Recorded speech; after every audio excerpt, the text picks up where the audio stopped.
Hello and welcome, my friends. Habage here. How you doing? Happy Wednesday. Welcome, chat. You guys are amazing. Already in there. Shout out to you. That's fantastic. Hey, everybody, appreciate you so much. Oh my gosh, YouTubers blowing up on part B of, I don't know, not yesterday, 2 days ago video. The yesterday ones, I didn't even get them loaded until the second piece until I was going to bed. So, hey, go check them out, man. We had a lot of fun yesterday. It was a blast.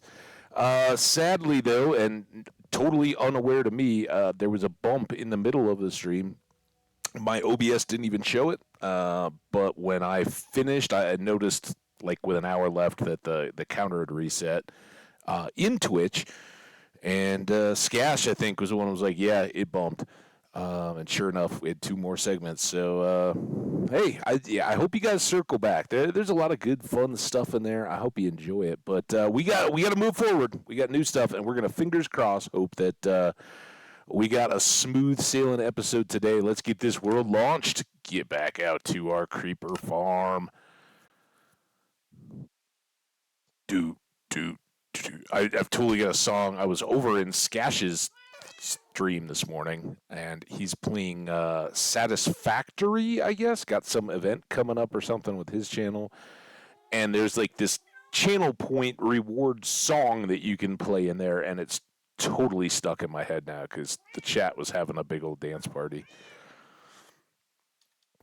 At a time. We don't really need to sleep, but I feel like that's the thing to do. While I do that, I'm going to step away real quick. I've still got coffee brewing. We will be right back. Let's go.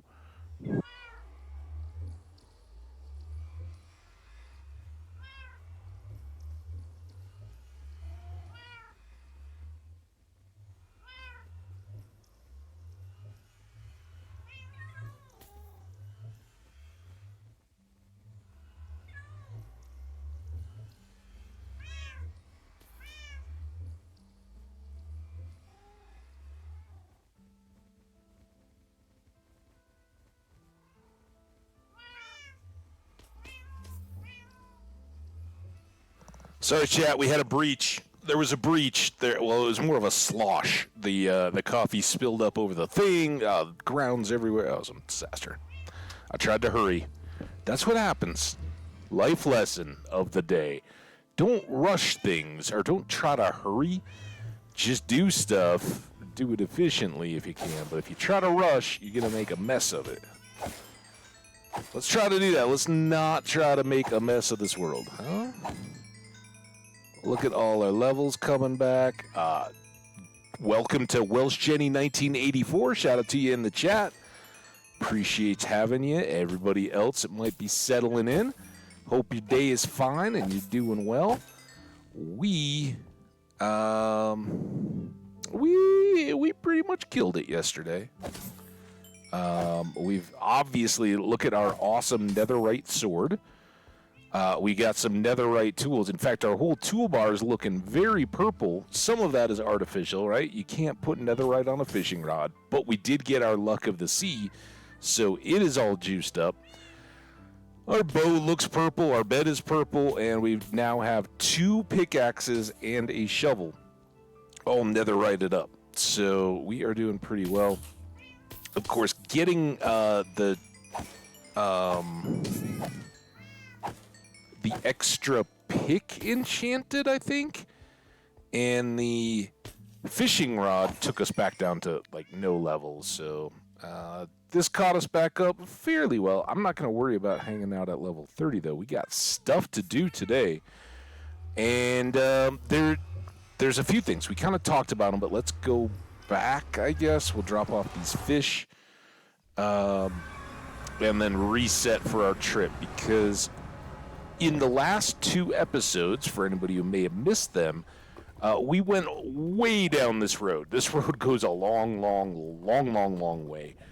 And at the far end of it, we've been mining for ancient debris to get our netherite. As you can see, not everything, and a lot of our tools not on our tool belt, those are all still just regular diamonds. So we could do a lot more than that. But we've got enough now to keep us going nicely.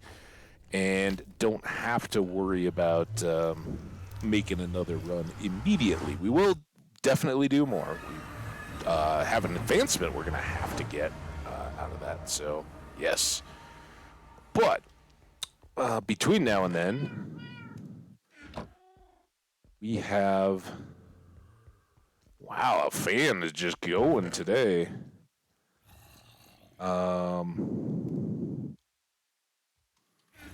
Sorry. Still trying to gather the thoughts. We'll just dump this in here for now. We will put the fishing rod away. We're going to pull out the book. And while it doesn't really matter too much, I think we'll dump... You know what? Let's go ahead and take those downstairs. We'll take the stairs. So that way I can talk while we go. In going out to get our ancient debris, we had to go quite a ways to try to find any landmass that wasn't just totally broken up with lava seas to be able to drill down and get down to the levels where we were going to find a lot of ancient debris. We did all that. It was fine. Lots of ceiling patching in the process, but we got it done. And now we've got a hallway that goes out kind of in the direction that we had traveled above ground after doing our subspace bubble. That's significant because it was out in that direction that we found badlands, deserts, mushroom islands, all kinds of good locations to gather materials and whatnot. And in this book, let's look at it here while we're at base, we noted some coordinates, and these actually are linked up to portal. Well, at least this one is for sure. I don't know what we did with these. Like this one, I don't know that we built. One or the other of these, I think we built one, didn't build the other. But what we're going to do today, this one exists above and below ground. This one exists above ground, but not in the nether. So today we're going to go out. We're going to build the portal in the nether and then link it so that we pop up, hopefully, on our portal already built and be ready to go. To that end, and while we're here and not like under fire or anything, so 747 divided by 8 is 93. Can I?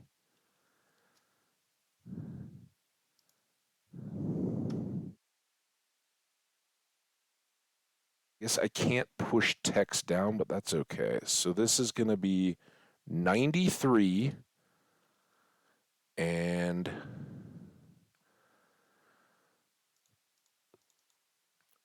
229 divided by 8.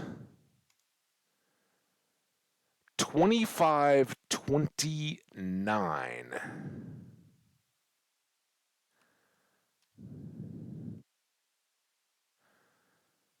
Oh, did I not get... Here I am, like, typing. Negative 2529. Done. Okay, we've got those numbers. Now, before we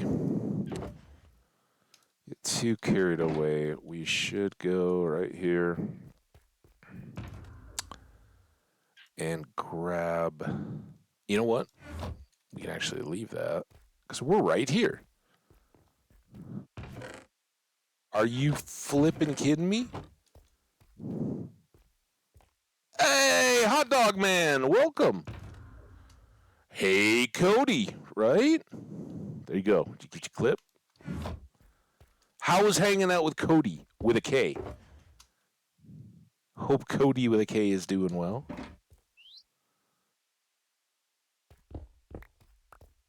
All right, let's go. Right on. I hope you guys had a good hangout on the Tuesday. I had an awesome Tuesday. It's fantastic. As you can see, we got some more netherite tools going, so we had to successful venture in the nether. We're going to go out that way this time, but we want to oh, now I don't have the book in front of me. Oh my god. That was so dumb. So dumb. My bad. Don't worry about that. It's all good. Now we're going back the wrong way. All right, we'll just wait for that to go out. I need to do that. Close this calculator. So we need to be at 93, and I think before all that disaster, I saw that we were at 85. So we're going to be very close on the left-right, like to our left-right, to get to that 93. No problem there at all. The bigger challenge is how far does our ride go? We're at negative 150. We need to basically go 2,000 blocks, and hopefully most of that is already in our road. We weren't paying any attention to the distance that we've gone in the past or now. And we'll just see how it plays out. And I'm realizing I didn't put any of my nether gear on, so like that hurt. I don't want to. Damn it! I shouldn't even thought it, because apparently the game can read my thoughts. It's like I don't want to stop here because the hoglins will appear and hit me. If I do.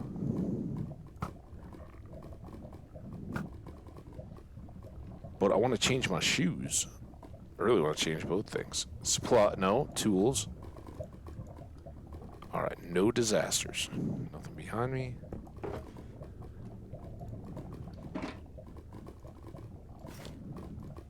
We even got our nether boots set up, so they're good. Alright, do not fall in the lava.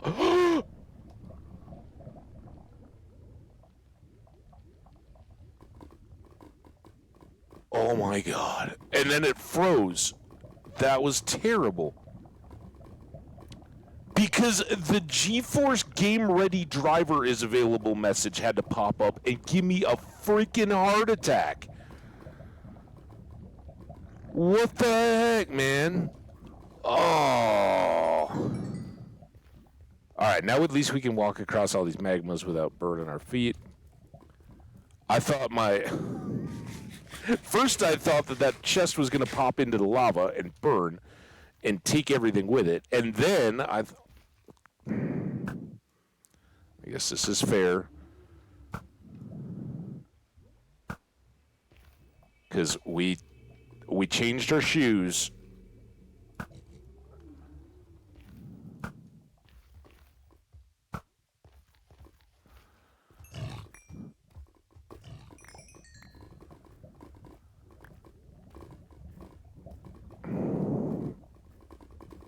Oh, is your buddy leaving for like summer vacation or something? That's a bummer. I'm glad you got to hang out though.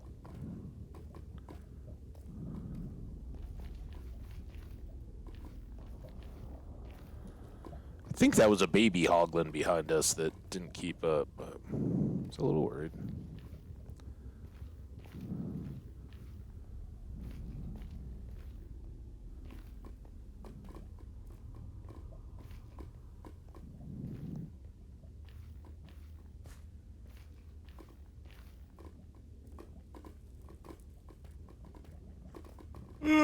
Big yawn. Sorry, the coffee's too hot to really drink yet.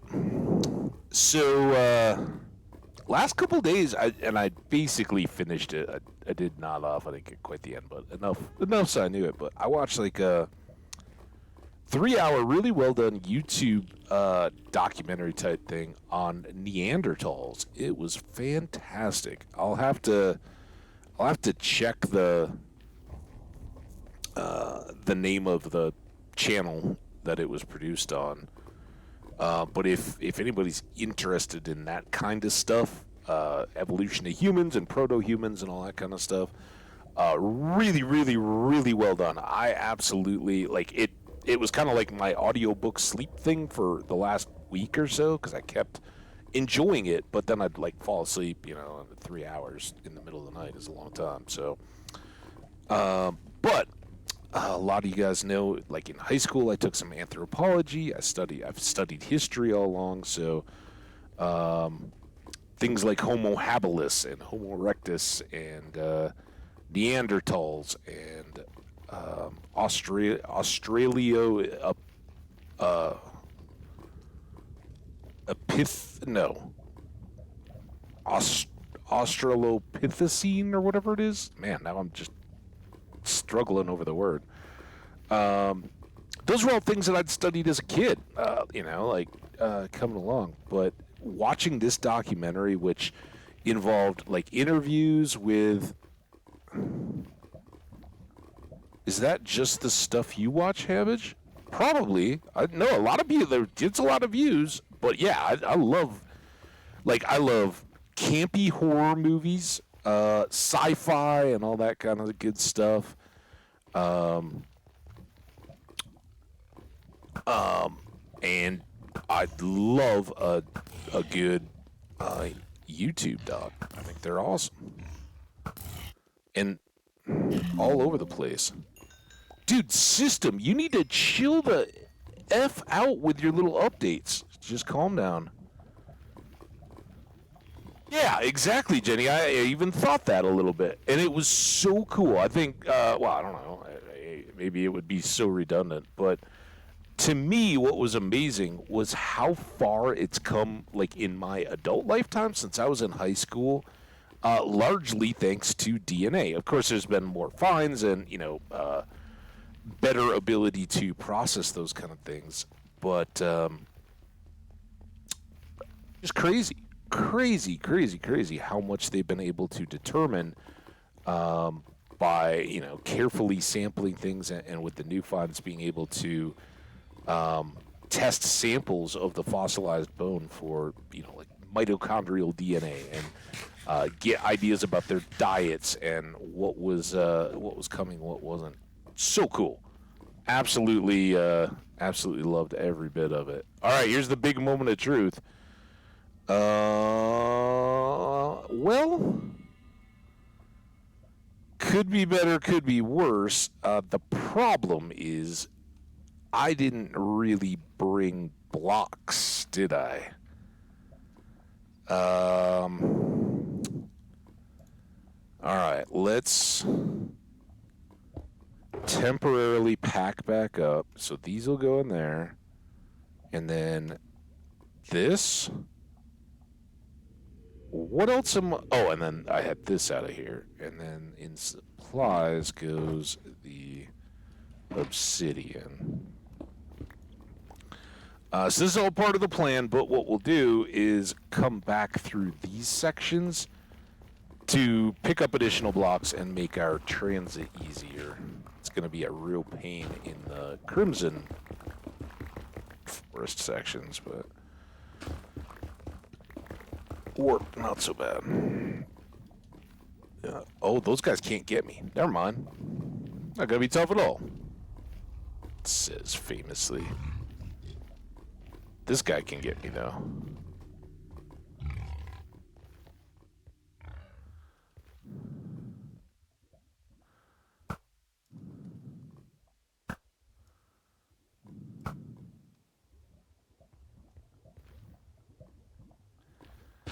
So we gotta get more bridging blocks, basically, right? But now we got awesome tools to do it.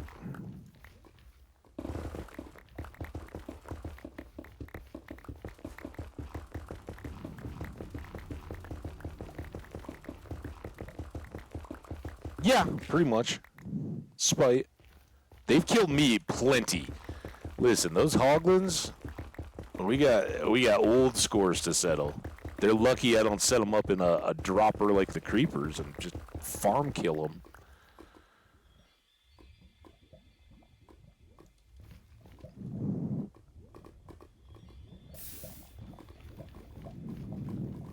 Not lost on me that there's more of that right here, but I don't mind it so much above. It's kind of good ceiling lights, but it doesn't make for a very good bridge.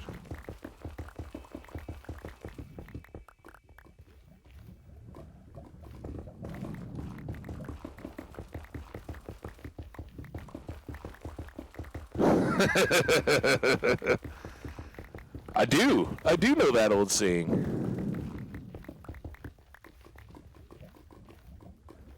unfortunately, I don't think that the hoglins are anywhere close to my face, so I think we're all right to risk it. A little spite, a little healthy spite.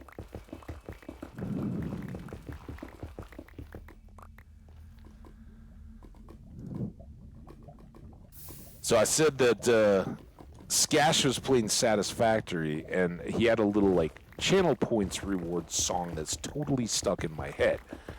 But the problem is, and I don't know if anybody here currently in chat is familiar with Satisfactory. It's basically like it's almost like a SimCity type builder, right? But it's dependencies. Like, you start out with like very much like Minecraft in a way. You start out with basically nothing, a chisel, and you start making components, and those make machines. But instead of monsters and all that, you're building increasingly complex factory lines to create more and more complex machines and components and all that kind of stuff. And honestly, I don't even know what the end game is, other than you keep building stuff. This is probably enough, right? Because there is land on the other side of that sea. Let's give it a shot anyway. Used to get so confused by it when I was younger. I'd always be like, why would I ever do that? True. Yeah, hopefully not. So there's this song in his channel. I don't know who recorded or what it is or what the background is, if it's part of the game or just something, I don't know. But it's like this Captains of Industry. It just goes, it's got a catchy little tune. It's kind of fun. So we were like, people in the chat were using their channel points to play it over and over and over again. Dancing emotes and all that. Stuff that cool channels have. We haven't figured out around here, but someday. But that song and that the game basically is what I've always felt is like the embodiment of Joni Mitchell's Big Yellow Taxi. Some people may know it from the Counting Crows. Nobody knows the title or relates it to the song, but it's the song about they paved paradise and put up a parking lot. And it has the line about they chopped down all the trees and put them in a tree museum, and now they charge $1.50 just to see them. That kind of stuff, right? And so listening to that got the what I always think of as the Tree Museum song stuck in my head. And now I've got them both like competing back and forth. It's quite a mess, my head.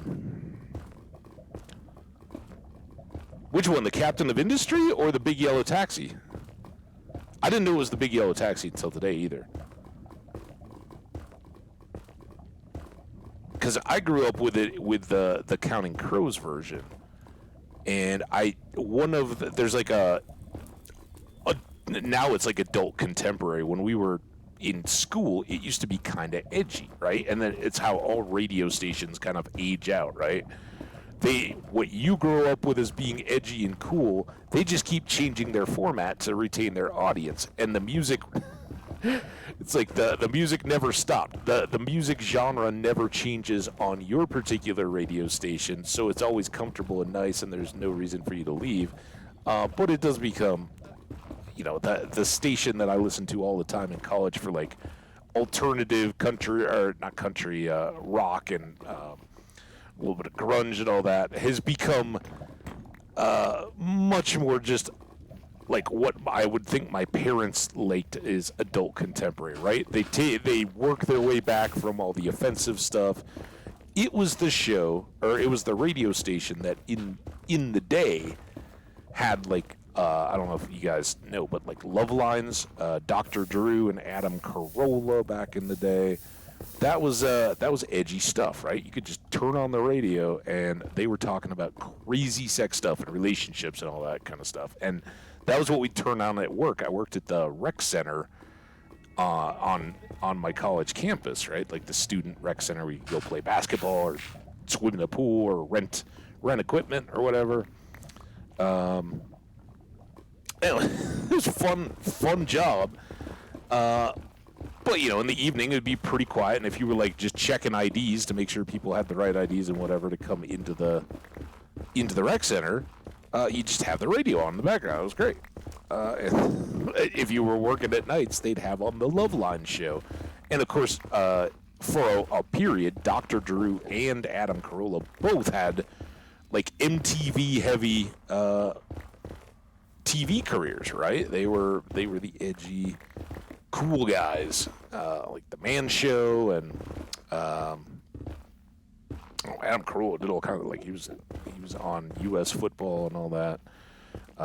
Dr. Drew did the, like, celebrity rehab stuff and all that. And, it was entertaining, but it was meant to be educational. Back then, and it was those kinds of things that helped tear down stereotypes, but it was this idea that young adults and teens and stuff are experimenting with sex and relationships and stuff far more than their parents know or want to admit, and are getting to situations in relationships and stuff like that if their parents grew up in even the 60s, but the 50s particularly or earlier, they might not have even been aware of, right? But it was always somebody on the phone calling in like, "Hey, me and my boyfriend just had this threesome with another girl, and now it feels really weird when we're together." Like, what? Okay. But that was the content on this radio channel that is still on, very active and still on in Boulder. But they were, at the time they were playing that. Now it's like the Joni Mitchell version as opposed to the Counting Crows version and that kind of stuff. But anyway, yeah, I very much grew up with the "Why would you pave paradise and put up a parking lot?" That's how I learned all about that song today.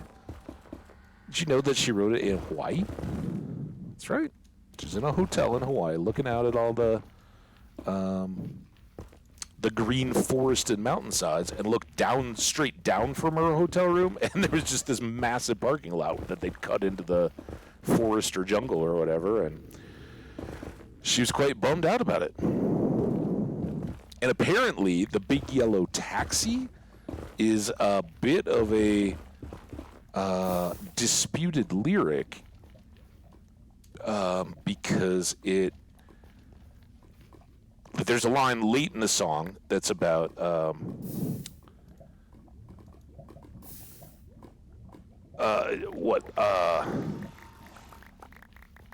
I think it's like her old man walked out the door, gets in a big yellow taxi and drives away, or the big yellow taxi drove him away. And not only is there some dispute apparently about who the old man was, whether that's like a boyfriend, husband, lover type thing, or whether it's her father getting in the car and leaving as a child watching. But what I just took for granted, big yellow taxi, well, it's just like a DC cab, right? Or a DC or New York City or whatever here in the United States, taxis. But apparently in Toronto, until the 80s, their police cars were yellow. And that song was written in 1970. And I was talking about a radio show that talked about that stuff. It's called Love Lines. Or Love Line. Anyway, that's not important. What's important is that Joni Mitchell recorded Big Yellow Cab in 1970 when Toronto police cars were yellow, not white and blue or, whatever most police cars are, some form of blue usually. So there was a lot of speculation that it was the old man being taken away by the authorities. I never knew. But shout out to Joni Mitchell. She was well before my time, guys. But she's one of those kind of classic rock folk people that had the roots of a lot of the stuff that I still listen to this day. And those musicians, cite that 60s rock and beyond musician kind of heritage, I guess, right? And of course, the good ones of those people were building on the heritage of a lot of former, and that's where the folk music part comes in here. Great stuff.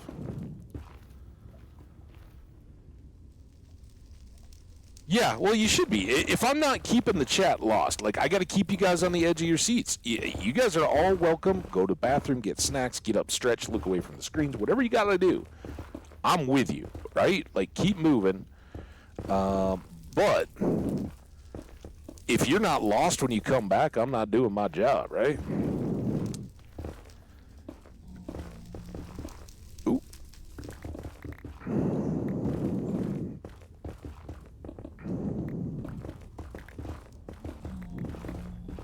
And apparently the tree museum line, which I've always just, had this great, dang it, visualization for, was actually an illusion that in Honolulu, wherever this hotel was that she was staying at, they had actually made like a conservatory and were charging admission and stuff for people to go in to see like the native trees of Hawaii. So it was definitely like an actual shot. And how often do we think about that, right? Like we go to, well, here at, in Denver, we have the Denver Botanical Gardens, and it's beautiful. It's highly regarded, and that's a cool place. From what I've heard, I haven't been to one, but a lot of my friends that live in Denver proper, it's like a great place to go for a summer concert. They'll have bands and stuff in there, and it has a big kind of like natural, I don't want to say it's like an amphitheater. It's just like a depression in like a big lawn field. But they have a stage in the middle of it, and people can sit on the sides of the hill going down a little bit. I mean, we're only talking like a few dozen feet or so. On a nice night, and all the beautiful flowers and shrubs and landscaping and all that they got going around. But at those places, like indoors, you have stuff from around the world and all that. But when you're in Hawaii, it's like, hey, look at that. We're continuing our mission. It's kind of a why bother type thing. But that's also one of those, like, all right, you're, at the time, I don't know how old Joni Mitchell is, that when she was in the 1970s, she was writing that particular song or anything, but while there's some, I totally resonate with the whole, like, man, every time I see urban sprawl around here and like, oh yeah, we need massive new neighborhoods just to keep driving up the price of real estate in the U.S. for house prices. It's like, do we? Do we really? Is that better than just having nature and wild areas? So I get it, but I also like that take, like, oh man, there's no place to have, admissions to places that just have trees and nature and stuff on display that you could go out into nature. Well, yeah, but as your parents age a little bit, maybe as you age a little bit, if you have friends or family with disabilities or something like that, those things do have an important place. And I've never been down on even like zoos and stuff. If zoos are well run and caring for the animals and not being abusive to them, giving them adequate habitat where they can have a quality life. They're not just like in a tiny 8x10 cage, right? Like some of the old ones. I'm down with that, right? It gives humans a chance to interact with things they otherwise may not have, and not everybody gets the chance to climb a mountain or even get to go to some of the places where you may see the animals. If you grow up in the projects of a city or something, you're not going to get a whole lot of chance to even see things that I take for granted every day, like coyotes and owls hanging out in trees, or hawks and waterfowl and stuff flying around.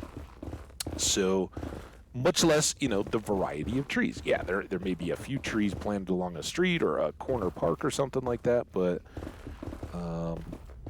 there are places for that where a school trip or something can take people who otherwise might not and get them a a little taste and glimpse of nature and that healing of the soul that goes on when you're out in it.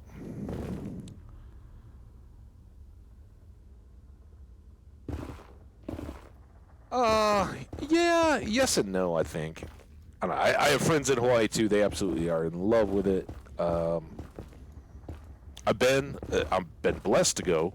I love it. I loved it. I love knowing it, and I would love to visit again. But I could only handle it in doses. I would feel very claustrophobic in an island setting like that.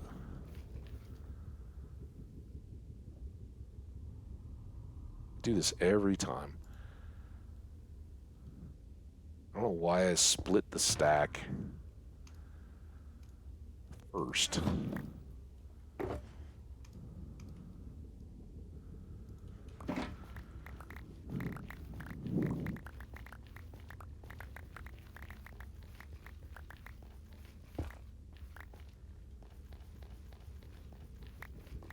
But catchy as hell tune, and big shout out to Joni Mitchell. I always want to say Joni too.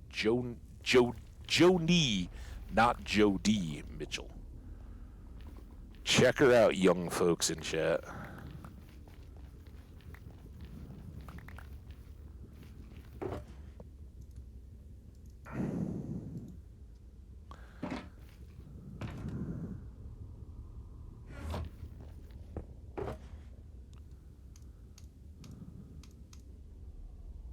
I don't think we need to carry that around in our hand this time. Oh my gosh, Skash! Welcome in, Raiders. Skash, Kitsune, how you doing, my friend? I've been talking this whole time. Seriously, you can ask these guys. We've been talking about the Satisfactory song, the Captain of Industry one. I'll spare the people trying to sing, and then how that makes me constantly think of the Joni Mitchell classic, and often redone, most likely known by a lot of chat folks as the Counting Crows version of Big Yellow Cab, or the Paved Paradise song. So I've been going on that. You definitely got me going, and you've got two songs stuck in my head all day today. So congrats on that. How did the Satisfactory end up? Did you pave all of Paradise and put up parking lots covered in machines? And also big shout out, because while I was hanging out in there, a few more of you folks that probably might have come in on the raid drop follows over here. I appreciate all you guys. You're awesome. Shout out to the Raiders.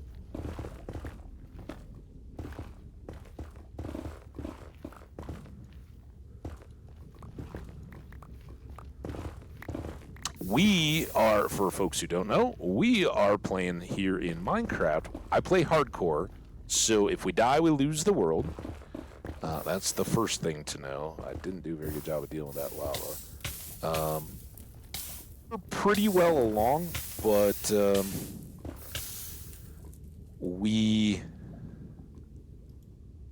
come on, are trying to build up some villager trading. Did I not cover that all the way? Oh, come on. Precision blocks. There we go.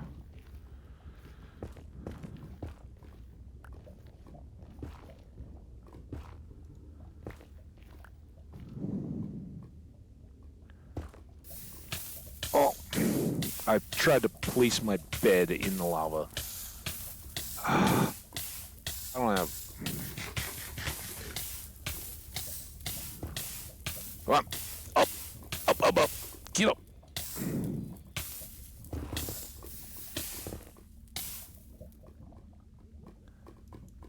Oh, come on. Let me stick it. There you go. So we're currently going to link a portal far away in the overworld. We've been there before. It's in the desert, mesa, all that good stuff. But yeah, we just talk about whatever, chill, hang out. We got the Minecraft going, and we're hanging out, getting to hear how everybody's doing, what they've been up to. So welcome. Odium. Odium is one of those I wanted to shout out because Odium, he dropped me a follow before I'd even started today. Shout out to you, Odium. You guys were awesome. I was loving the emote dance party that we had going on to the Satisfactory song. That is a good one.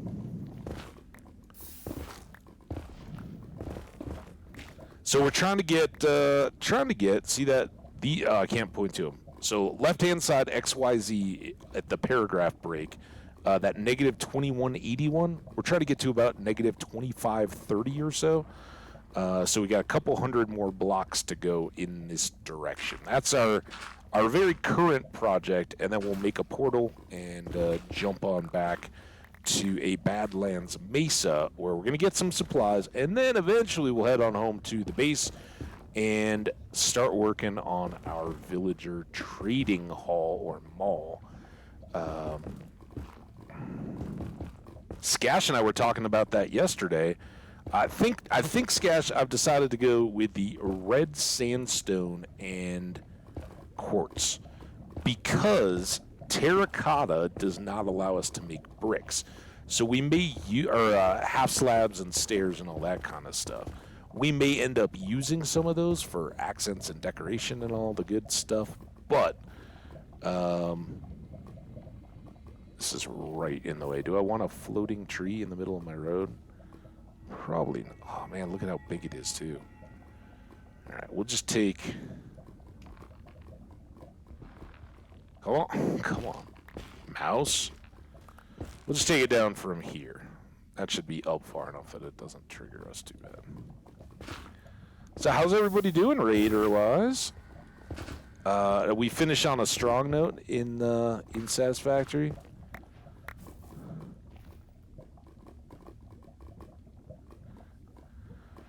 Yeah, I believe that, man. I think I got in, you were at about 4. I think I left and you were into 6, so I'm impressed every time you do it.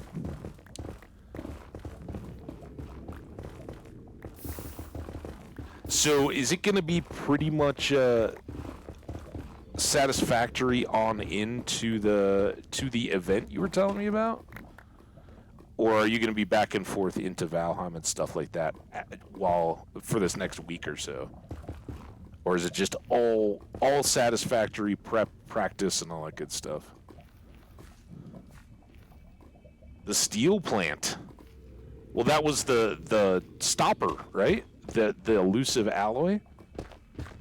That was kind of what we were working on in between, or what I was last seeing before I had to head out. For folks over here who don't know, that's the elusive alchemical alloy of steel and copper. And of course, I'm making this all up. Steel does not get made out of copper.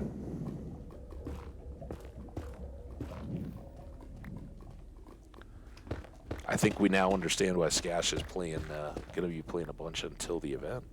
He's got to learn stuff like that.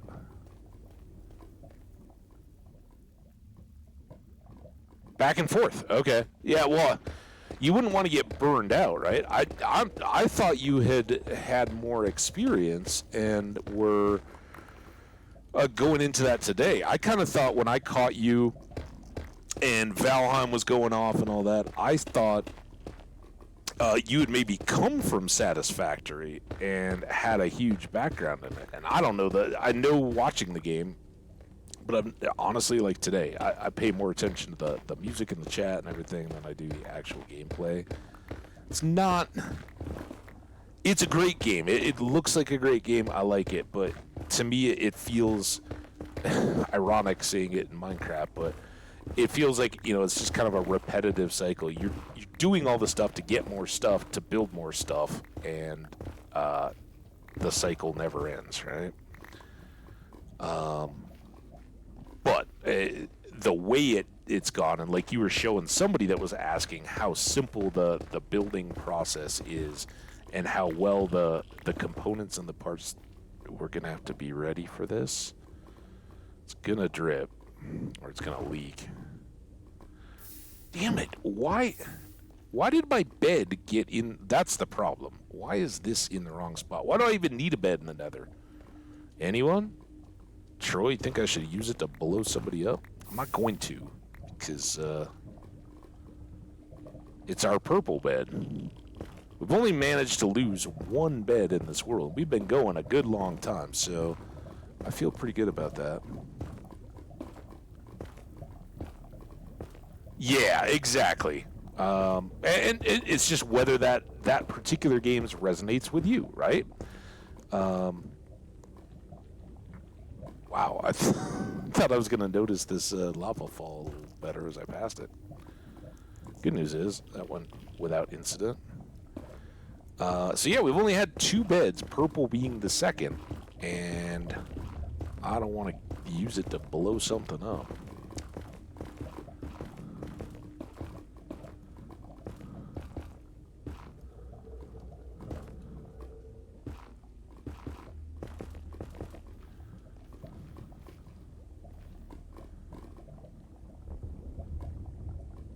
No, Troy. I'm sorry, Hot Dog Man, no. No, I refuse. Top priority of the day is don't lose the world, and that means don't do anything Troy tells me to do, because it's always trying to make me die. Chat, Raiders, you're welcome to join. My angel and demons on my shoulders. We got Welsh Jenny 1984 always here reminding me, don't lose the world. Oh, you're having such a good time, and I want to see what you build in the world. And Troy, Hot Dog Man 2896, who is always trying to get me to do things I really shouldn't do.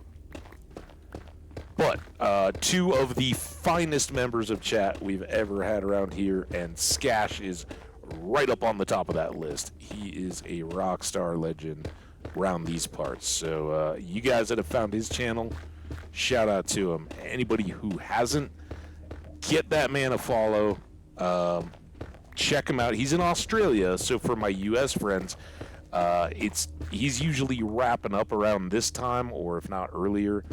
He's your have a morning cup of coffee, have some toast, who knows, eggs, cereal, whatever you do, and catch a little bit of Skash when he's doing his evening thing. One of the good ones.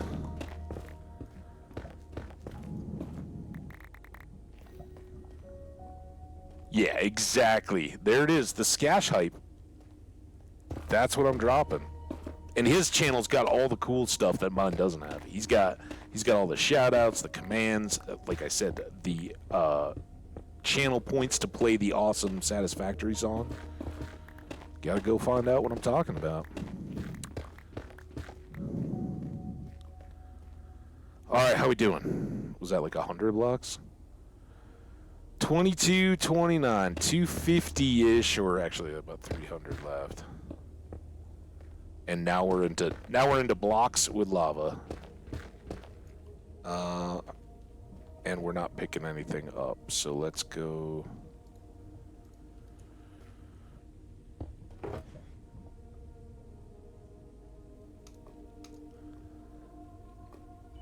Back to those. We'll just kind of keep them pre-sorted. I don't know how long we're going to be in basalt and stuff, so we'll put all the odds and ends in here.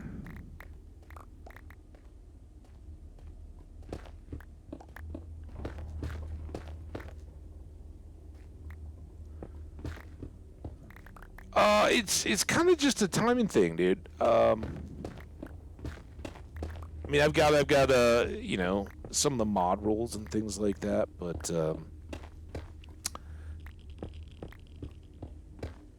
kind of one of those deals where I wasn't looking to just get over the cusp and then start turning on everything.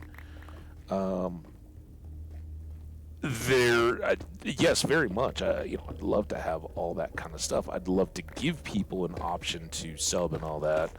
But you know, I didn't come into this thinking like, oh, this is this is how I'm gonna make my living, or I'm gonna blow up and be the next huge Twitch streamer. I would love to grow my audience. Certainly, I want to have more and more people come and hang out and be a part of this ride. But in a way, some of that other stuff is secondary to me, and I know so far I don't have the skills to set up all that extra cool stuff, so it feels a little bit disingenuous for me to start going like, oh yeah, you know, I'm gonna put up the sub badge and start running ads and all that when I don't even have emote sets or anything like that set up and ready to go. So I kind of look at it as when I'm willing to invest that kind of time, then absolutely. There's my track record and all the stuff, the actual becoming affiliate part, not a problem.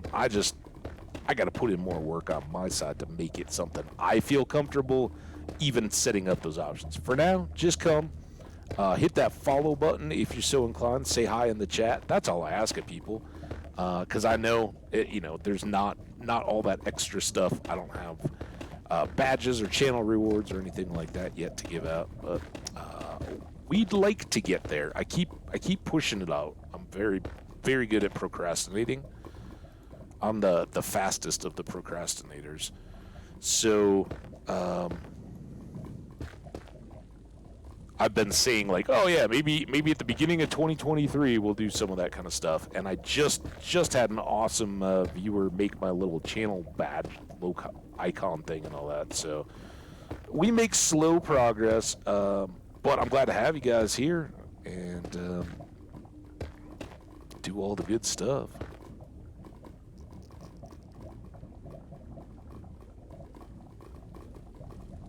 You want to present to people something you're proud of.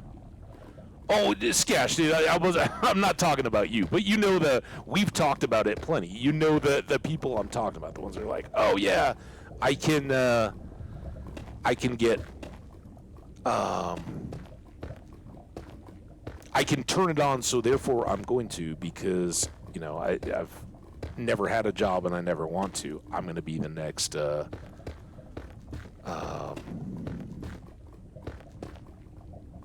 don't know. Insert big streamer name here. I'm blanking. But you guys get it, right? There's loads of, and Hot Dog Man, I don't want to throw your generation under the bus or anything. But there's lots of people that just look at it as, oh yeah, like you start streaming and make money, right? That's not where I'm at. But I'd love to. I would very much love to get to the point where I've got some of that stuff and can give more people more of a way to interact within the chat. Because I certainly enjoy that on channels that I like to visit.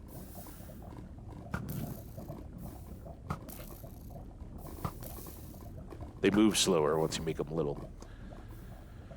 So then hopefully I can get all the way across here as they're arriving. Chop them with the sword. Little. Oops. Oops. Come on, aim. Is close. Get a little XP. That helps us repair our tools. Things like our pickaxe. Get a little bit.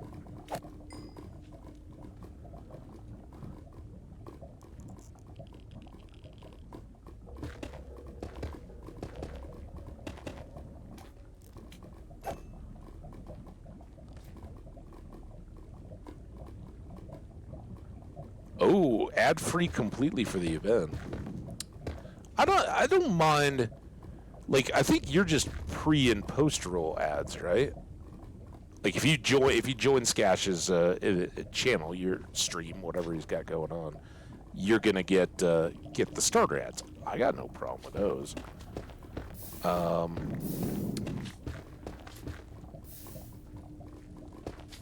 think you need to be pretty beefy, and it maybe only is available to partners. I don't even know to be rolling like mid-roll ads, and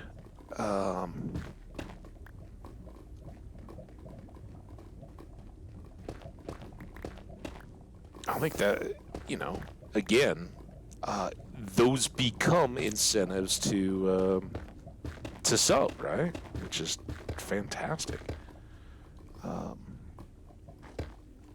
But when you're I very much consider that I'm still in the grow till you have a presence and a community type stuff.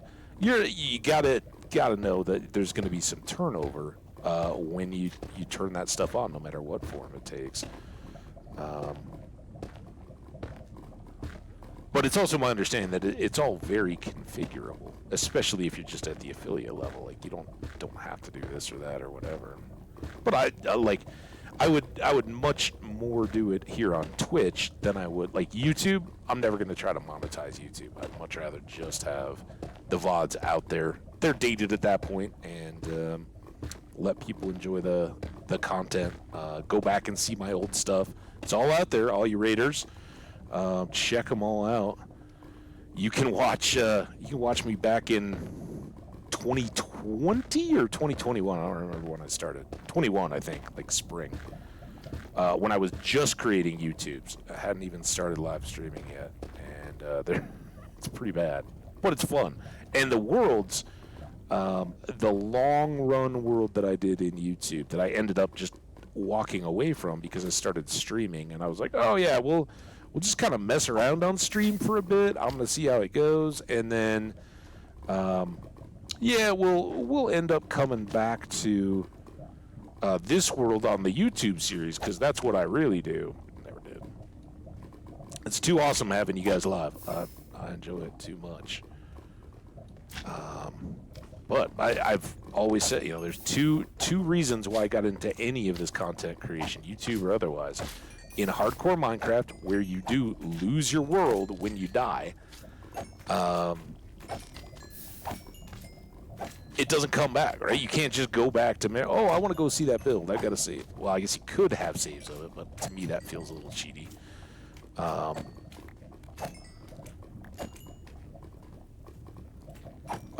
Jenny, I see you saying that you got to go. Glad you've been here. I appreciate you. Hope you have a continued wonderful evening. Oh,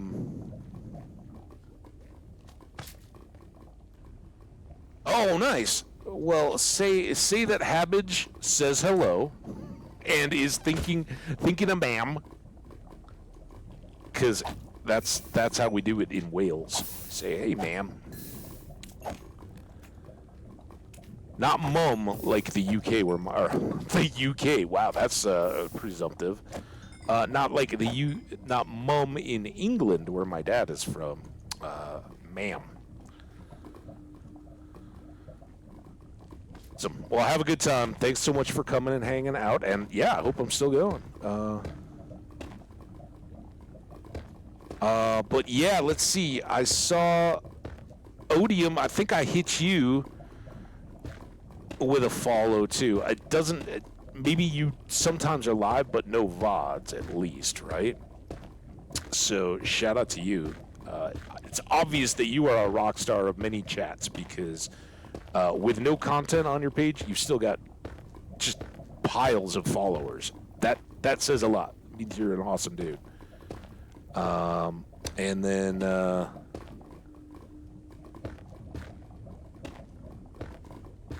what was the other?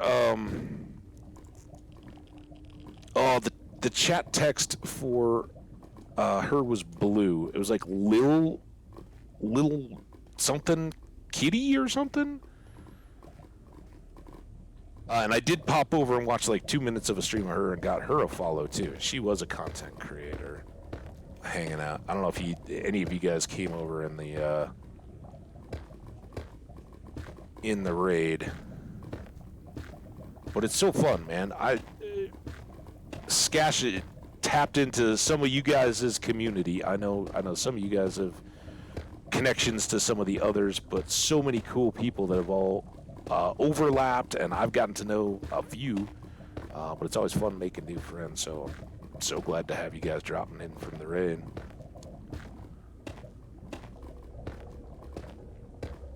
Blue Linus I got the other day. Blue Linus is a rock star. No, somebody that was in there today in the stream.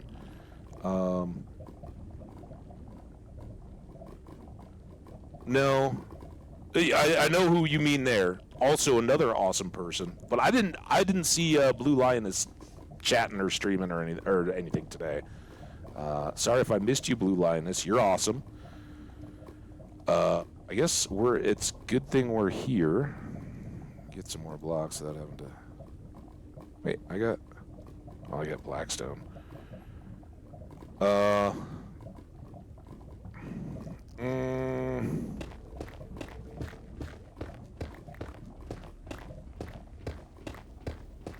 Doesn't matter. Other people got follows that I saw hanging out in the chat, because you never know, right? A lot of those people are not content creators. Shout out to the lurkers and the non-content creators around here. I was one of them for a long time before I ever started content creating, and it takes a lot to make that plunge, right? You see a lot of chats where you got a lot of edgelordy types coming in, trying to get noticed, I guess, in the chat. It's not so much of a problem here, right? A lot of times here, well, I might have to backtrack on a lot of the chat sometimes, but I'll catch you. There's big channels, right, where through no fault of their own, the streamer may never see your stuff. And that's, of course, where highlighted messages, bits to TTS and that kind of stuff can come in big, right? Forces the big streamer to acknowledge you and get your message read or heard by the streamer. But I love a chat where, it kind of just picks up its own momentum, and chatters are hanging out with each other and just, hey, what's up? Who are you? What? Oh, you do that? I just saw some of your stuff. It looks awesome. That's the other part of why I got into this. I wanted a vault, so you will, for the worlds that I'd created in Minecraft, that I then inevitably lose. And it's like, oh, remember when we built that really cool thing? And this world will certainly be in it, because I've been gushing ever since day one of this one. We're on stream 36, pretty much daily streams. This is the most beautiful world generation I've ever been in. It is so awesome, and that's having loaded a lot of worlds at 119. So I've been kind of even more than normal, trying to balance staying alive and the getting loot and gear and all that kind of stuff with a little bit of building and just enjoying being in it while we're here. For me, it's all about the journey, the experience. Like, oh yeah, the people are like, man, Minecraft's a boring, dumb game. I get so sick of it. It's so lame. It's like, did you just rush to a dragon fight, kill it, and then, maybe use a bunch of tricks you learned on YouTube to obtain materials and stuff very easily? Yeah, of course it's easy. You just jump to the end of a game that it's not about getting to the end, right? Like, good for you. You beat the dragon, or you beat the wither, or you did this, that. It's cool, but if you're not enjoying the process and the world and taking time to like, oh yeah, we'll make this a 3-eye thing so I can run and jump at the same time without bonk in my head, you're missing out, I think. And don't worry, raiders. I know where you caught me kind of at the end of a project, but once we get out here, we will run back down this hallway. Oops, and I tried to gesture. We'll run back down that hallway and go hang out at the base a little bit, see things around things. But if you need to go get a snack or hit the restroom or something, we got a little bit until we get there. But breaking basalt, as I said, the satisfactory grind to me seems a little repetitive. I do this stuff, so I know how it goes. Odium, thanks, man. Throwing out gift subs. I tend to avoid the big streamers, actually. Yeah, there's only one or two that I hit, and they're, you know, what's big, right? There's always that definition. Huge streamers, I don't think I've really ever been in one.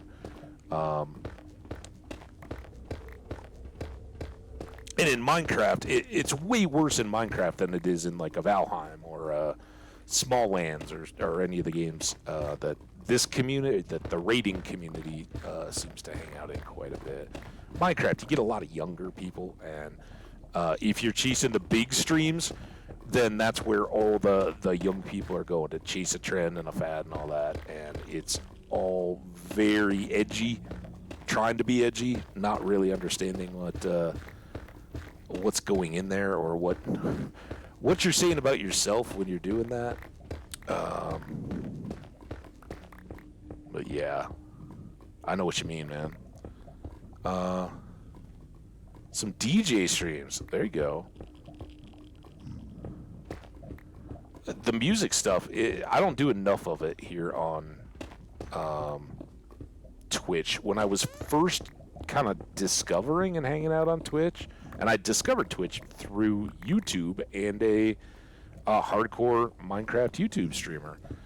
But right after that, it was like early pandemic. Well, I discovered it earlier, I guess, but I think either just pre or into the pandemic was like an EDM music festival.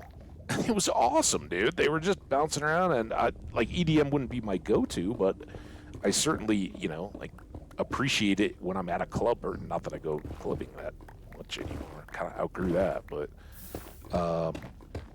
certainly appreciate the genre, and it was really cool. And I know there's so much cool stuff like that going on in Twitch that I don't know if take advantage of is the right word, but just get onto.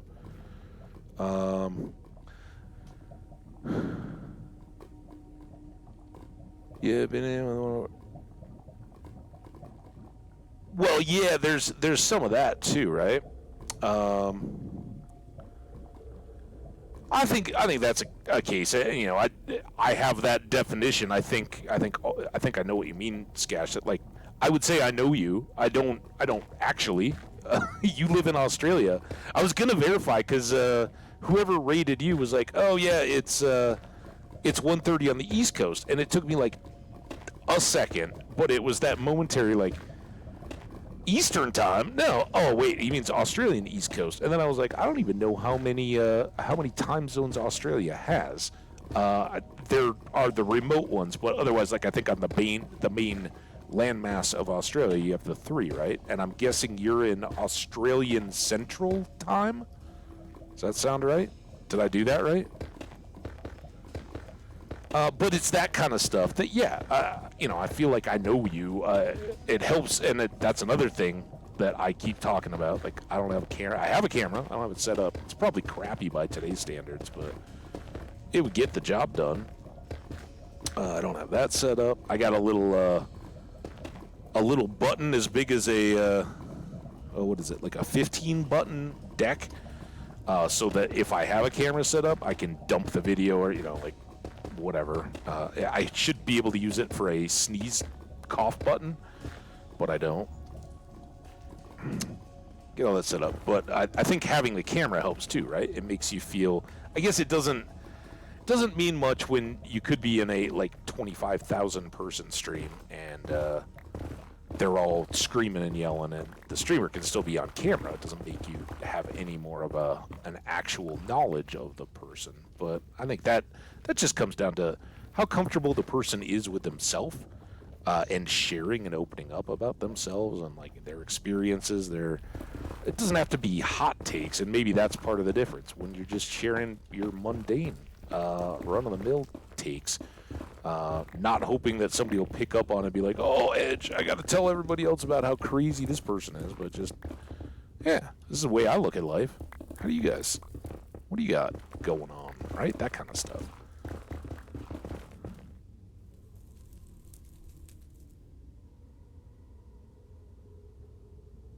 Well, you got the like button on the cam, right? Like you got to spend channel points to get it. I know, but I've got one, and I like it. I like the idea of it. It's purely the like. Well, then I'm gonna have to go in and like change, figure out more of my routine, and it's one other thing that might break and all that in streams. But yeah, it's. In fact, today would have maybe been a good day to mess around with some of that kind of stuff. Who knows? We'll see. But yeah, I'd like that. I certainly. I don't view it as a requirement in content that I watch to have a stream or a camera, but I think it certainly helps. It gives you an instant look at like, oh, what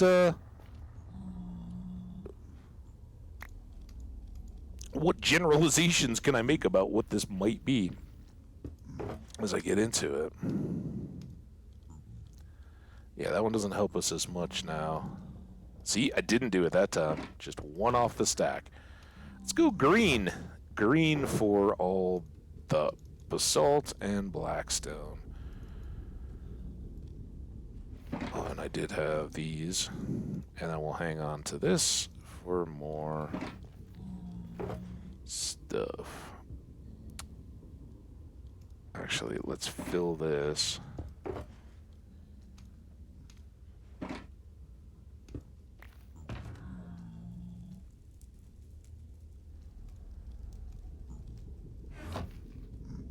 Now we got a bunch more boxes, so we're going to fill up more quickly. That's how it goes.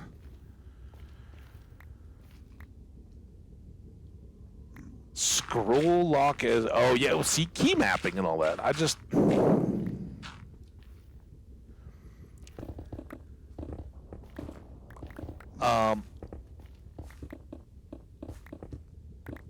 It's one of those things that gets pretty easy, right? Like key mapping and all that. And yeah, you do it and it's done. My problem is I like forget how I've done all that stuff. And then like the great laptop to PC and former PC crashes and all that kind of stuff, right? Like you start bouncing back between platforms and nothing's right. You can't get it all back the way you wanted to. And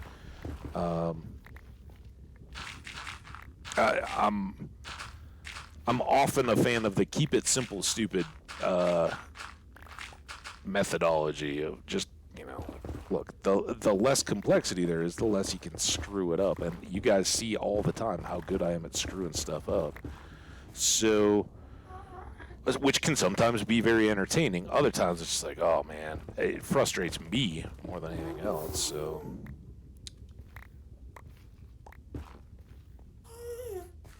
You'll see. How are we doing? Oh, I went too far. Where are we on that one, guys? I like that. It's good to have a chat that's kind of at that level. Like, oh yeah, all right, yeah. People have got their own takes on whatever I'm saying and all that. And it's moving along, and when we hit a lull or something, it gets brings back the kind of like, oh, that can trigger something in the streamer. I'm not just talking about myself, but like in other channels and stuff. Like, gets to be a bit of a lull. It's like, oh, you just drop something or ask a question, and it can trigger. It may not be the answer to the question that triggers a good reaction, but damn it. Are we going to have enough of any of this stuff? Here, let's rethink all this. Fortunately, we don't have to go very far. And we have a ghast bouncing around. So let's start with these guys, and then maybe we'll use this for the uppers. I don't think I have any glass. We're so far away. Listen to him, too. Just being a jerk. Oh, there he is. Disappearing. Ready to pop back. All right. Damn it. I don't have the book out anymore, do I?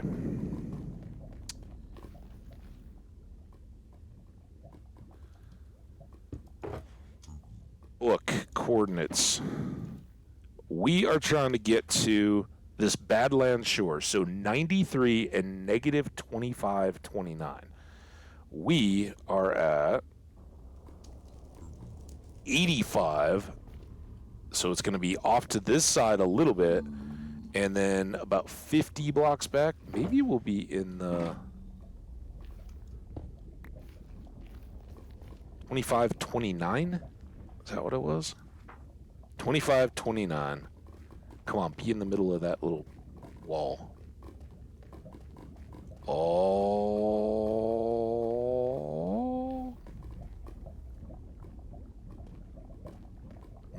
Let's go here.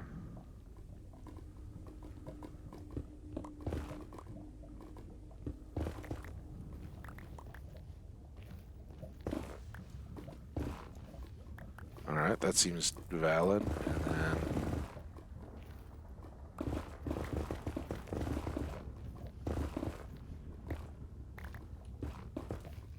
I hate the numbers. It's so obscured. Now I don't have any of these. Fix my floor.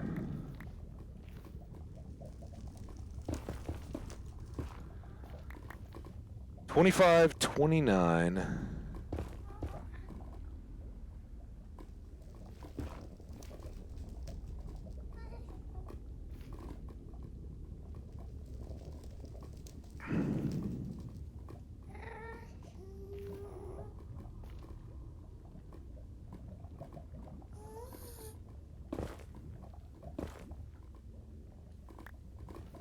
Okay.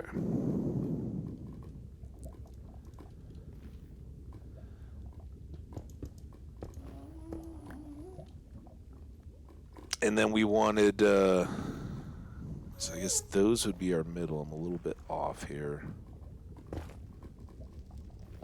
Here.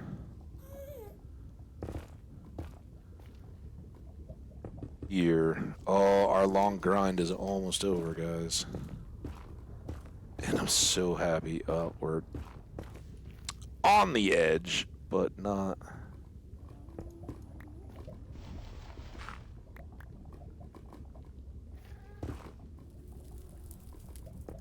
Not too bad. We can build this up as a wall, I think.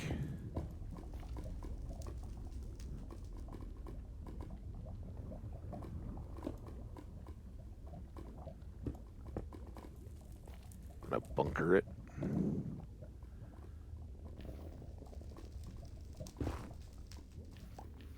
Go up there.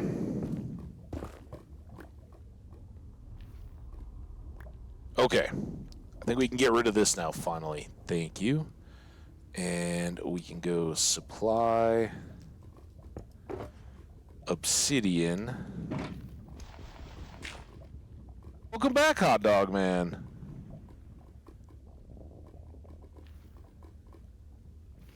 We're almost through this little build project here.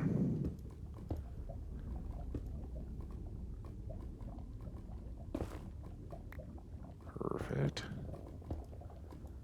And we just so hope I haven't messed this up. Alright, there's the frame of our portal.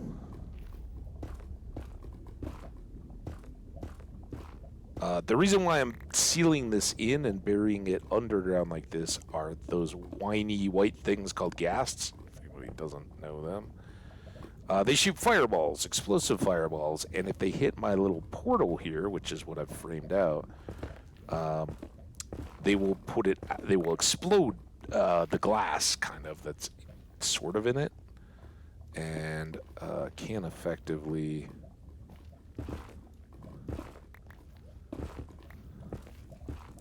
I'll leave you trapped. So, better to just keep it out of sight, out of mind.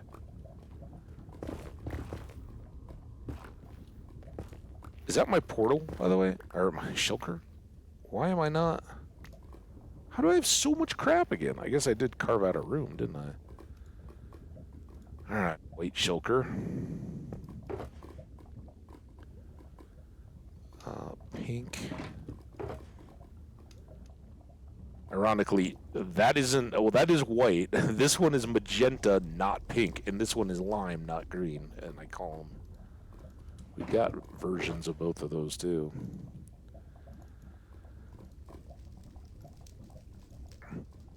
All right, we'll keep a stack of blocks. These need to pick up everything here. That away, and then obsidian. And we need our aim of flame. All right, book quill. Don't do me wrong. We made these notes ages ago, so I hope they're right. Yes, those whiny white things. All right, guys. Fingers, toes, eyeballs. I need you to cross them all. I'm serious. We need to come out on that portal. I don't know if Skash is still with us or if he had to roll, but he's been here. We said hello to the desert villagers. Please, please, please be on the shore of the sea by the Badlands. Come on. There we go. Thanks, hot dog man. We are a long, long way from home. And we've come a long, long way together, my friends. Through the good times and the bad.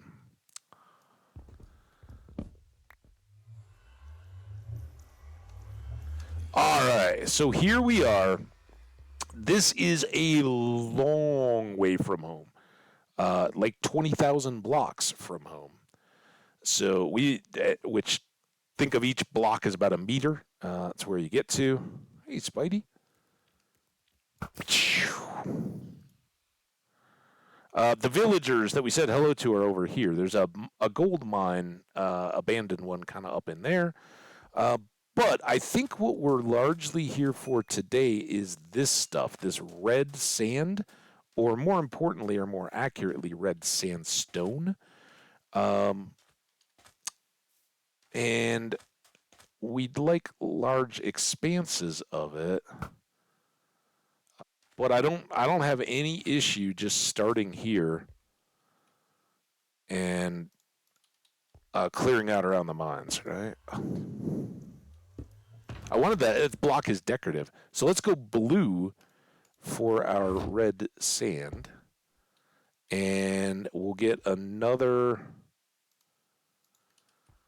That one's almost full, so let's get a couple of these just for random stuff, because we're going to end up with sticks and who knows what else as we go.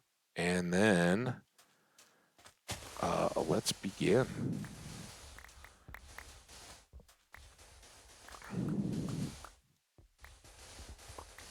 So our big project, again, is to make a villager trading hall. We've got a bunch of villagers bred back at home.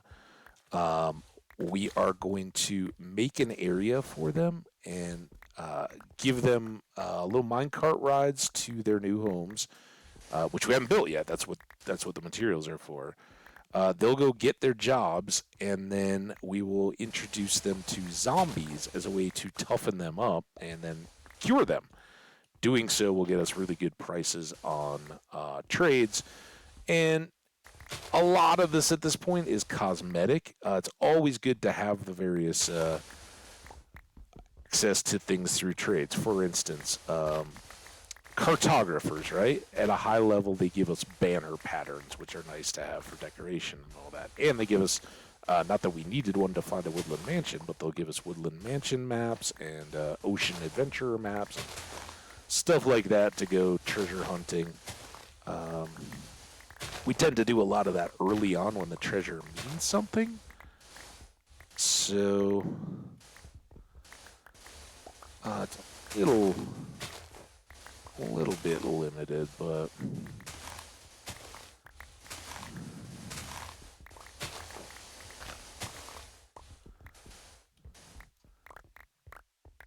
get a good bunch of this, and then be set to head back and start looking into our project. Which, for as long as that felt, it only took us an hour and a half. And And that was discovering that we were like 700 blocks short of where I thought we might be. Oh my god, there. So, see, here's some more of mine. Ooh, is that? Have we dealt with this? Need spiders coming around. Cave spiders are not only bitey, but poisonously bitey.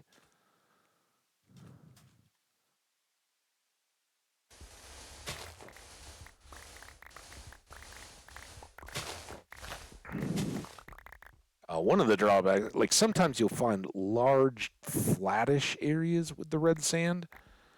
They're a little nicer because you don't end up having to backtrack quite as much to go pick everything up that you've shoveled through.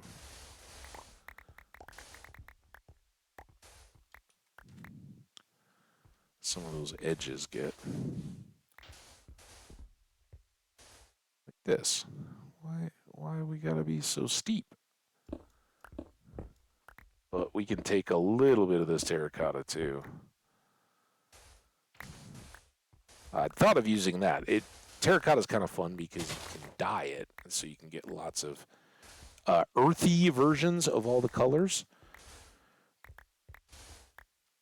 But you can't make slabs and steps and things out of them. So that's why we want the red sandstone. Ooh, and we'll get some more rail. That's actually not a bad thing either.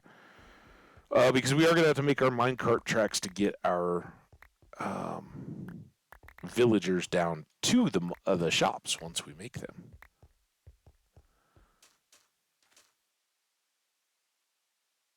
SD, yeah, Stardew Valley. We did like a 5-year run in. I did some Skyrim, a few, well, like couple months, and then we kind of felt drawn back here. Other just like kind of obscure Steam game type stuff. I've done a bunch of Dungeons of Dreadmore, which is like a kind of dated roguelike dungeon crawler. That's tongue-in-cheek, lighthearted stuff. I don't tend to do much of any multiplayer stuff. I don't tend to do like the head-to-head combat-y stuff. Kind of like the ones that I can go at my own pace and feel like I'm not letting other folks down or holding them up or pushing them too fast or any of that kind of stuff. It's just nice to do the thing.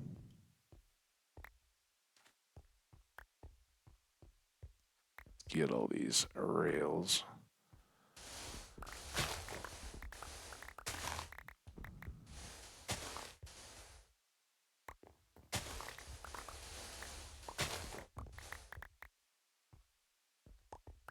But it's very heavy Minecraft. Although I have been talking very recently that I go very heavy Minecraft and playing hardcore. So I think this is the same one I just lit up from the other side. In the beginning, it's very hold your breath stuff. Like is there going to be a surprise thing that gets you right? And I played a lot of Minecraft. I'd like to say I've learned a lot. I'm no pro gamer or anything like that, and certainly I do take some deaths, but most times I try to learn from them and not die the same way repeatedly when it can be avoided. But it took us, there's a YouTube series there where, again, I've always played hardcore. Even when it was just me, no channel, no stream, nothing like that. I always played hardcore. You lose a world, start over. And at the beginning, that's a lot more likely to happen. Now, we just spent the last 2 streams getting all our netherite on our gear, so we're... Oh, I should switch back, by the way. Although, just digging up sand, I guess it doesn't really matter at all. Now that I have netherite gear and I have wings, and we're probably pretty close to getting totems, which give you basically a cheat death one time.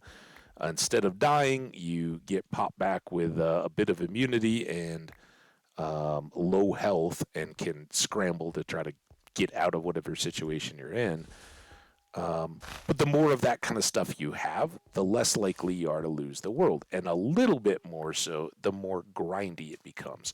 Now, that doesn't bother me at all. I'll just keep going. But I know for the chat stream, when you start getting into bigger and bigger builds, longer and longer term projects, there's a lot of folks here that have come from Stardew or come from Skyrim and met me through other games and then hung around. I'm like, yeah, Minecraft might not be my first choice, but I enjoy the channel, I enjoy the chat, I want to hang out. And for that sake, I will probably be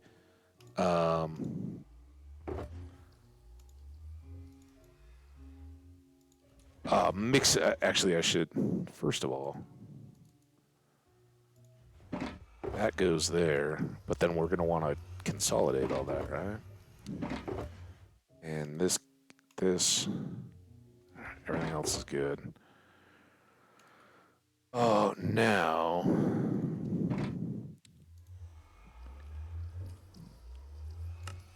we're making red sandstone. So this is the drawback of that.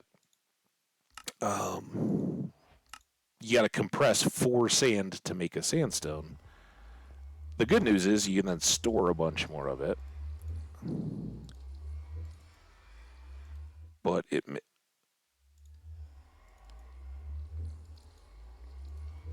Not sure quite what happened there.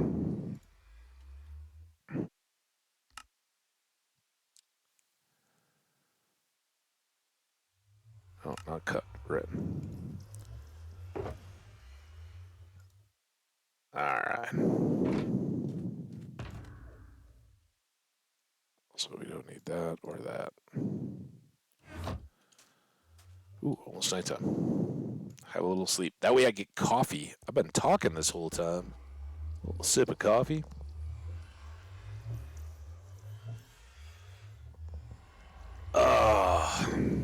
And yes, there's the Frostwalker boots.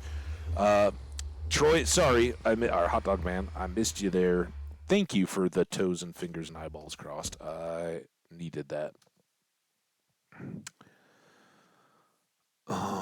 We missed linking up a portal back close to home. I think it was a positive-negative swap.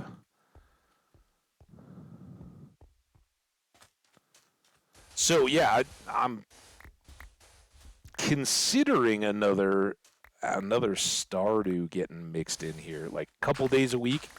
Stream 4 or 5 Minecraft and a couple Stardews or something during a week for a while we're in a well-established world and just kind of grind on the projects. It's kind of nice. We've got our Skyrim character. We could dip back into that too.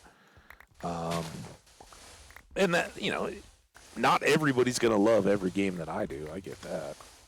But this is a great one because within the play, we can mix it up. And Minecraft is a great game for keeping you on your toes. You may be set thinking like, oh yeah, today we're going to go get materials and then we're going to go back home. We're going to build a villager trading hall. And then somewhere along the way, I happen to run into some drowned out on the ocean, and one of them has a trident and drops it.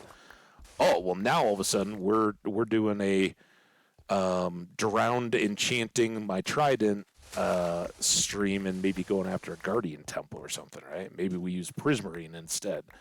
Those kind of things can happen very quickly and very unexpectedly. Or you just, see a new natural site or something like that. Like, wow, I just want to pause and soak it in. Or you didn't plan on it at all, but suddenly get inspired and feel like, oh, I want to make a little build here or something. Set something up. Or add to one you've already got going. So it, in and of itself, I like it for the adaptability and the change, the way we can kind of keep it fresh and keep what we're doing in each given day new for the people, all of you. And it's a great way for me to just get to, we were talking about the Neanderthal YouTube documentary I discovered and have been watching as I fall asleep for the last a week. It is 3 hours long, so you kind of, early on, you fall asleep after 20, 30 minutes or so, and it runs for a long time. Then as it gets later and later, it's like, oh, okay, it just I keep waking up and I'm watching some totally different YouTube video because it's randomly decided on something else. But if you guys are into any of that, that was what we were talking about before the raid. I wish I knew who the channel was, but it's like a 3-hour YouTube new video type documentary on Neanderthal evolution and life, like everything you ever wanted to know about Neanderthals, you'll know it. It covers diet and habitat and range, adaptability, where they came from on the evolutionary trail, and then ultimately why they didn't survive, but like population densities and how that changed and how they lived through climactic cycles and their longevity, but ultimate failure is opposed to modern humans, right? And for the moment, we're doing very well compared to Neanderthals, but they were here for like 400,000. I almost said 400 million years. That would have been a really long time.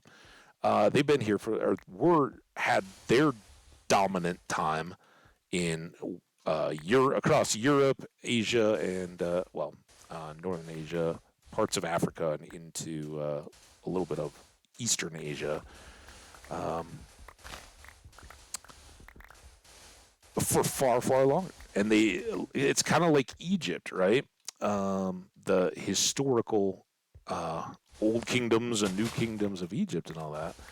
And, they've got 5,000 years of history, incomplete in places as it may be, but, they had a 5,000 year civilization. But it didn't adapt or innovate much. It survived so long because it was very static. The pantheon and who did what. Your life would not have changed perceptibly from your grandparents. They weren't. They had a system. It worked very well. There might have been power changes and things like that, but it was very slow to adapt or make changes. We're in the Nile River Delta or along the Nile River. We know its cycle and its pattern. We know how to exploit it to provide enough food. Don't mess with a good thing kind of deal, right? Well, Neanderthals had the same kind of process going, except that over so much time, they, being in the same ice age that we are, but we happen to live in a interglacial period. They went through a great number of glacial periods. So, a lot of their history was in glaciated Europe and Asia, moving down to the coasts and surviving on the produce of the sea and all that when it wasn't possible to as highly count on vegetation and that kind of stuff. Yeah, a lot of people it would. For me, that's my kind of like just geek out stuff. I love it. I've told these guys a lot when I was in high school. One of kind of the throwaway classes was anthropology. Wow. Type what you think, not what you're saying. We had this anthropology class, and it was. I was like a cross country runner and Nordic skier, not even downhill. I was not the big jock, but I was athletic, and we, Letterman and all that. We had a very cool, fun team, and I wouldn't have traded any of it. But we certainly weren't the jocks. But I got to take this class, anthropology, and anybody could. But it was kind of one of those, it was the one that everybody knew, like easy A, not a lot of work. We watched a lot of movies, and some of them were like Indiana Jones and Star Wars because he wanted to emphasize how the Force, why Star Wars was so successful was that it picked up on human characteristics and societal stuff and included that where earlier sci-fi, 50s sci-fi and all that, totally ignored it, right? You'd go into the future spaceship thing or whatever, they didn't have religion. They didn't have junkyards or different kind of, like Moss Isley, the wretched hive of scum and villainy, right? Um, they didn't have slums and that kind of stuff built in, where there were different um, societies within a larger one, right? Like you might have the time machine with the Morlocks and all that kind of stuff, where, yeah, you had two different societies, but one was monsters living underground, and oh, surprise, they weren't actually as bad as some of the other ones, right? Um, but in Star Wars, you had the overriding empire that was political above everybody, but you still had, you had um, uh, the Tatooine, water vapor farmers and all that good stuff. And then you had, Alderaan with its nobles and elites and all that kind of stuff, and diplomatic princesses and all that. And they were all existing within the same world, and that was significant when George Lucas made Star Wars, to include that kind of depth and humanity, I guess, to a world, and spoke a lot to the success of the movies. Right? Anyway, I guess we're gonna have extra gravel in there. So we got some berries, we got some lapis, I think we got some rail in here. A little gunpowder, not quite as good at the yield as our creeper farm.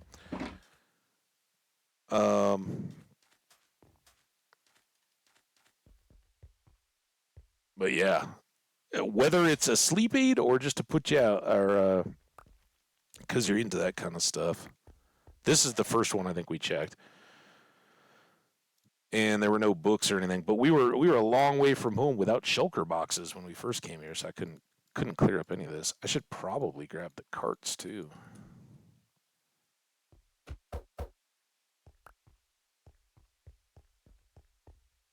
There's this one down here. Anyway, the class was way better than it had any business being, right? Because I learned about all those proto-humans and kind of um, what the at the time best knowledge was, right? And it hasn't changed all that dramatically, but what has totally changed since I was in high school to now is the presence and use of DNA, right? In pulling it out of fossilized remains and that kind of stuff, and just the technology application to pro archaeology and digs, and any of these finds.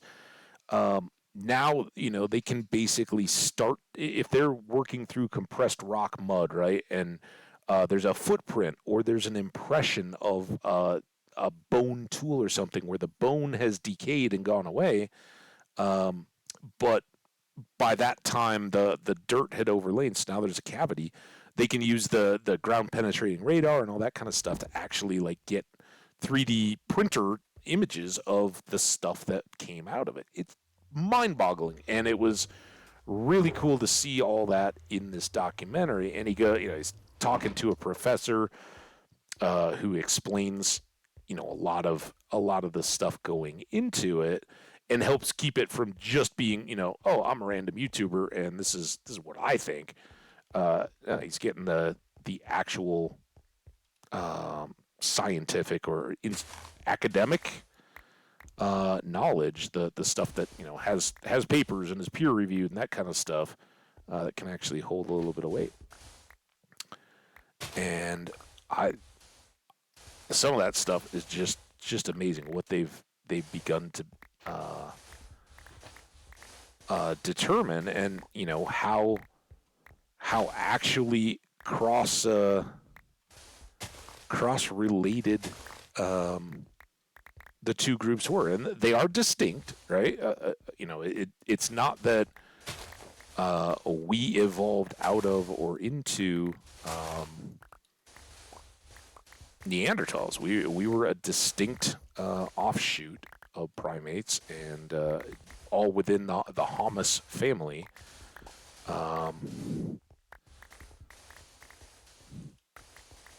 But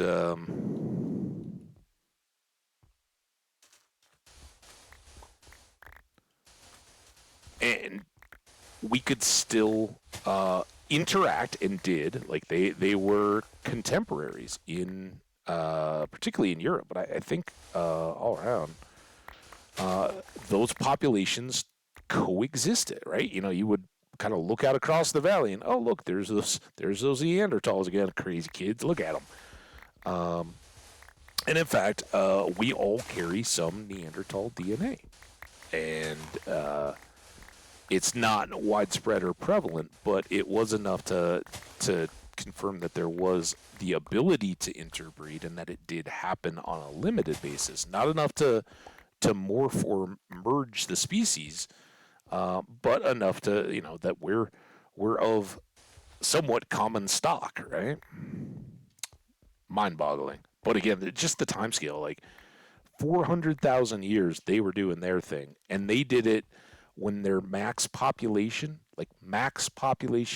was 15,000. They had a range that went from the steppes of Russia, if not Mongolia, to the British Isles. 15,000. Their population density was something like 0.0002 something per square kilometer. Population density in Mongolia, which is the least populous country on Earth, 2 per square kilometer, which is still ridiculously light compared to anywhere in the United States, but 2 per square kilometer, and these guys were 1,000th of that across the world, right? That's why they could afford to be hunter-gatherers with crude tools and all that. There's relatively plenty of game.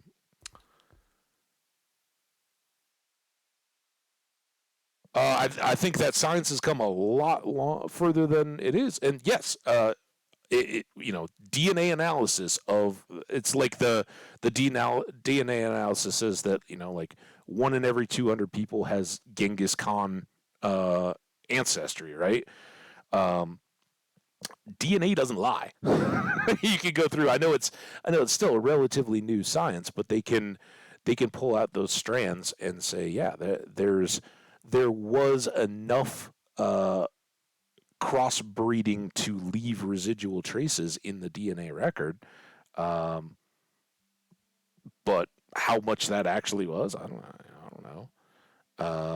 But they basically said that because uh, there wasn't a great warfare or anything like that. It wasn't like our people, Homo sapiens sapiens, and Cro-Magnon and all that, wiped out Neanderthal. We're like, nope, we're taking over. We're the better ones. And there, it's just the battle of the caveman or anything like that. No, um, they likely, that was kind of the cool part, is that they likely coexisted because there wasn't direct competition. There was enough space, but it was Homo sapiens sapiens that bred much more productively. And a big guess towards that is that, and again, the video does a very good job. It does a thing of saying we'll never know, or we can speculate, but we can't do that. They're very clear, and that's where it's very pulled out of academia. They do a great job of saying this is as far as we can say with any certainty. The rest of this is speculation, or this or that, or we'll only be able to imagine what they will never know what they were thinking or what this might have represented to them. But we know that they had there were finds with more eagle talons than they would have found naturally in a certain area, so they were gathering them without a practical use. Were they for necklaces or body ornamentation? Is that a sign of art and culture or anything like that in a non-human species? I think it's risky to jump to such conclusions, though. I don't know a lot about science to support this, but 15K seems extremely low.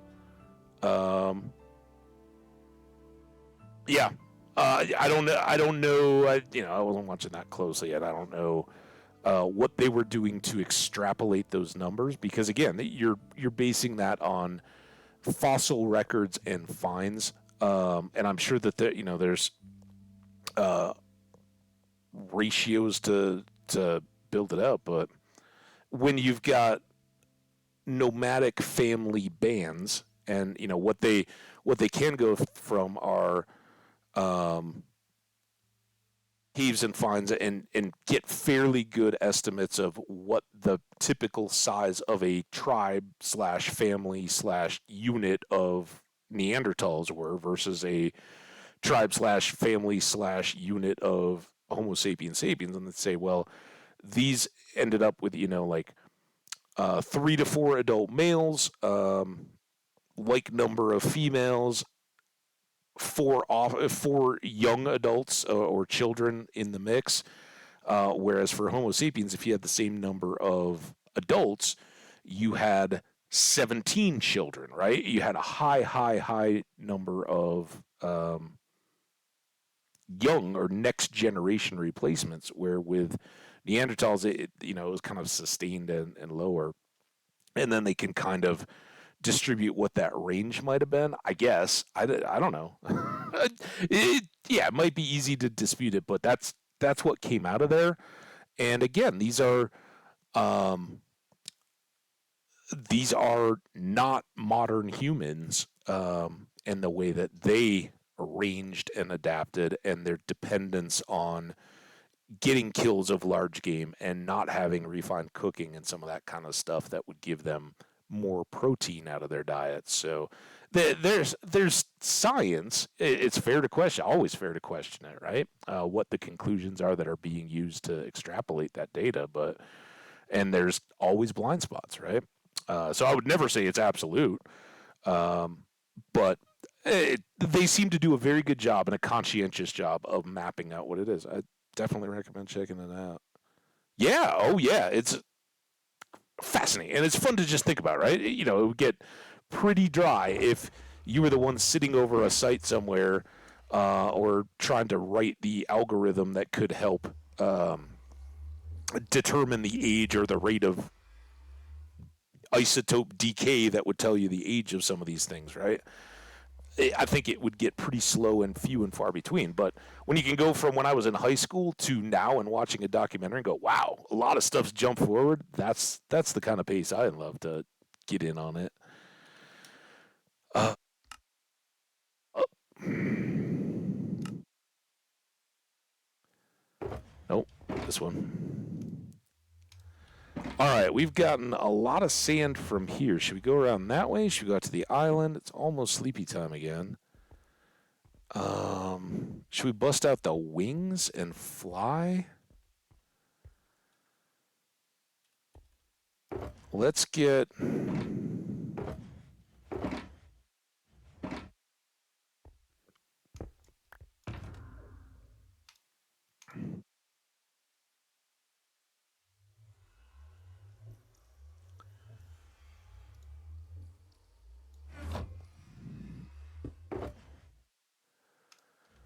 That away.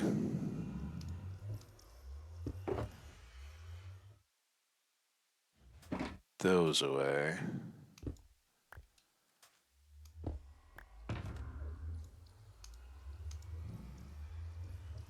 Oh, that can hang out. All right, we good? Flight box down.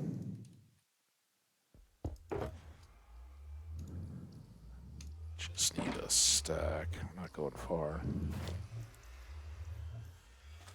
And then we'll pick up all this stuff. We'll take off at dawn.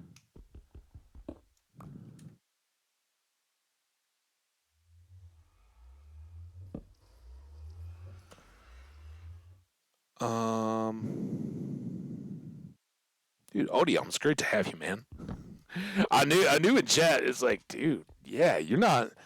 I don't even see stream stuff, but look at you just keeping things moving along. It's awesome to have you.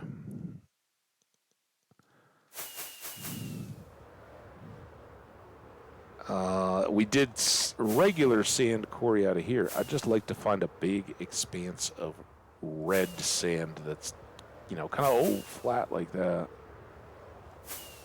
Here we go. This is the one we needed. I knew it was around here somewhere.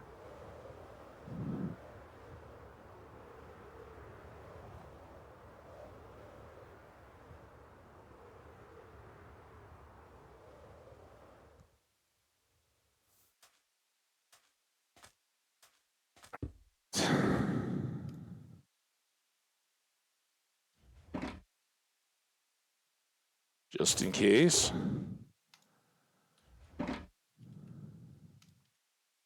That's what we want to fill. That's what we'll dump into. And let's go. All right, now hopefully we can do this very quickly.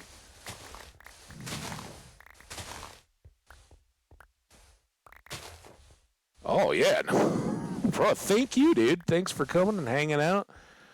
I know it's easy with a raid. I'll often not forget to try to start a raid, find somebody I know, and jump in their channel. But it's tough when you stream.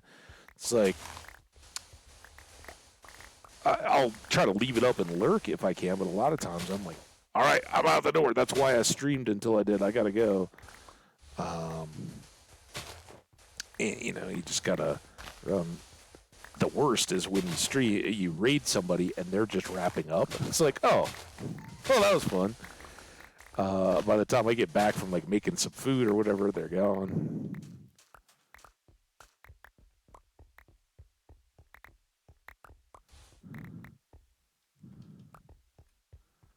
So I wasn't sure, Odium. Do you stream at all? Do you do any content, or is it just hanging out and watching, listening, being a superstar chatter?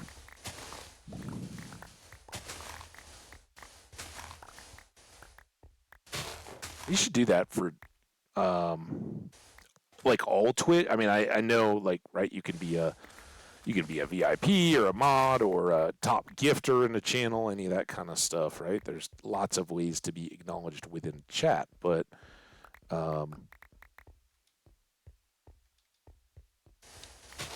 I think Twitch should have something that's like superstar chat, non-content. You can't have ever created any content or logged in, but you've been a part of Twitch, you've gifted subs and hung out in chats, like had 10,000 messages in multiple different chats over multiple different years. I mean, you go into chats that are long-standing and people have 10-year sub badges and stuff like that. Like, there should be across the platform the equivalent of affiliate or I don't know, partner, but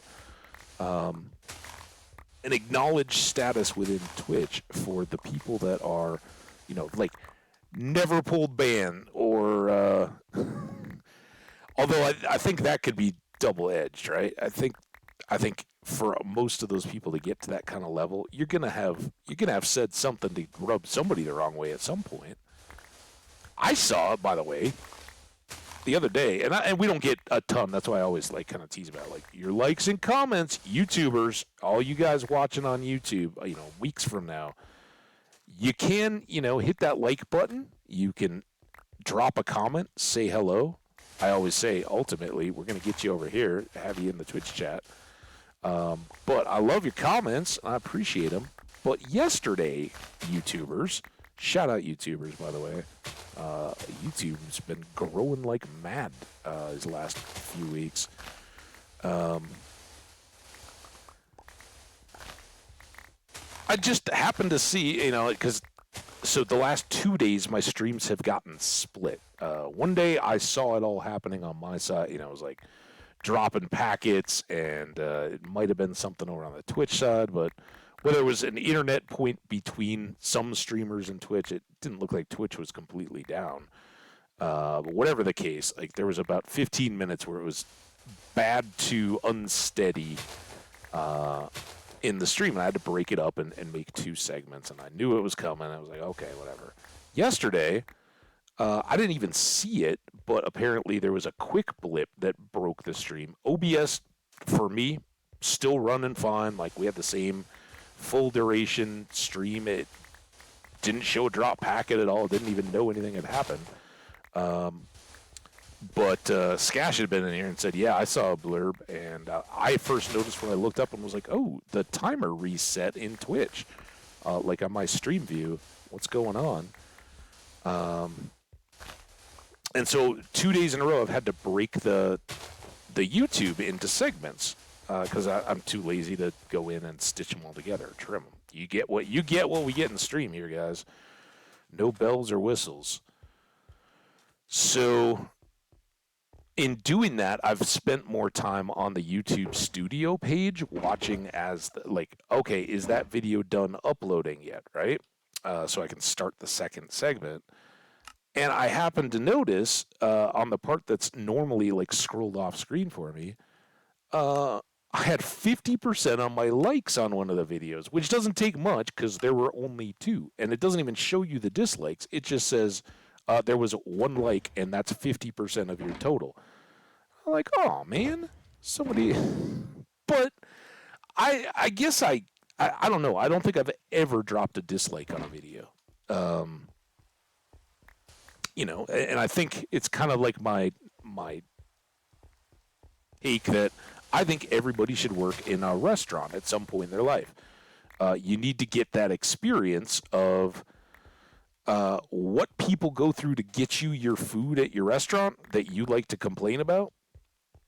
So you have a good take of what that means when you decide to completely stiff somebody on a tip or make a scene in the restaurant just because, again, kind of like in a chat, you feel like an edgelord, right? You got a hair in your food. So you're going to let the whole restaurant know how unacceptable it is and how offended you are that ever happened, right? I'm just saying, probably a good idea, and probably a lot of those people would act a little differently if they'd been on the other side of that interaction. All I'm saying. But I think the same thing kind of goes with content, right? When you're in a chat, if you haven't been on the other side of it, you're pretty unlikely to, even if it doesn't jive with you or you don't necessarily think it's like your thing, I'm not dropping a dislike on it. Now, I think a dislike would be appropriate if there was offensive content, and I don't know, maybe somebody finds something I said offensive. But at that point, if it's that bad, it should probably be something that you're reporting and asking somebody else to take a look. At least in my book. And again, the button's there. I would much rather the dislikes were still visible so people could get it. Because I guess there's content that misrepresents what it's supposed to be, and some of that. I try not to be too clickbaity on my videos. I'd love people to find them, but I'd rather they know what they're getting into when they find them and hope to stick around than doing the old nar har har. I got a couple extra, a couple hundred views on that one video, and those people are never going to click on my videos again because I totally made them think they were getting something different. Yeah, hardcore Minecraft stream VODs. Basically, you can catch up on what you missed if you weren't able to catch it live on Twitch. But yeah, somebody dropped a dislike, and I'm like, okay, I'm not trying to be too edgy. Sure, maybe you didn't like the content. I just would feel like if you're going to go to the trouble of disliking something, leave a comment, right? Like, hey, I thought your video was trash. Do this to fix it, kind of stuff would be my take. Oh, yeah. I can see that, Odium, and I have thought that, except that I do kind of wish YouTube gave it on the YouTube, I don't want to see this content, like kind of like blocking on a message board or something like that, right? Like, I never want to have to deal with this particular poster again. Same thing with YouTube. I would rather dislike, and maybe that's in there. I don't know. I just move on, right? I don't bother with it too much. But I'm with you. Like, I want that kind of search to deliver me up the content category that I'm asking for, but this one that you keep recommending me is trash. I don't want to get more of it, and maybe that is a valid deal. And maybe that's what they were doing. I don't know.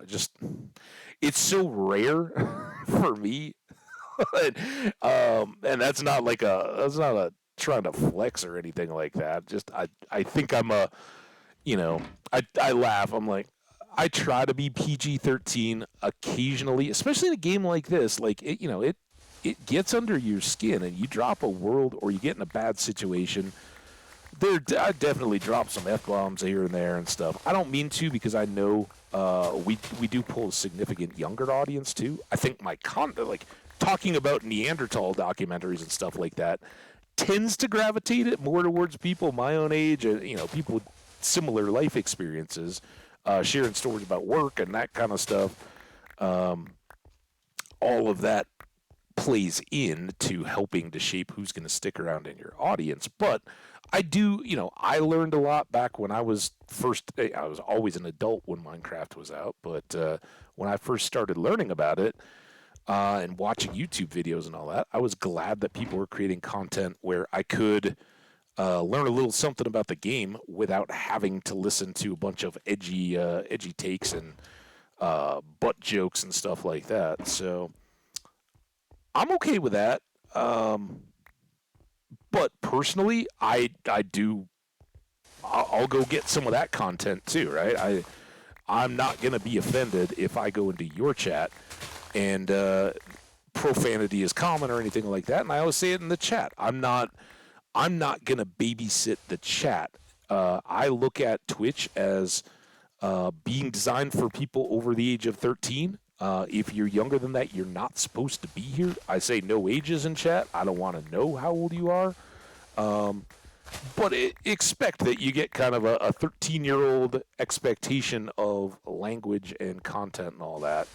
And I'm not going to go into detail or try to make people uncomfortable. But I also caution people in the chat that, if someone else comes in here and happens to use some profanity or something like that in the chat, as long as it's not being done in an attacking way at the rest of the chat, don't come crying to me like, hey, this is Twitch, right? People get to express themselves, and I'm fine with that. I just don't want, I don't want that to be turned into attacks on, or, everybody should be able to be comfy, cozy, and relaxed and feel like they're at home here. We can have discussions and we can disagree about stuff, but I don't have much room for the personal attacks. And if that's the only way you can articulate yourself, or if you just show up here just copy pastaing swear words or something like that, you're not really the type of folks hanging out in the chat or adding things that I feel the people that spend a lot of time here would appreciate or enjoy. So we'll work to alleviate that. But by and large, it's pretty wide open here. So that's kind of where I'm like, dude, how do we pull dislike? Like, what happened? We were having some food takes. Maybe they were very anti Denver Nuggets. I am in the Denver area of Colorado, USA, and just 2 nights ago, the Denver Nuggets won the Western Conference Championship. So I might have been a little bit edgy in the fact that I was cheering up that victory yesterday. So maybe it was disgruntled Laker fan. Maybe it was Hot Dog Man. He thought the name the Denver Nuggets was dumb. And I still struggle to understand his take. If I ever would stream, I would want to have an 18+ stream. Hello from Amsterdam. You're Amsterdam? I've been to Amsterdam. What's up, Amsterdam and the Netherlands? Shout out to you.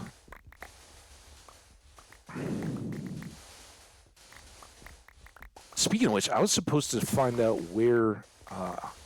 Try to go look at an atlas or something. This goes back like a couple weeks, but Welsh Jenny, who had to leave chat today, was saying that she had a friend in a town in the Netherlands, and I was wondering if that was where my dad spent time as like a college grad, summer job or something like that. He was spent a little bit of time in Holland.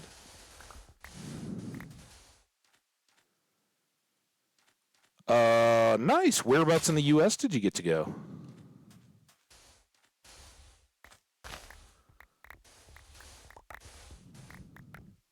So when I'm not going to try to tell secrets out of school, and we've been long enough since we've been mentioned his name. When we were in that stream earlier together, Odium,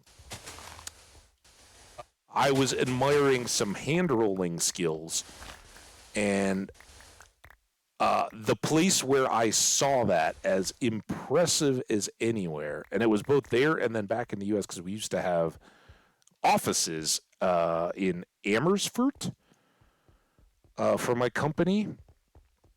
A long time ago for me too. I don't work there anymore or anything, but we would have, when I went over there, it was just purely on vacation. But when we'd have coworkers come over and spend time there, and both while I was there and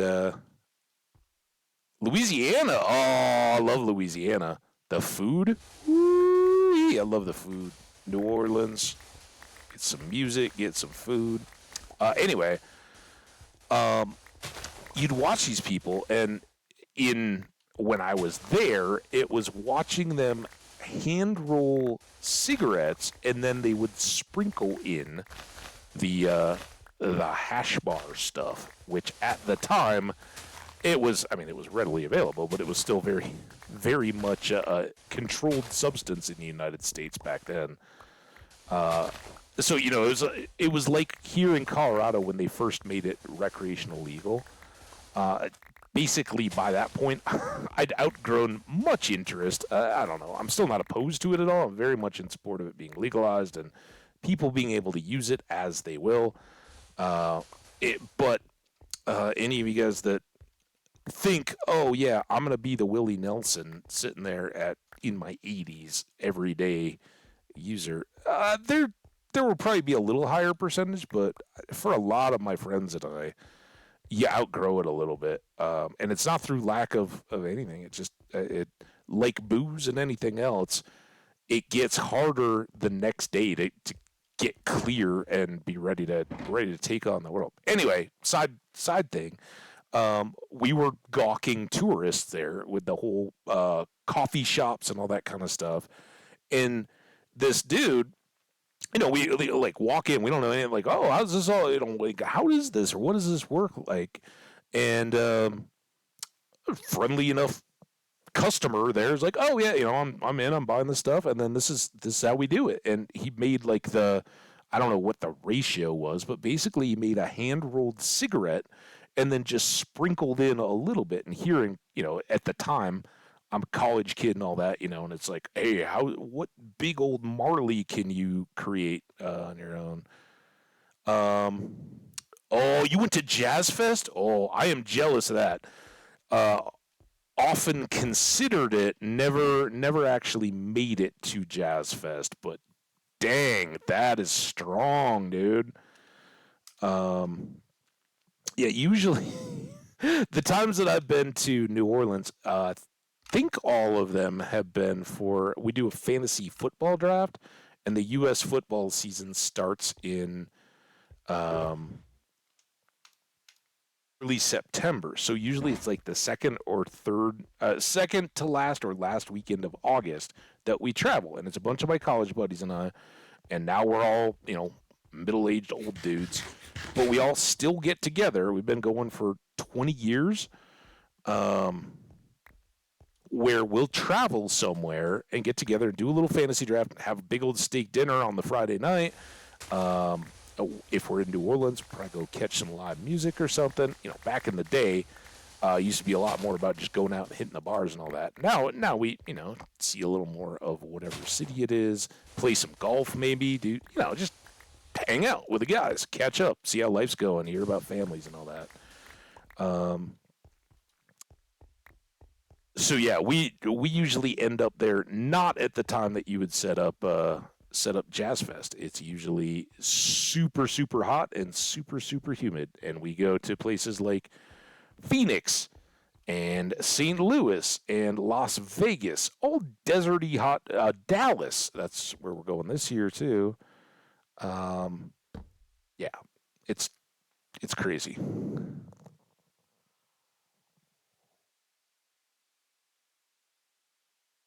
I don't know what that means, but more power to you.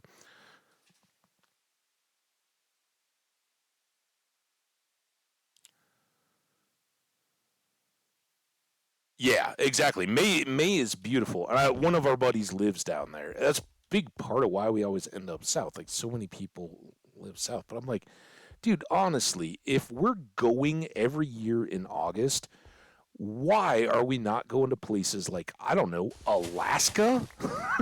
Like, I grew up in Minnesota, USA, which is on the border with Canada. It's in the continental United States, but it's often called the little of Canada, right? A little brother. We get had long, cold winters, and not not as much snow precipitation typically as we get here in Colorado. But what you get doesn't go away all winter, right? It just sits there. So by like a month and a half ago, 2 months ago, you just have this like cake of like icy glacier remnants um, sitting around. That's so cool, though. So yeah, I've spent way too little time. I was actually when I went to Amsterdam, um, I was. I think it's fair to say I was entirely smitten, and this is as me as a working adult professional, right? I'm in my probably mid to late 20s by that point, and it was a girl from back home that I'd known in high school and all that, and we kind of had a uh, brief encounter when I was back there on a visit, and I was like, "Oh man, this is fantastic." I was actually, uh, I don't know how all it overlapped, but it was while I was dating a girl back here, and I kind of made me realize that that one didn't have as much future the way I felt about the other girl. But she was like, "Oh, I'm going to spend like 6 months in the UK." She was spending half of it in England and then half of it in Scotland. So I went out and visited her while she was working at a pub in England, and it was amazing. Like we had a total blast, just for a little bit. Um,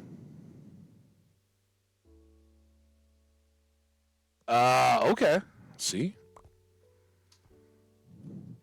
yeah, we we usually use two papers so that they could get bigger.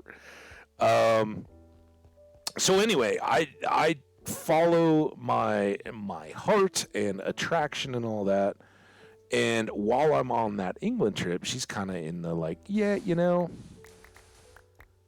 I don't want you to be confused about what this is or where it's going. I don't really see it as a future. And I'm like, oh, you're gonna see. And, like, that's why I try to, remind, because we get a lot of young people like, oh, I got to go on a date, or, oh, I just broke up. I feel bad, all that. It's like, dude, you're just learning what the right one is for you, and it's not that the one or the other is bad or good or anything. We were having a great time. We absolutely were enjoying it. Um, but I was kind of in the like, dude, see the word. I'll come over here and join you in England, like throw away my career and all that. Like I don't care. Like I see a future here. She didn't end up working out. But later that year, when she was in Scotland, another buddy of mine from high school and I both went over and hung out with her and her roommate who had this like third floor flat on the Royal Mile in Edinburgh. It's awesome, except that the bagpiper was right outside their flat block. Um, but it was spectacular. I had a wonderful time, and we did like a 3-day flight over to Scotland. So it was I'm sorry, over to Amsterdam, and it was a whirlwind tour. But we basically walked the city a lot. We did the canal boat tour. We went to um, the the Da Vinci Museum, the actual one, and then I know it's not the right. I want to see it like in German, but the other museum that's kind of like right on the square there, overlooking the Da Vinci Museum, the one that has more Da Vinci's. um, yeah, it was just early, and it was, but I don't know, even that. Like a good old Scottish tattoo, drums and pipes type stuff. I'll actually dig on that if it's got a good drum underlay. But having one bagpiper outside your window, first time chat. Hi Rick, Scash rated nice. Hi Habbage. Hi Rick, welcome. No, I'm just trying to think of the name of the other museum that's right there. I can't think of it. I'd have to go look it up. But did a little bit of art. Walked, would like walk around and through the red light district and all that, and giggle and all that. But saw didn't go into, but saw Anne Frank's house. Walked down on the kind of the pier and the plaza. So awesome, a beautiful city. I absolutely loved it. And wish I'd had more time there, honestly.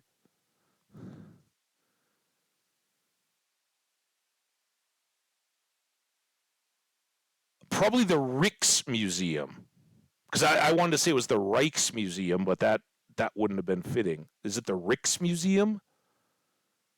And I bet the Van Gogh Museum is like a little. It's kind of like under, like you go down, right, to get into it. Um, but I think it's the Rijksmuseum. It's kind of like an older building, right? But I think it's that Rijks. I don't know. Reeks? How do you say the double IJ phonetically? I guess I could look. Let's look.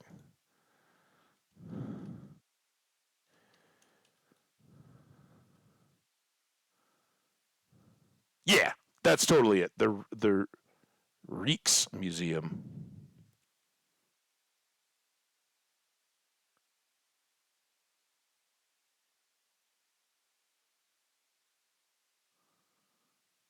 Pronounced like Reeks.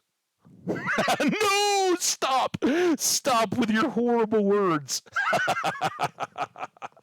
Oh, thanks, Odium. Trip down memory lane. That's fantastic, dude. Cool. And then we got Hyrick.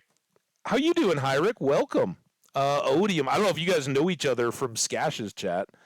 Um, Skash and I are I love Skash. He comes and lurks here a lot. Like usually is here to welcome me, help me kick off my stream.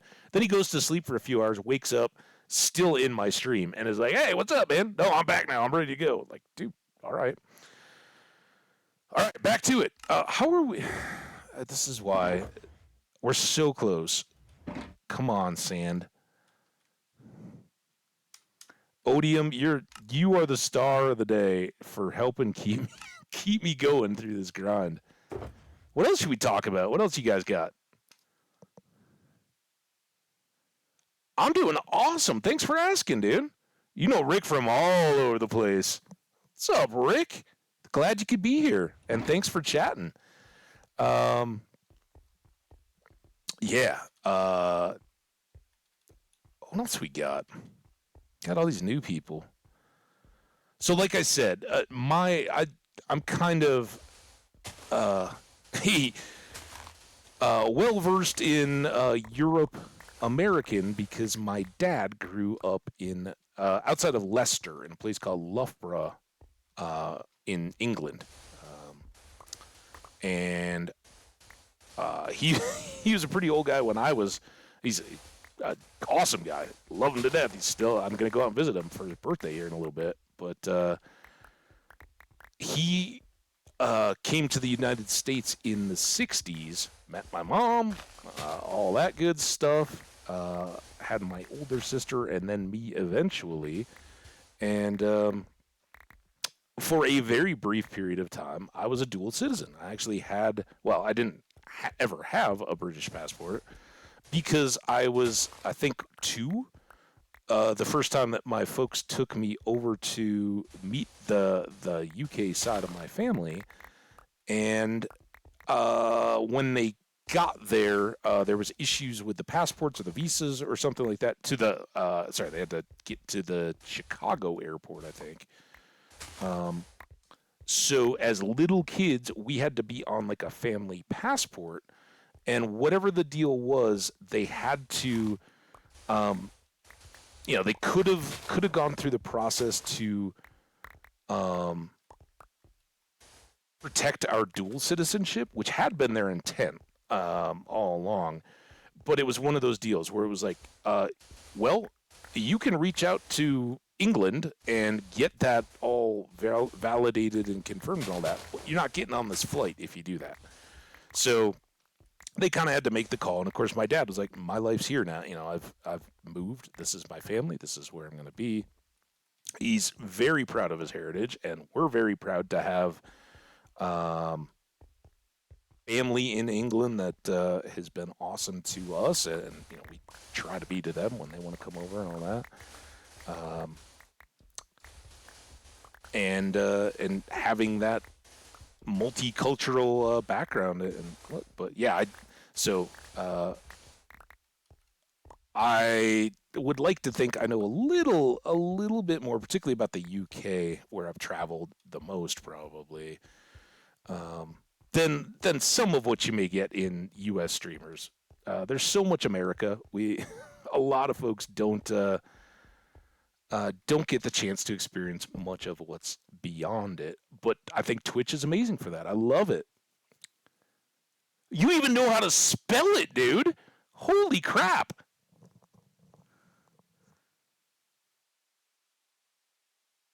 No kidding. Wow, dude. when I was, I think it was on one of those trips I was just talking about. So I'm a young man adult, but obviously, I might be going over there because I'm interested in the girl, but I can't just ignore the fact that I'm in the country when I've got family over there. So I, go over and hang out, and then we'd see the family and all that. And my uncle is like, "How do you pronounce the place where your dad's from?" And I'm like, what? What are you talking about? And he's like, "No, I'm just curious how you pronounce that word." And I said, "Loughborough." And he's like, "I can't. I've asked people before, and they call it Louis Bowie or something." I'm like, "What are you talking about, dude? It's my dad's hometown. He did teach us how to pronounce it. It was tough to spell when I was a little kid, but I got over it."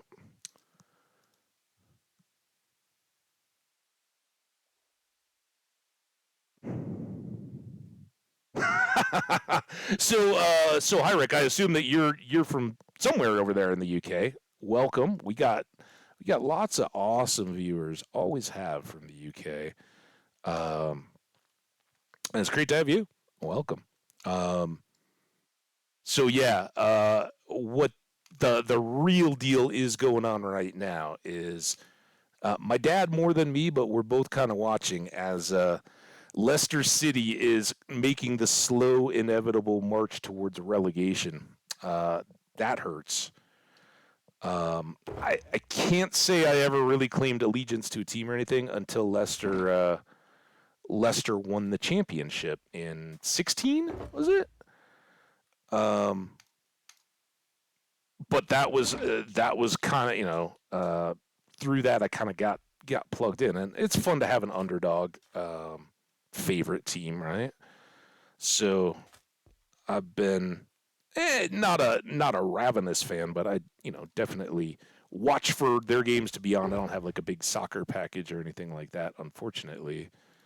Um, but I check the standings, and when they do get coverage, I definitely check them out.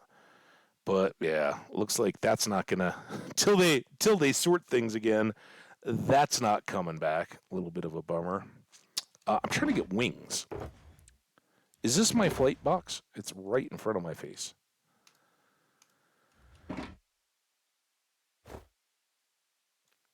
So no, that's dumb.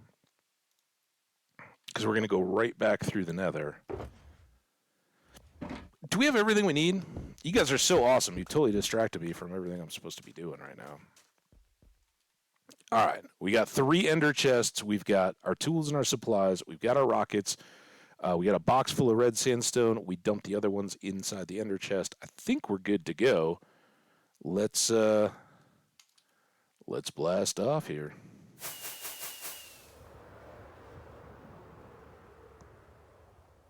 Northeast. Okay. Not a stone's throw from Nottingham. It's where my dad was a University of Nottingham grad. That's where I went to school. So yeah, I can't claim that any of them are super familiar places, but I've definitely made multiple trips there, and if I was left adrift in Loughborough, I think I could like tour around far enough to find the little above shop flat where my grandmother lived when I was a kid, and where my dad and his brother and sister grew up. And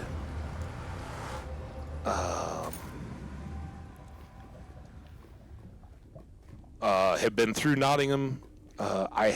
I've got family in and around York, Maltby, and then further down towards Birmingham. I've got 2. So my cousin's kids. I don't know if those are. I think those are those second cousins or removed cousins. Whatever the case, my cousin's children are both in London. Just a cool little scattering and smattering around. It's great getting over there to end up in different places for different, whether it's an anniversary or a birthday, or whether we're just over there and somebody's like, oh yeah, come here, we'll have the family round and gather together.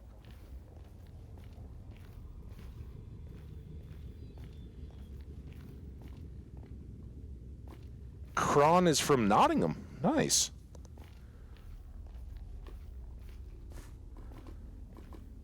In all your near Loughborough times, did you know Quorn at all? Quorn, Quorn, little tiny little burg outside Loughborough. Was that I for Kron, or was that for Quorn? Oh, no worries. That was like the little town where my dad was literally born. Well,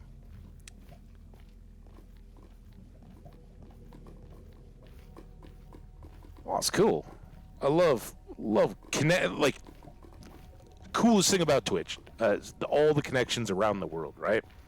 Skash, it's awesome to have our connection in Australia. He keeps me going with what's going on the opposite corner of the world. He's got summer when I'm in the midst of winter. We flip flop.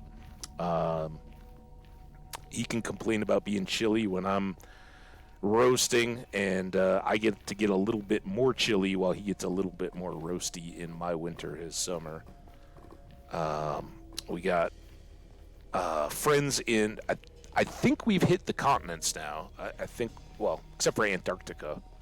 If you can prove you're jumping in from a chat at like a research station in Antarctica, you got it. But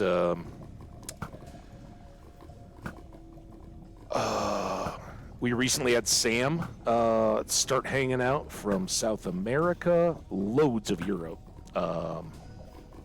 and a few scattered folks from Asia dropping in. Africa, got Mel. So I love it. I love hearing about all your different homelands and places and what you got going on. Local favorites, whether it's food, one of my favorites, or music or sports, what you got going on, pastimes and all that.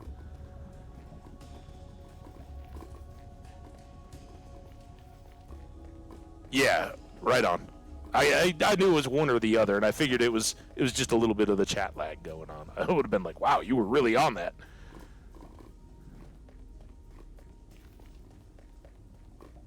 All right, that little marker was where our previous pop out into the overworld had been. We're heading back to our base now. All you guys that have been holding out, waiting to see what I've been talking about building, why we've been getting all this red sandstone. We'll get back. We'll maybe throw the wings back on, take a quick tour. I'll show off why this particular Minecraft world has been one of my absolute favorites so far. And we're still just getting started.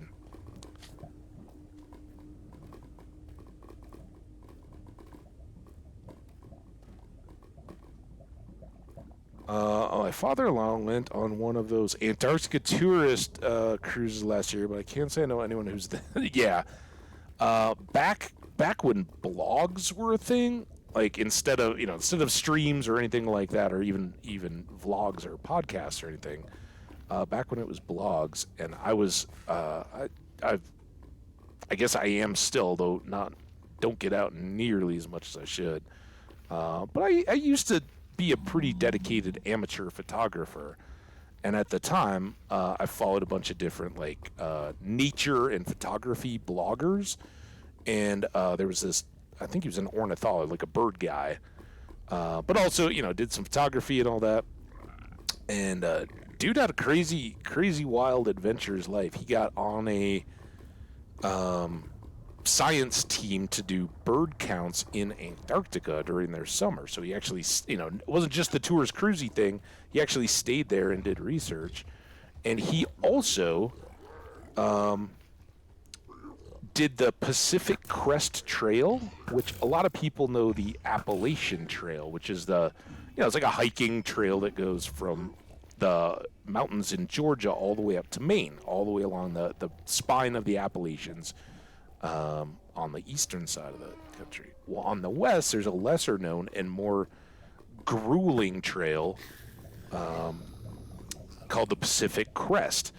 And it runs basically from the deserts within sight of the Mexico border all the way up to the Canadian border. And it at times touches the continental divide, but basically just follows the Sierra and Cascade high points, and it is supposed to be just not only just brutal because the mountains are significantly higher than the Appalachians, but you got more, I think, comparable if not more mileage to go, and you're going through extremes. You're going from desert heat up through winter, and you basically got a season, right, to try to accomplish it.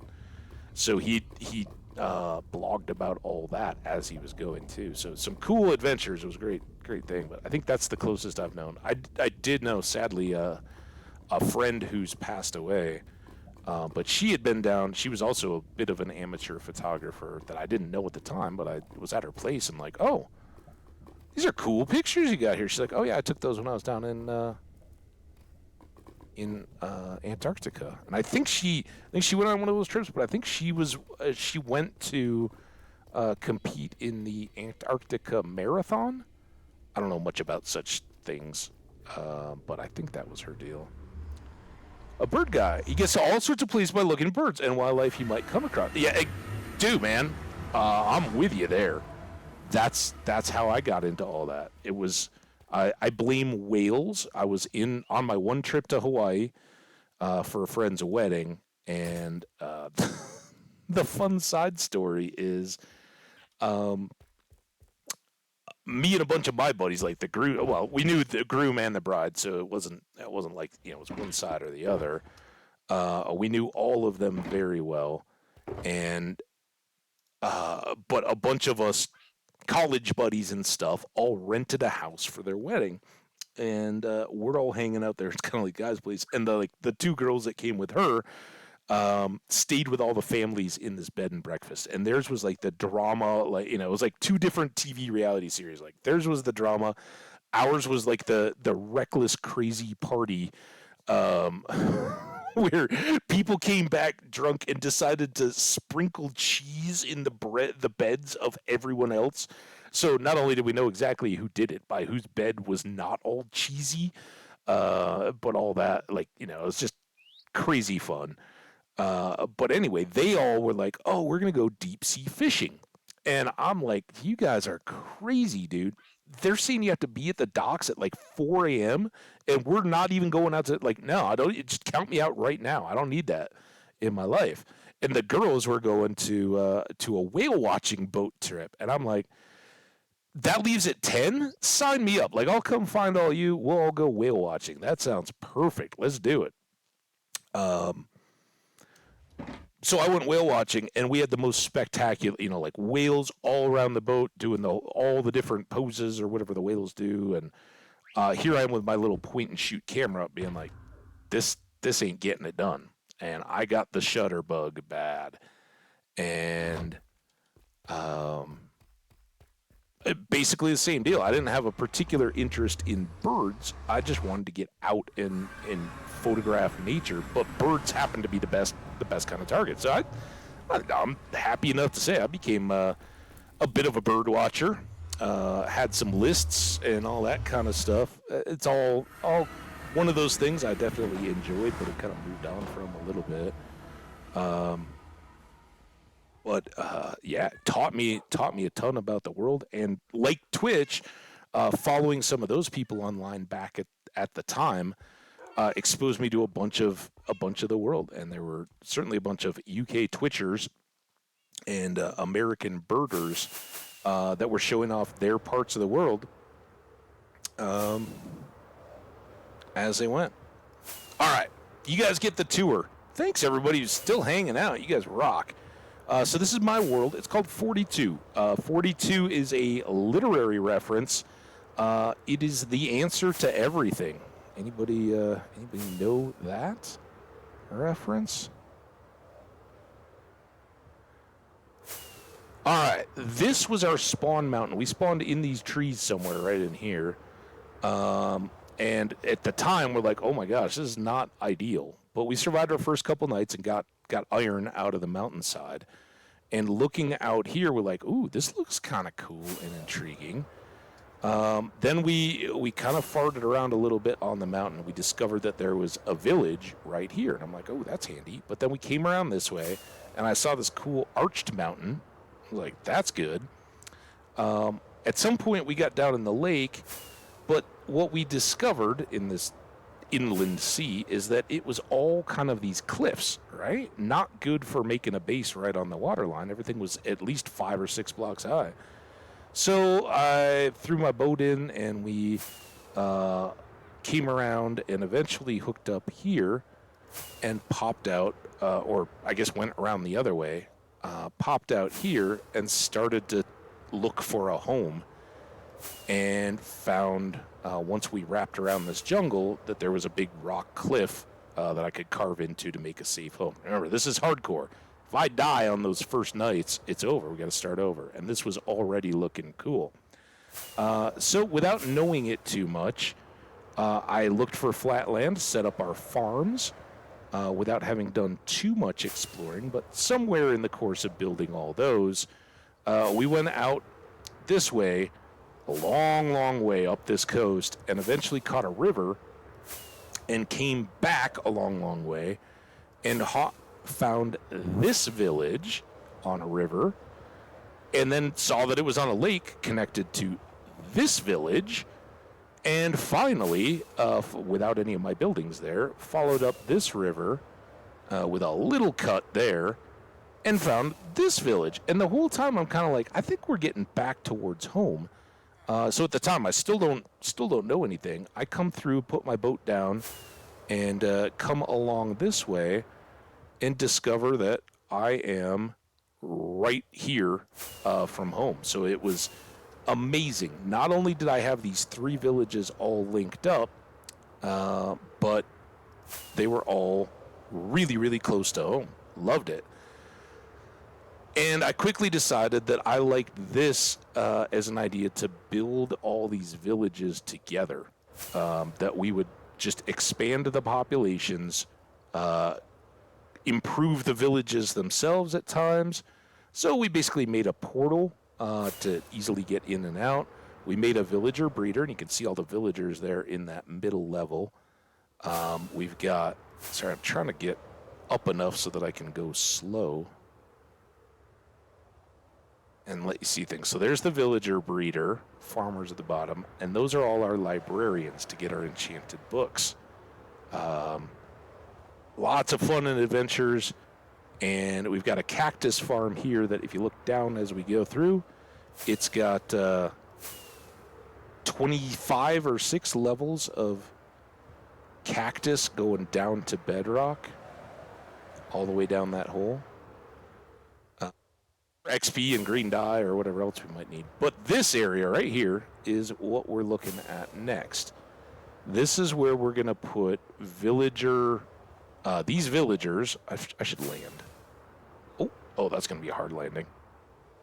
Let's come back over here, though. All right, sorry. Puts hand up.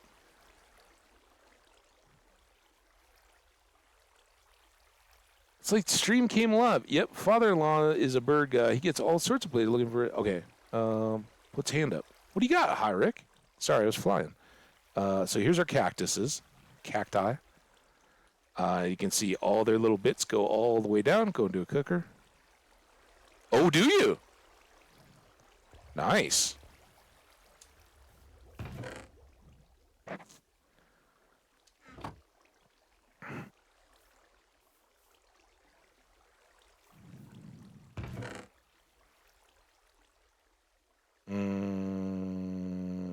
I don't know if we're really ready to build yet.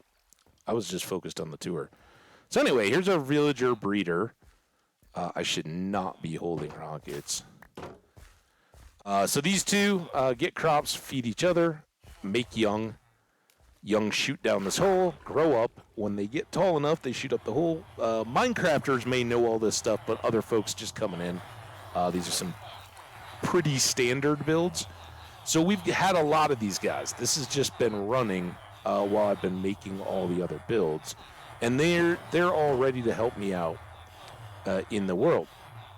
So with the mine carts and stuff, we're going to take them out of there, probably run the mine carts around the outside, and then we'll take them down this hill and build out our little mall sections along the way there so we can have lots of different traders offering lots of different goods and have kind of a commerce center. And I'd said from the start that if we had villagers up here, we might set up some, as we move back, right? Like that's our main area.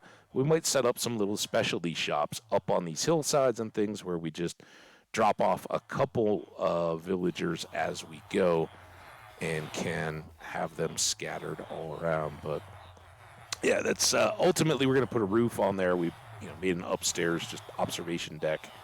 But basically a tower, because you want to move them upstream and start them as high as possible so you don't have to power the mine carts as you deliver them wherever you want them to be. That was the thinking there.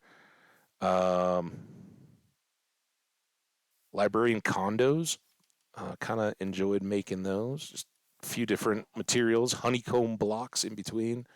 But we've got basically all the enchanted books we need. There's a few one-offs. All right. Wings are still on. This is the base of our tree farm. We can plant a bunch of spruce trees there. And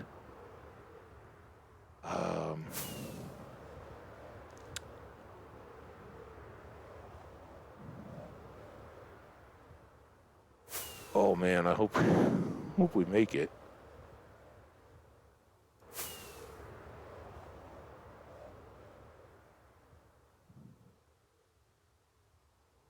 All right, can't miss.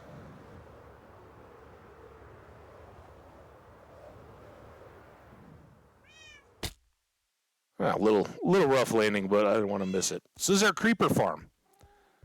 If I'd had more rockets in my hand, it would have been fine, but we'll have to place a chest to get more out. Nice. Rick, give me the, do you know the author's name, just so we don't ruin it in case everybody else is there?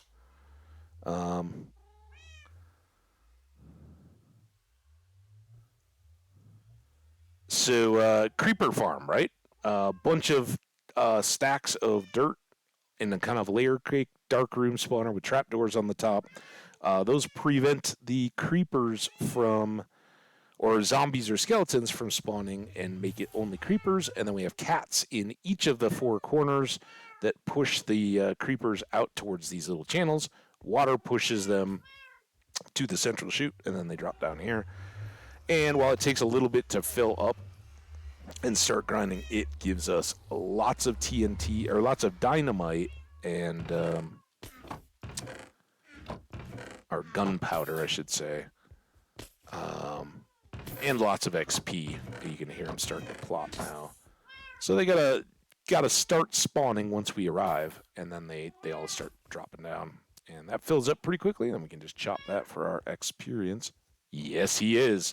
Arthur Dent is the main character, and 42 is the answer to the question of everything.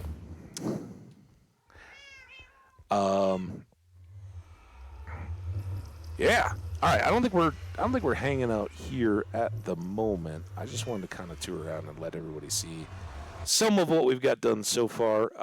The other part of this world that is just spectacular is the caving system in the basement. So we found all that cool landscape, though, that high-walled mountain sea. There's a bay off of that sea that is absolutely just painfully beautiful.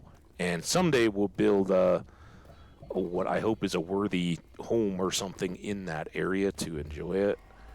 But being it's hardcore, it's always going to be a balance of staying alive and necessities along with a little bit of building. But trying to use that lake to put all of our builds and stuff together is something that grows into... but cool. All right, a little bit more toury stuff, and then we'll probably sort our gear, see what we've got, and start gathering up the supplies at least to build our villager trading hall with cured villagers for the best prices. We got an amethyst geode, so amethyst shard farm there. We haven't done very much with, but we can harvest all of those spiky bits off. As long as we leave the blocks, those will keep growing. And you get just a taste of what's coming looking up beyond it. We got to go up this way. And again, this was all discovered when I was effectively naked and scared, right? I had iron armor or whatever, but I popped up into a big dark hole, couldn't see much at all. This was all wrapped in its geode shell. But this cave just goes on and on and on. Look at this, has pillars of water and stone. For a long time, I didn't even know that there was an abandoned mine up above our heads up there. It goes way back here. And in the far, far corner, there's rich iron veins. So we've got material endlessly, like way back through and beyond all that. You can see some of the iron coming down there. It's amazing. And I haven't really even scraped the surface of trying to harvest stuff out of this area. But initially, we didn't even know any of that because all I had done was kind of start at this geode, and then you had to pick a direction. So we went this way, kind of lighting and going as we went, and start finding more amazing canyons and caverns, just on, twisting and turning. The Caves and Cliffs update for terrain generation is staggering and awesome. And it just, again, every bit of this was terrifying and scary as we went. But up to here, we found more of that abandoned mine. I don't know how actually connected it is. But I mean, look at the views. That's up above our head, just endlessly up and curving around. But it was about here where we heard a slime hopping as we were working to light through here. Another geode up there. We found a slime, realized that it was kind of in this area, and set that up. And lo and behold, that's at about the opposite corner from our base. So all this is connected. And we do have a skelly farm that we set up until we just finished that creeper farm last weekend. We were starting and stopping our streams here to go visit the skellies in another massive, long, awesome cavern. But we just come hang out right here and let the skelly spawner run while we said our thank yous and hellos and goodbyes and everything for the stream. We'd stand right here, watch the spawner kind of out in the darkness there. It was beautiful. They would pop in, but it's slow and rather inefficient, and we definitely don't have a need for bones or arrows at the moment. And I don't know that we ever went further back in there. So effectively, we've still got a bunch more to explore. We made it about this far, ran out of torches one day, and haven't really finished up. It just goes on and on and on. But it's gorgeous and endlessly fun. If you have played Minecraft, but it's been a while, or you never bothered because it was a kid's game, definitely recommend it. Check it out. I played the Java version on a PC, but I know Bedrock is different. All these things are going to be subtly different, and the mechanics and stuff are way different. But anyway, you can get to check it out. All the stuff that they've done with this game in the last 5 years, I'd say, has been amazing. No. I don't know any Dutch. I wasn't there long enough. I was, like I said, it was like a 3-day long weekend.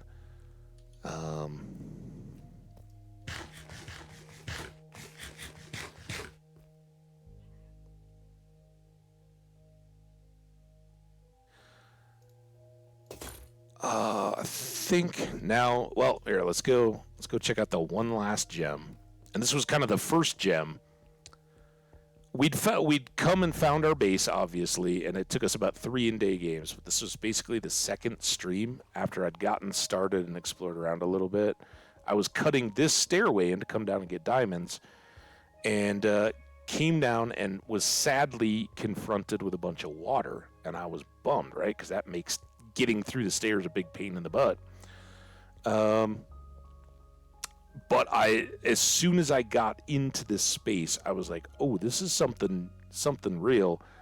And even though we were just starting the game, we cooked glass and stone to make it look a little prettier. And I have since been working on getting sea lanterns to light up this flooded part of a cave all around us and right under our base. It's amazing and beautiful. We got glow squids that come and hang out. And this just goes on and on and on too. Really, really cool.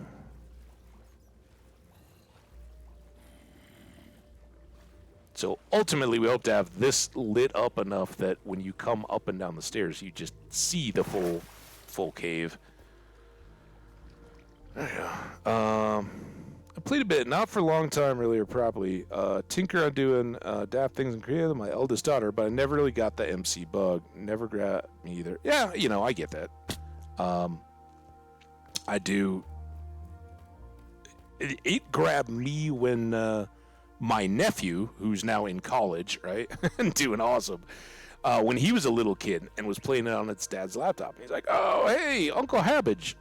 I'm not Habbage to him, but Uncle Habbage, you got to try this game. It's so much fun. So I loaded it up on my laptop, and sure enough, for a time there, he'll still occasionally, but he's kind of in that Minecraft. What are you doing? There's better stuff. But I maintain, if they told you you're gonna have to get on a rocket going to Mars, and it's going to be an 18-month flight there and an 18-month flight back, and you're basically just, you're not a scientist or an astronaut or anything, so you're basically just going to be hanging out while they're there. What is the one thing that you're going to bring along with you to do? You can only bring one. It would be Minecraft, because hardcore by itself could entertain me endlessly, but then you can also mix in creative mode, right? Just purely building without any of the stuff. You've got the other various side games. That doesn't even begin to count all the mod packs and ways that creative people have shaped and made the game their own. So I think it could be endlessly entertaining. The replayability on it is just infinite, right? It's always different.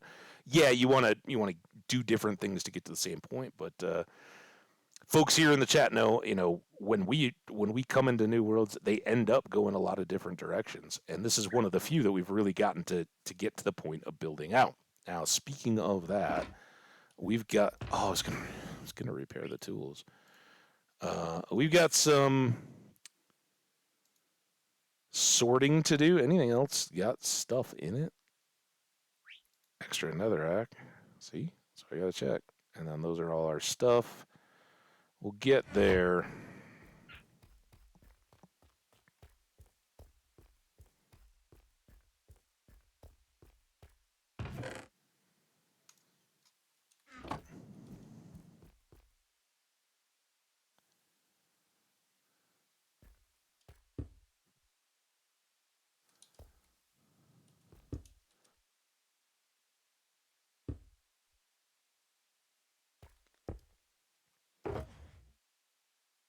The more of this we get out, and these are going to be the ones that take the most sorting of stuff. The blue we can basically leave because we know we're going to want to take that with us.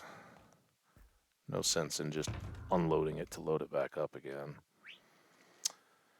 All right.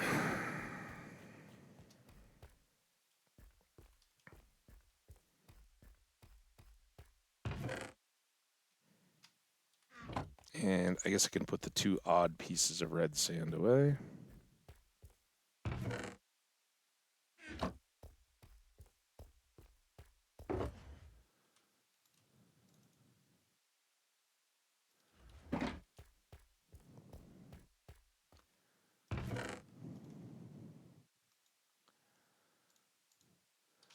And Blackstone.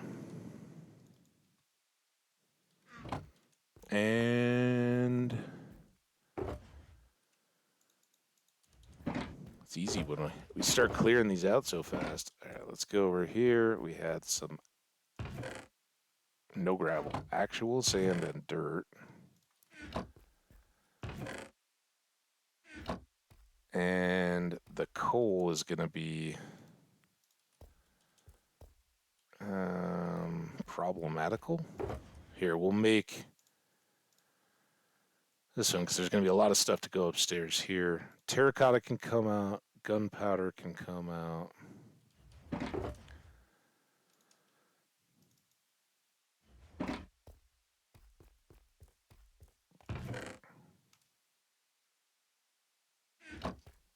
Gunpowder.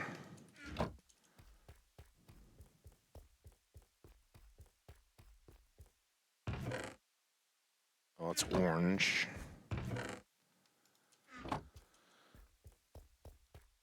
Oh, run.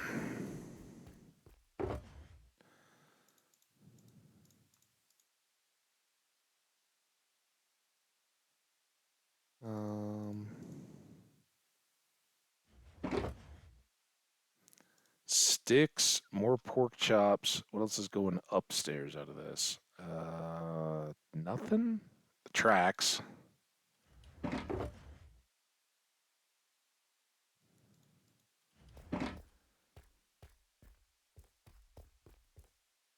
Let's see what we can sort out here. We got stem blocks.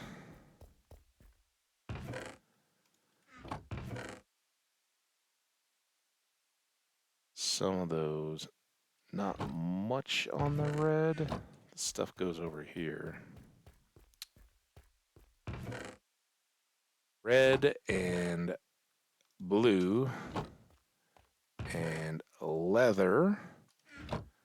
Magma cream. Flesh. Eyes. Flint. Gravel, more terracotta. Kind of opposite edges here.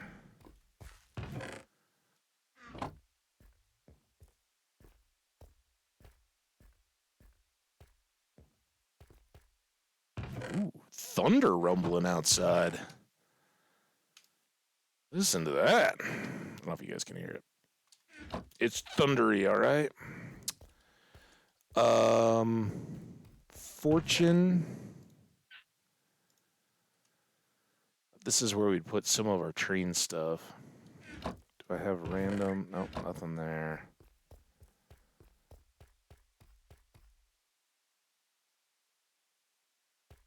Not going to be much here, but we'll use it.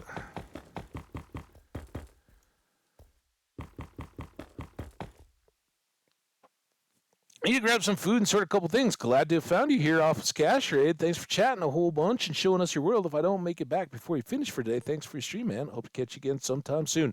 Hi, Rick. Thank you so much. I don't know if you're already gone or not, but thanks.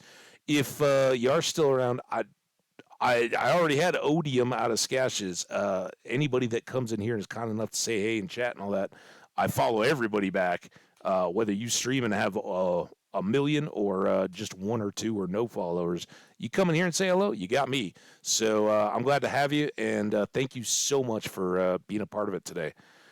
We're going for at least this hour. I've got about 3 hours and 7 minutes.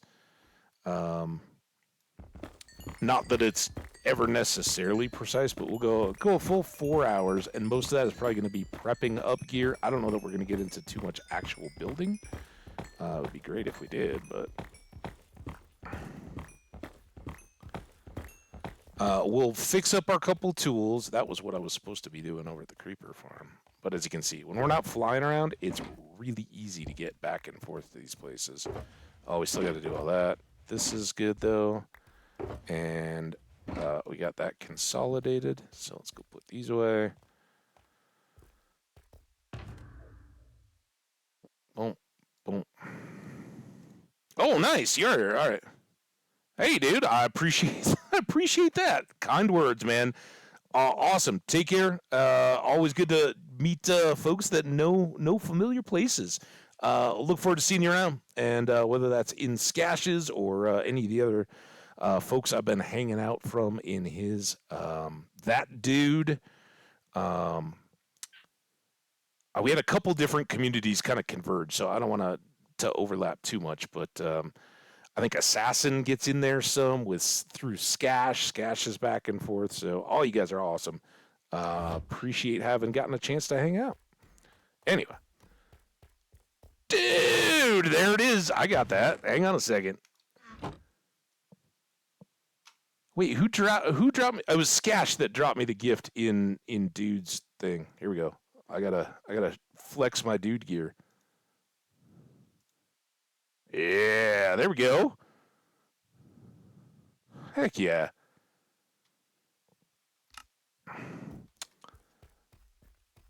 All right. Quick moving. Oh wait, let's get these ingots blockicized. Let's just say block. Oh man, it is so dark. First of all, I got a crap keyboard. I can't even. There's no like definition on the edge of the keys. What? Oh my god! I got to do this one first. Why don't you just know what I'm trying to do, game?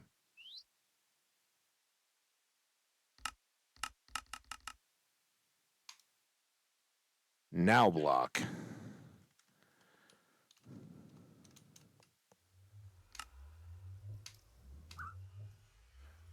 All right. All that, I don't know if that really helped us out in space, but it's not a long walk. It's just right to here, and we know it's... Oh, damn it. It's not. I screwed that up when I first set all this up. They're not on the end. Almost done there. And then we start the next row. You can see I planned for a lot of this. Ends up always being the overwhelming block.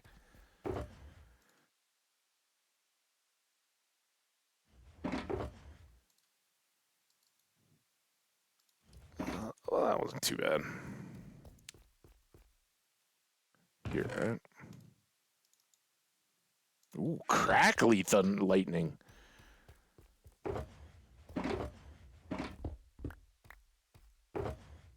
All right, that's going upstairs. Sounded good. Yeah, some level of gaming.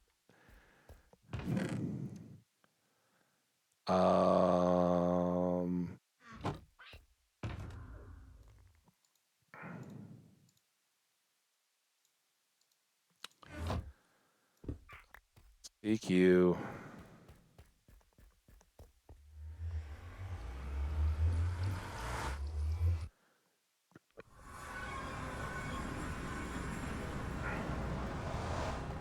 Yeah, it's early. It's only 1:40 here. Early for the storms to be rolling in today.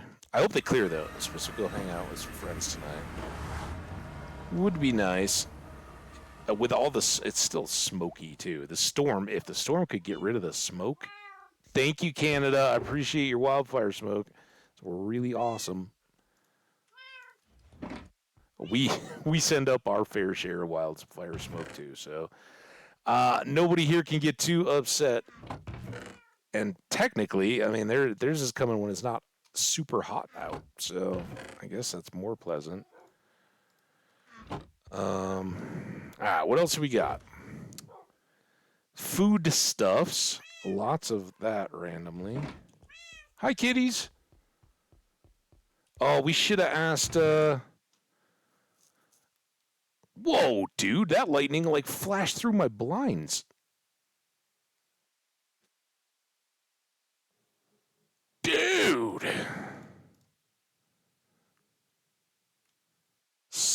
Car alarms going off? Summer is on, boys.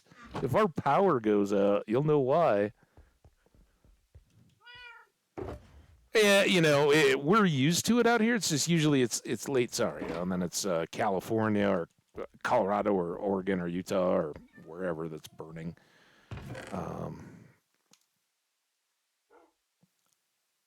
But yeah, it's particularly. Oh, look, it's nighttime out there. I was going to say it's stormy in Minecraft land too. We do have one ancient debris to cook. I don't know. Yeah, we didn't have any spares left over after the last stream. Get all those stashed up. While we're here, let's restock steaks.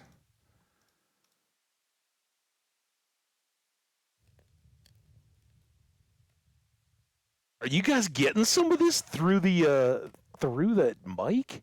Dude, here I'm gonna hang on one second.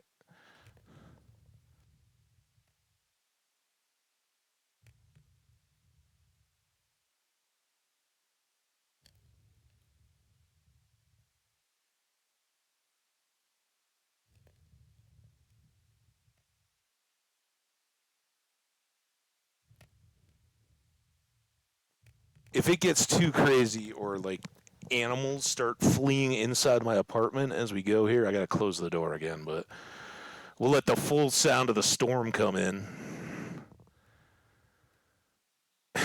It's like right on top of us. Good to have the thunder rolling around though. All right, that goes there. We won't forget about it. All right, let's go do a quick repair job. Then we'll be all set to really begin our build. We've still got these, which will be supplies. We'll grab some quartz. But we got these 2 tools and the pick in our offhand. It won't take but a minute.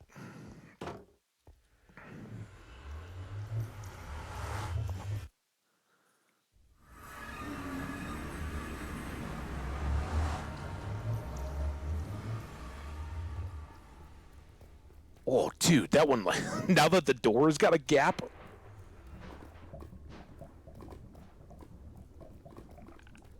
That damn near blinded me.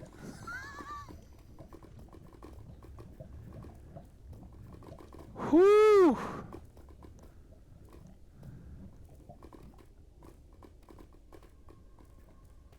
We haven't had a storm this good all... We've had like one overnight loud big old rumble thunderstorm overnight. But I haven't had one daytime like this just yet.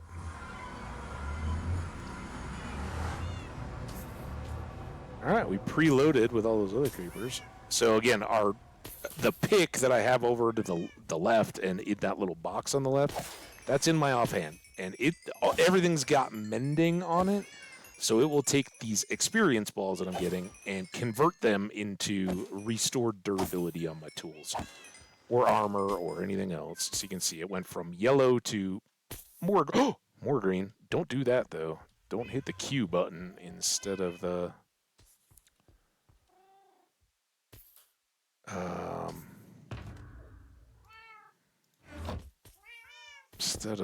W to move. We got a fishing pole, though. You can chill out here, do a little fishing. Let it juice up again. Listen to the storm outside, IRL.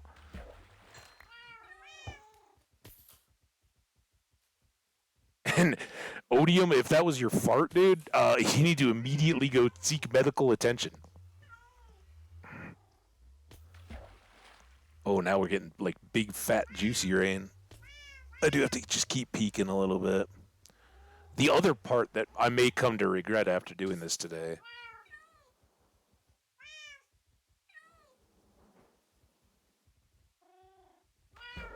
Spectacular. Is we're in the midst of a Miller moth eruption. And Miller moths are pretty uncommon, or common moths. They're kind of brown and inch and a half long or so. When they're sitting on something, and they just flutter around. You know, I suppose if they get in your closet, they'll eat your clothes or whatever. But they're just moths, right? But like I don't know what their cycle is, but every 10 years or so or whatever, they just explode. It's called in birds. It's called an eruption, not ER, but IR eruption of birds. Either an eruption of a bunch of things that aren't normally in your area arriving, or in the case of insects like cicadas and grasshoppers and stuff, experience eruptions where all of a sudden their numbers will just explode on a cycle.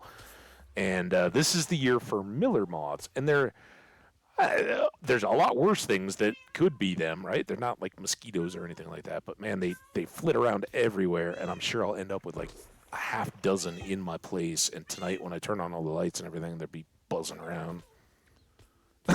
if that you do fart like Thor. Oh, it feels great though, dude. And it's raining now, so hopefully all the smoke gets washed out. At least for this evening, it'll feel a gazillion times better.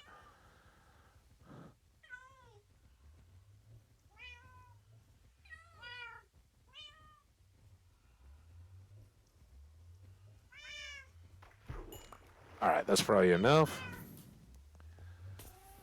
Oh, come on. Dude, I really can't see crap at my fingertips. It is dark. Kind of nice for the gaming, though, except when that... Oh, man, the lightning just flashed again. That one was further away, but It's still really bright.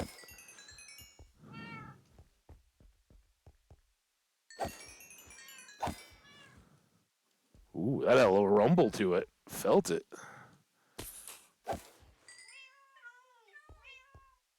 All right.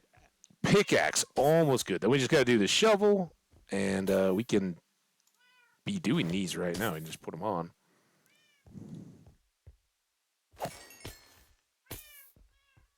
That'll slow up the pick a little bit more, I'm sure.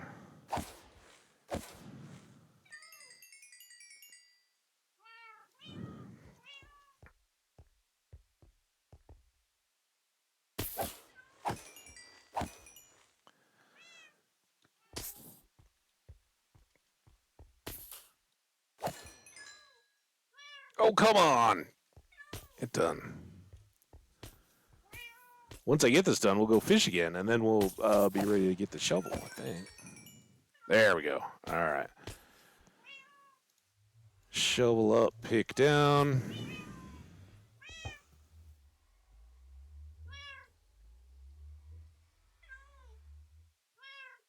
Wow, this is, I didn't even, well, it's kind of one of those deals in Colorado. If you look at the weather, especially this time of year, it's like every single day, 30% chance of thunderstorms, chance of showers.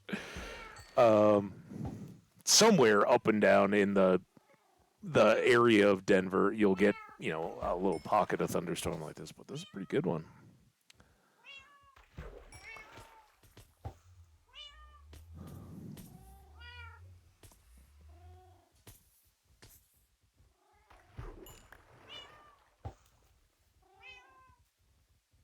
Oh, that better not be hail.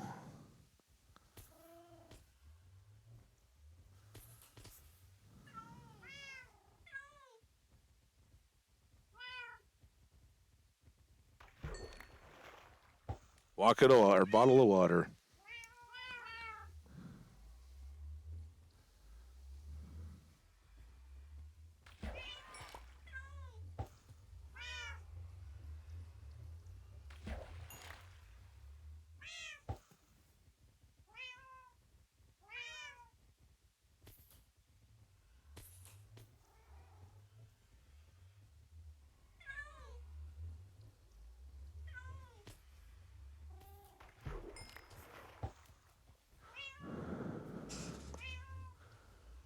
Just big old rain. Oh, sorry, I wasn't watching. I was leaning around to look out the door. I might have missed the fish there. We'll start over.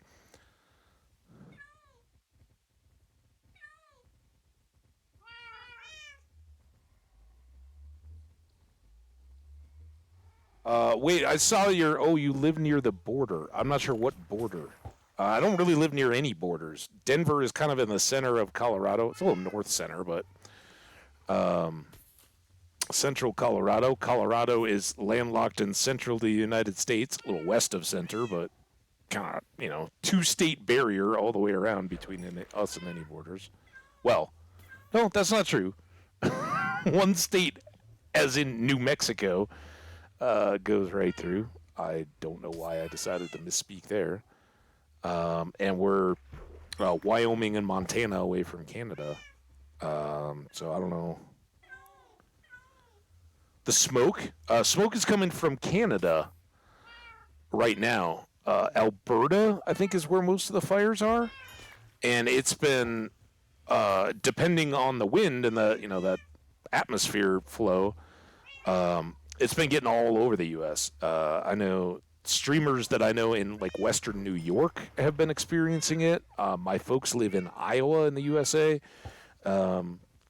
They've had a bunch, and our problem is that here, if it flows straight south and gets stuck along the mountains, it'll stay low to the ground, and all the air coming over the top of the mountains sits on top of it and just traps it in. We get a lot of smog and you know, that stuff too. We can have pretty rough air quality here, just because we get inverted air, right? It's like the rolls, right? That dense air comes off the top of the mountains and tries to sit down, and it just traps layers of nasty brown sludge. So Denver can get kind of nasty.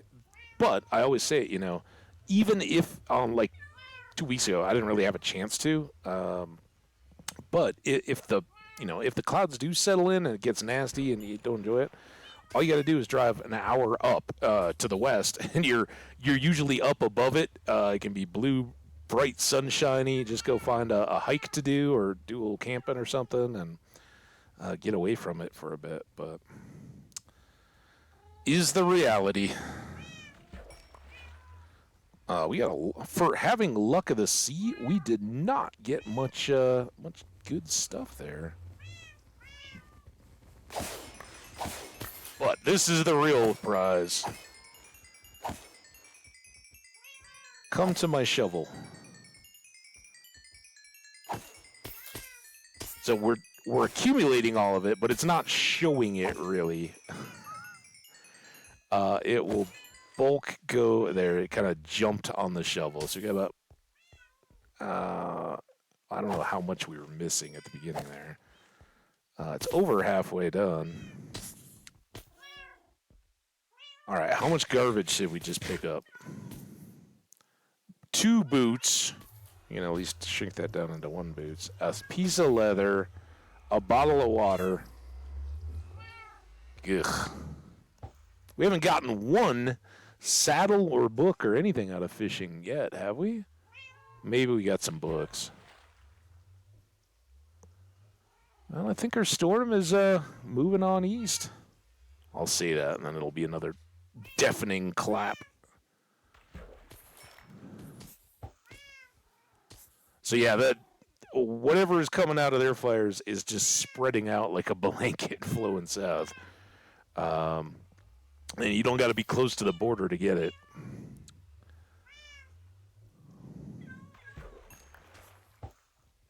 But it's kind of cool here when you go, like particularly in the spring, if you go up to some of the ski resorts in Vail, Colorado, or some of the ski resorts in the mountains, and you go skiing, as the snow has begun to melt, it'll actually be like reddish brown, and that isn't so much from the smoke as the arid southwest, the deserts, right? Utah and Arizona and all that.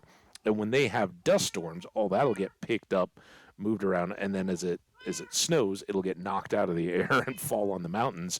And by springtime, as that condenses, as all the top snow keeps, falling lower and lower over the piles of snow that are out there, it just gets redder and redder and redder. It's funny.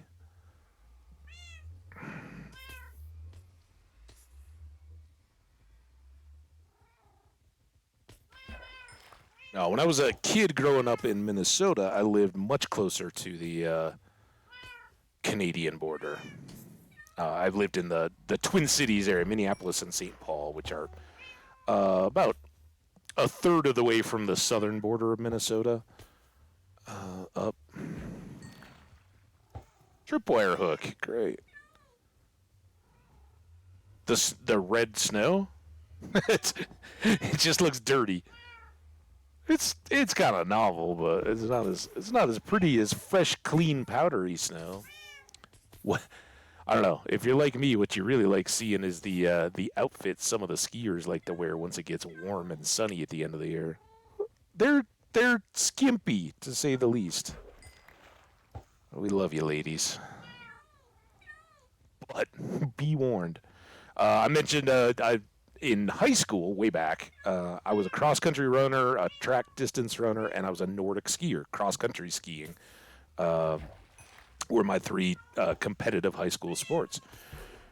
And for cross-country skiing, which was like the tightest knit, and, a lot of my friends and all that I still talk to were all tied into that because it was a smaller core. It was basically anybody that did that was a distance runner, but not all distance runners had any desire to be Nordic skiers. So we went from,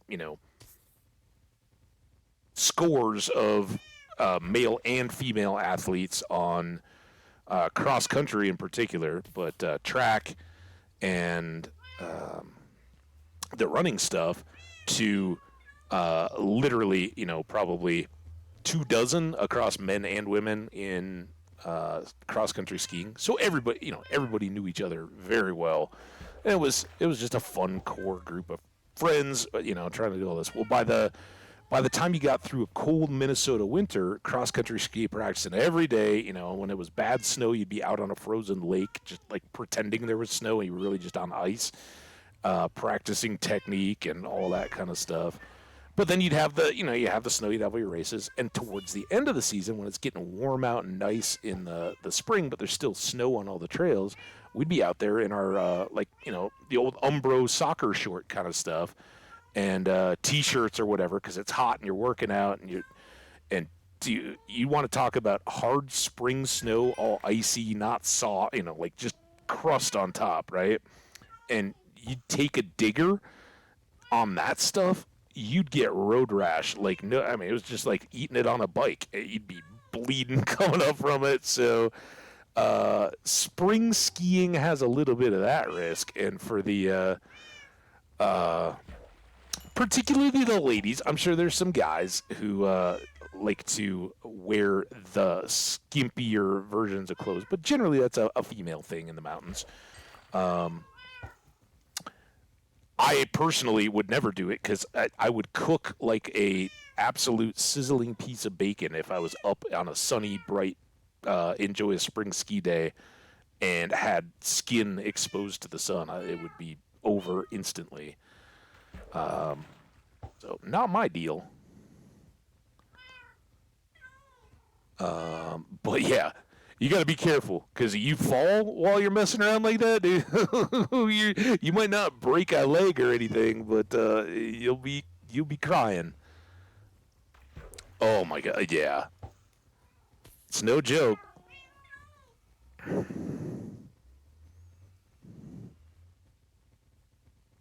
In the shade with as little clothing as possible. Hey, that's one way to do it.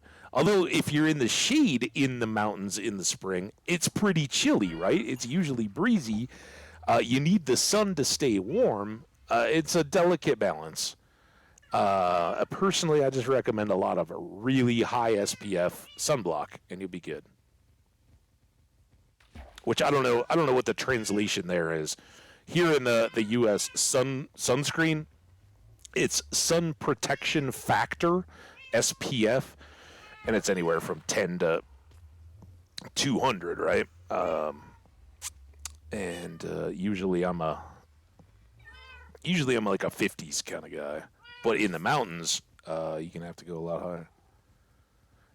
Yeah, but if you're in the Netherlands, your country is largely below sea level. We start at a mile above sea level, and then if you're in the mountains, that's very quickly 2 miles above sea level. So it's there's a lot less atmosphere filtering out that sun. It's scary. Well, and I outgrew wanting to deal with the sunburn, man. I've had so many miserable sunburns.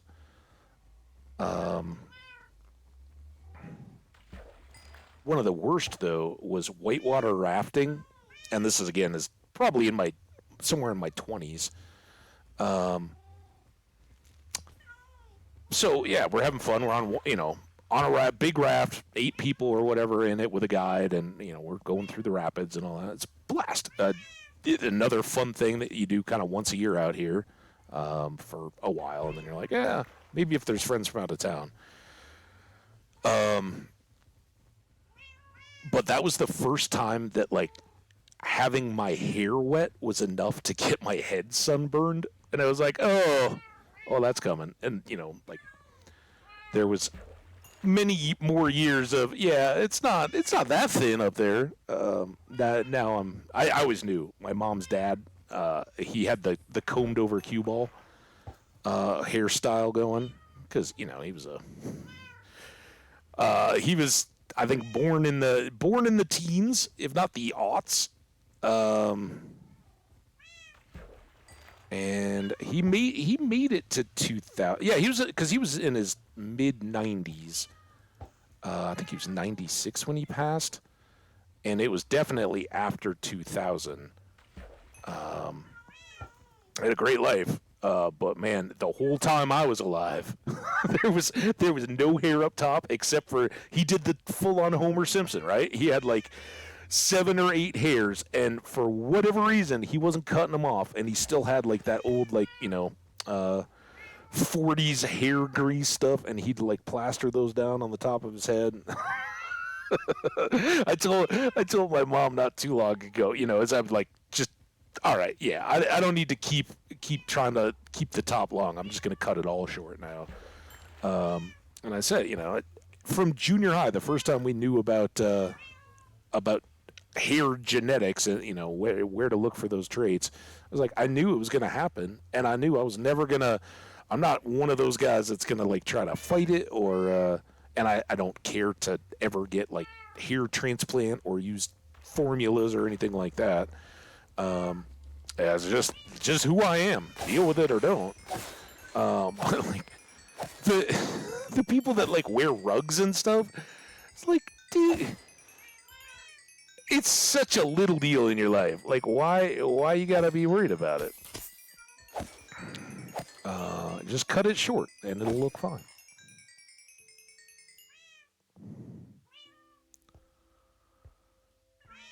Oh yeah. Well, and that was I grew up in an era when here in the U.S. I wore a ball cap every day to school and like everywhere. It was all sports and stuff for me. But that was just you're waking up and going outside. You're gonna put on some kind of a cap.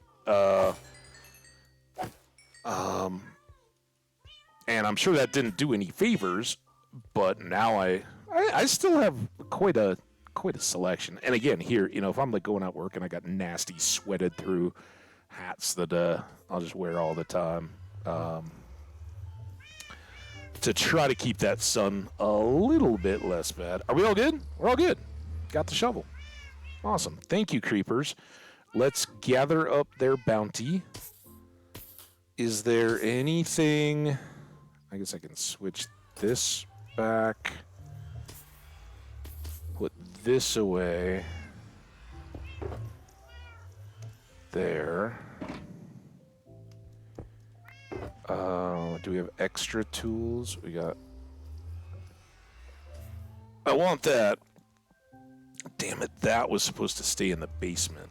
That's the problem there. And then the fishing rod. Alright, all that can go away. This goes away. This goes away. And then hopefully we have enough room to grab all the gunpowder. Oh.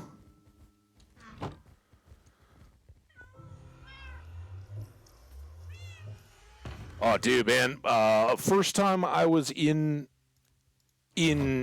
first time not as a young, like the trip that I said when, my dual citizenship and all that got, deset. Is that a word?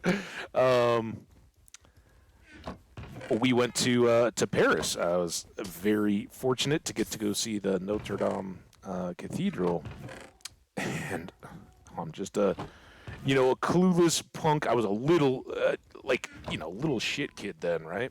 No offense if anybody's offended by that word. Sorry, but yeah, little shit age. But it was awesome, right? Parents, my dad had a conference over there and decided to bring the family, and we did like 2 weeks on the continent traveling around, and then spent another week with the family in the UK. But going into Notre Dame, the lady at like the door, like the little greeter lady or whatever, she just like right up and leaned at me. You don't wear a hat in church, and I'm like, we had church at home, and nobody complained if you want. Like, I wouldn't go to Sunday church with a hat on, but to just like walk into the church if we were meeting up a youth group or something like that, of course you would wear a hat. Like, nobody said anything to you. Like, you just learned that lesson, right? You don't wear hats. You really should never wear hats inside or anything. I'm like, oh, yeah. Just didn't even occur to us. But I've never forgotten that lesson. Tell you that. Um,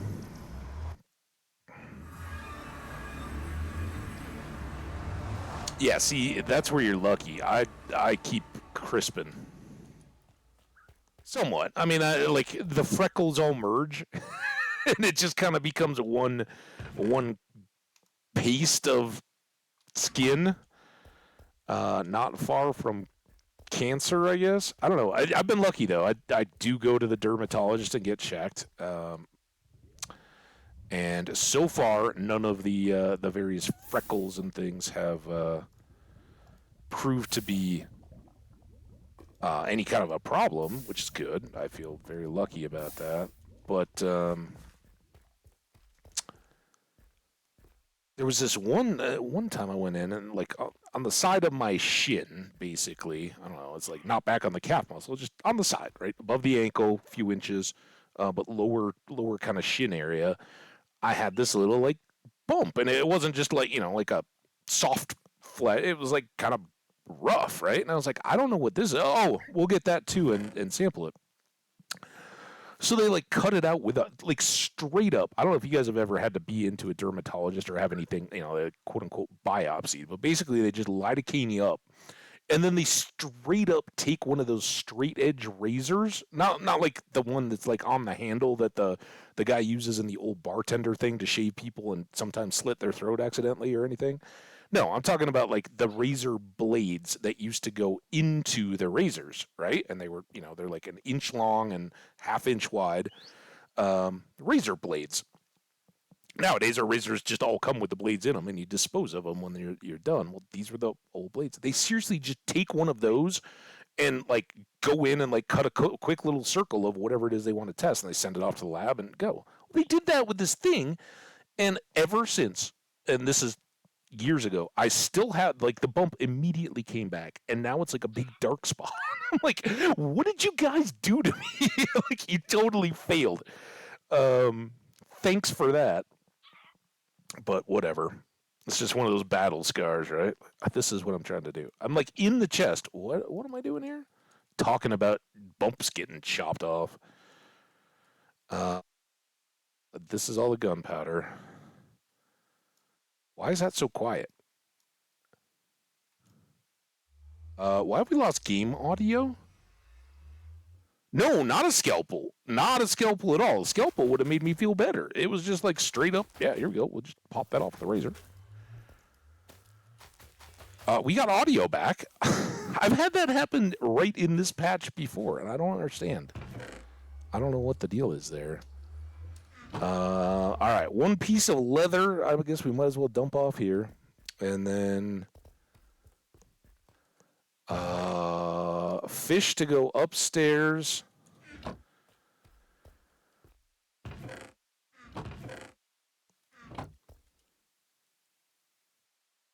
Let's do this. We don't instantly need the TNT, so let's unload the gunpowder out of this, and we'll put the unload the gunpowder first. Oh, and I see I had spots for that. And then we'll put quartz back into it.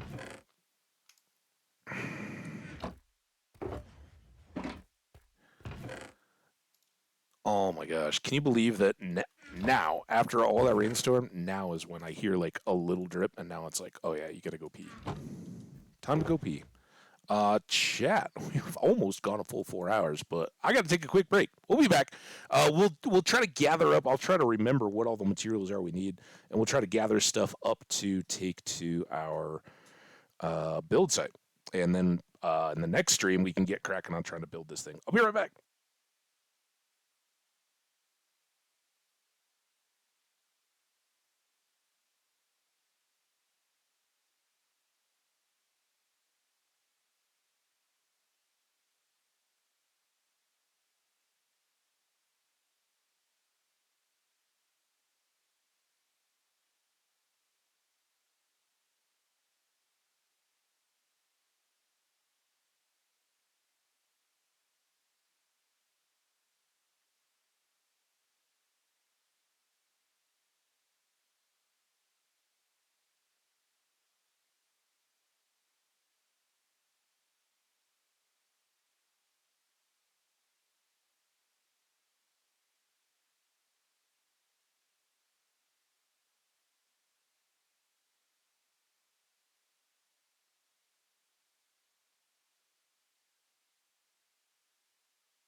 Damn, Odium, that sounds good. Guys, Odium ordered spare ribs for dinner. Ooh, nice. All right, so we have a whole bunch of redstone and a bunch of quartz. Probably far more than we need for the first just row of these, but should be a lot. Now, um, I think we usually do 10 into our deals, and for that we need for each. Let's think about this, and I haven't looked at this since the last time we did it. It goes 3 down, or like the 2 blocks below ground is where we lay everything out, and there's um, a lever, a redstone to a sticky piston that aims up. That goes up, grabs the block that the zombie will eventually, or that the trader will eventually stand on, and can be used to pull him down to where he can get attacked by the zombie, right? He'll have a job block in front, half slabs to either side to keep him in place, and um, the broken um, stairs walkway above their heads where as they walk over the slot and fall through, it will trigger the trap, the string observer to send that block back over their heads, right? The string basically sets it so that it is retracted back, and then when they fall through the gap, the observer will fire, the sticky piston will then go back to its out position and attach or slide the roofing back over their heads, right? So we need the big thing is we need two sticky pistons and an observer for each trader that we're going to set up, right? So what do those two things need? Observers, which are the most expensive by materials, so we need 60 cobblestone, 10 nether quartz, and 20 redstone.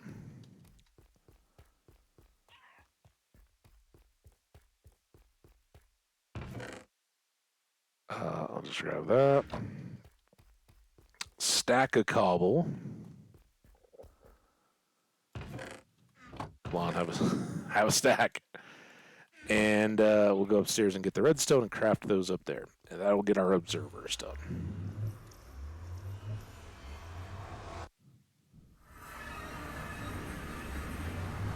Dude, I like that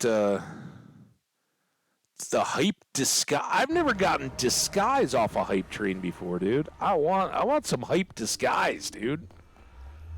That's fire.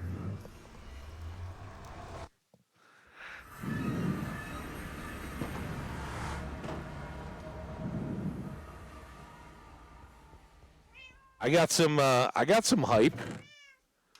All right, that should be plenty. Observe. And 10. Boom. All right, that's one for each. So now, hopefully we don't need any of the rest of that. Dude, I'll always consider getting in on the hype train. I like some of the emotes, and they're nice. You get them, you got them, right? That is one of the deals. Like, you know, your favorite sub may have run out for somebody or other, and you know, you may just not have enough to be able to sub at a given time or something. You can't always do it, right? I know I can't always. I should put all this stuff fish away. But when that's the case, it's nice to have the hype emotes in there. They can at least help express you a little bit. All right. These things away. Next up, pistons first, right? And then we stickify them. Because a sticky piston is just a slime ball on top. Oh my god, it's all the same stuff. No quartz, though. Wood, cobble, and we're going to need This is where we need 20. So we need uh, 80, 20, 20, and 60.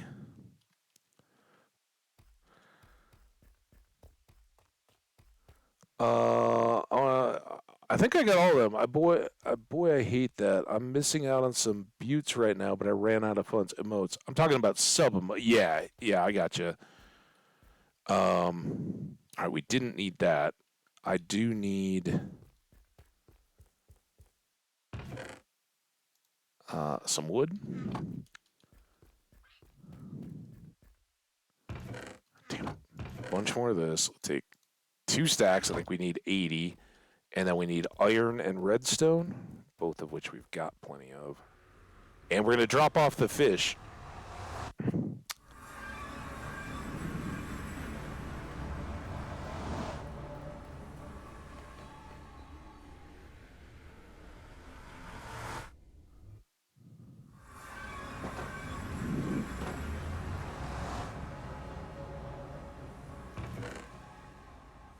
Oh, not there. Oh, wait, that was where the fish went, though. Or at least some of the fish.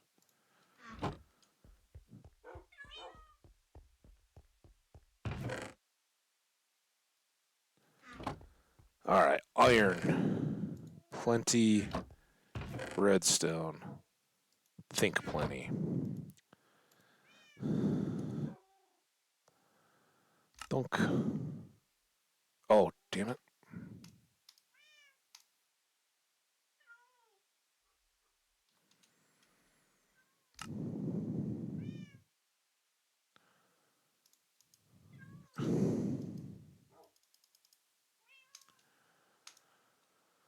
$20.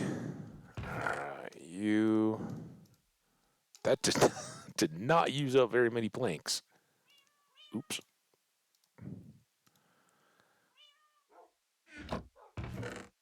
You. Have I gathered up more? Gobble. Could take that down, but. Okay. No, let's go. We've only got 20 and 7 there. We do have those couple of mine carts. I didn't leave anything there, so I think that's all we've gathered up. Did I maybe put rails? No, that's just extra shulkers. And I don't think we had a sticky piston. Yeah, nothing railish in any of those. It's a problem early on. I heard that zombie.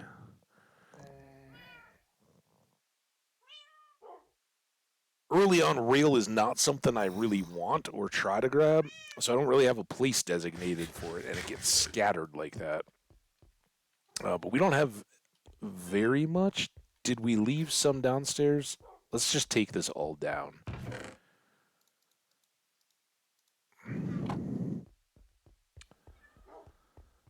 That might be how we have to start tomorrow. Is actually I don't think we need to worry about the mine carts until we get the structure built, right?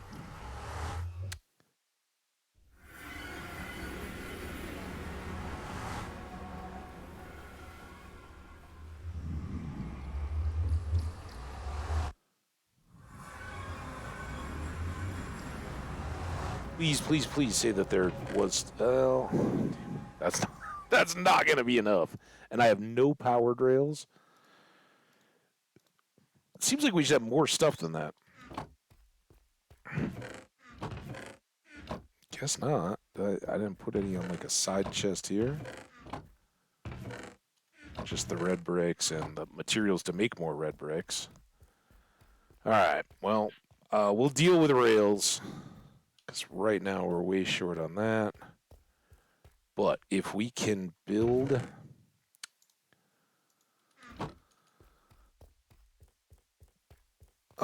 a row of traders, I'll be pretty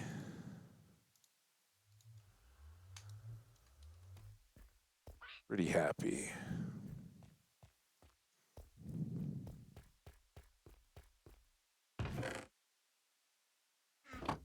Good.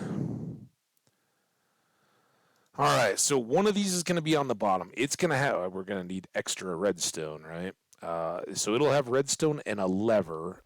A lever is stone or cobble and a stick. Probably cobble, right? We're gonna end up needing more cobble. Lever, leve, let. Of course it is. And of course I took all the sticks upstairs, didn't I?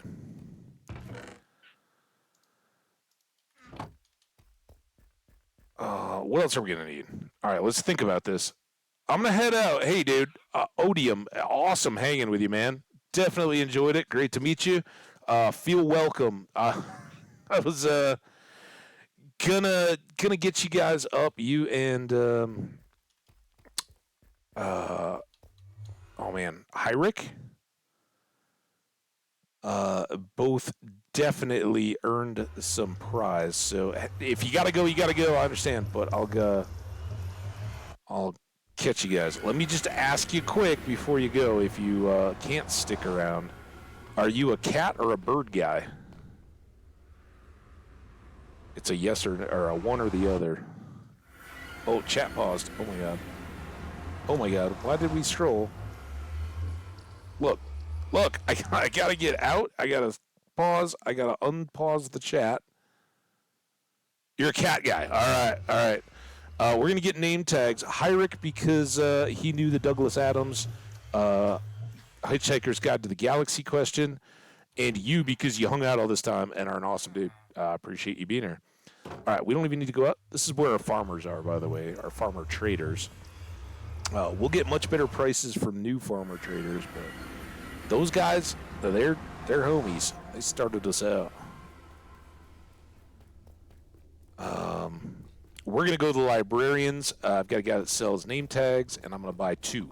And we will get probably 2 cats.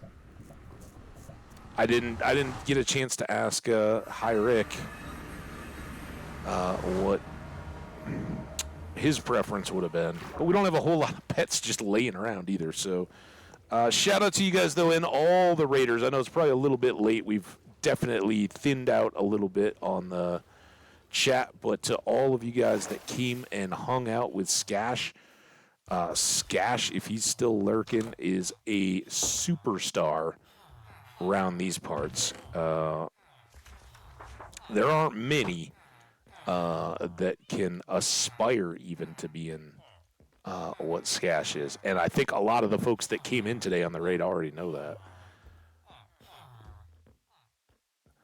All right, this is our guy. We're gonna get 2. I don't think I'm outstanding on it. I think we got all the other names dropped recently. And these are, you guys better feel pretty darn special because these are the first 2 actual names instead of names of pets I've set up in the world. But Hyric was the first person who wasn't in on it when we started that knew.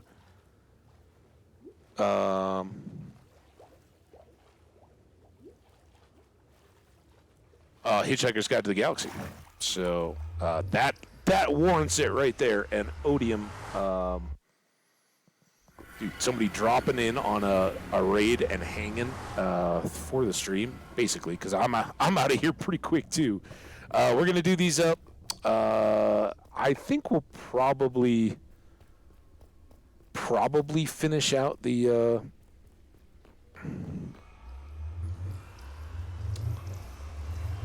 Inventory loadout before we go. We don't have that much. Like, we've got the tough stuff now. Now it's just odds and ends, right?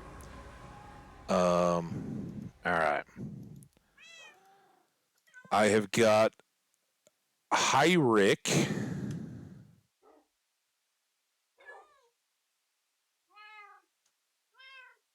Caps lock. Totally inverted it. Hyric.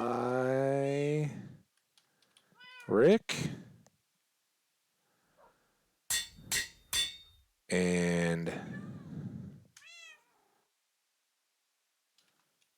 OD 78. And then you guys get cats. Since neither of you are here, let's put Odium in the tuxedo.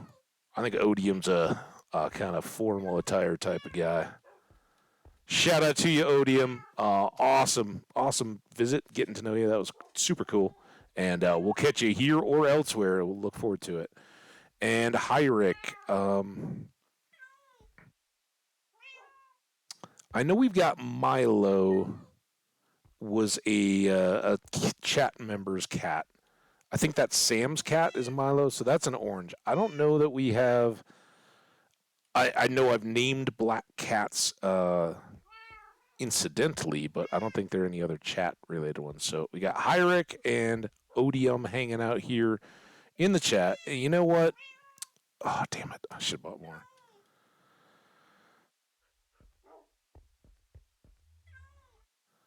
He's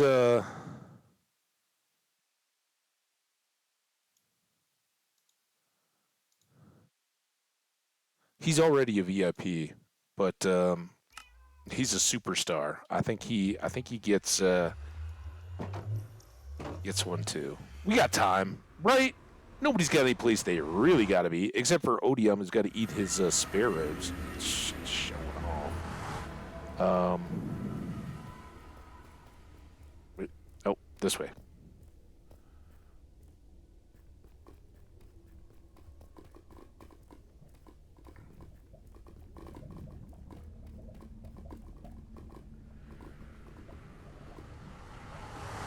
I think Skash has had dogs in other worlds, but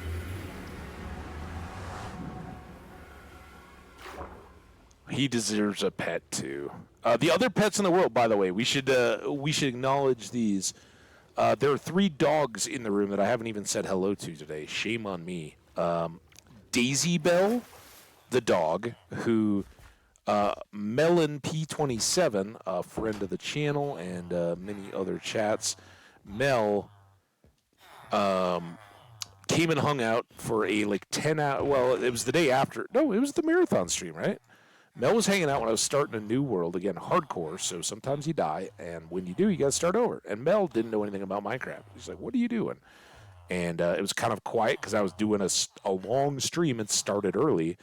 And she's like, "I don't even know what you do in this game." And she's like, "Oh, what's that sweet cow doing?" And I was like, or she's like, "Don't hurt the cow." And I was like, "Oh, don't worry, I'm not going to hurt him at all."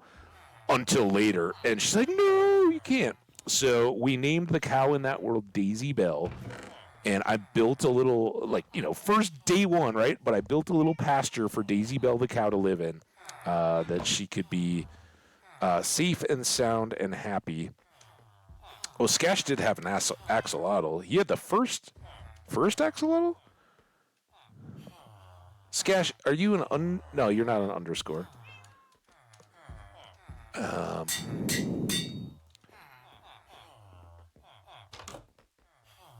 But yeah, so Mel hung out. It was awesome to have her in the chat, getting to know a little bit. It was like the first time we'd hung out in my chat, not in other streamers.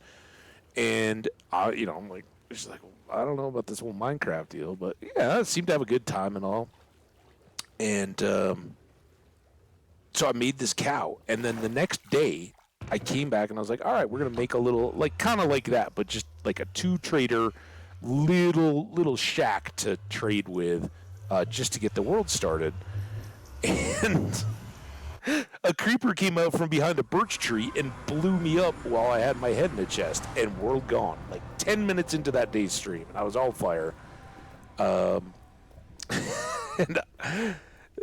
so I had to explain to Mel that her cow was fine.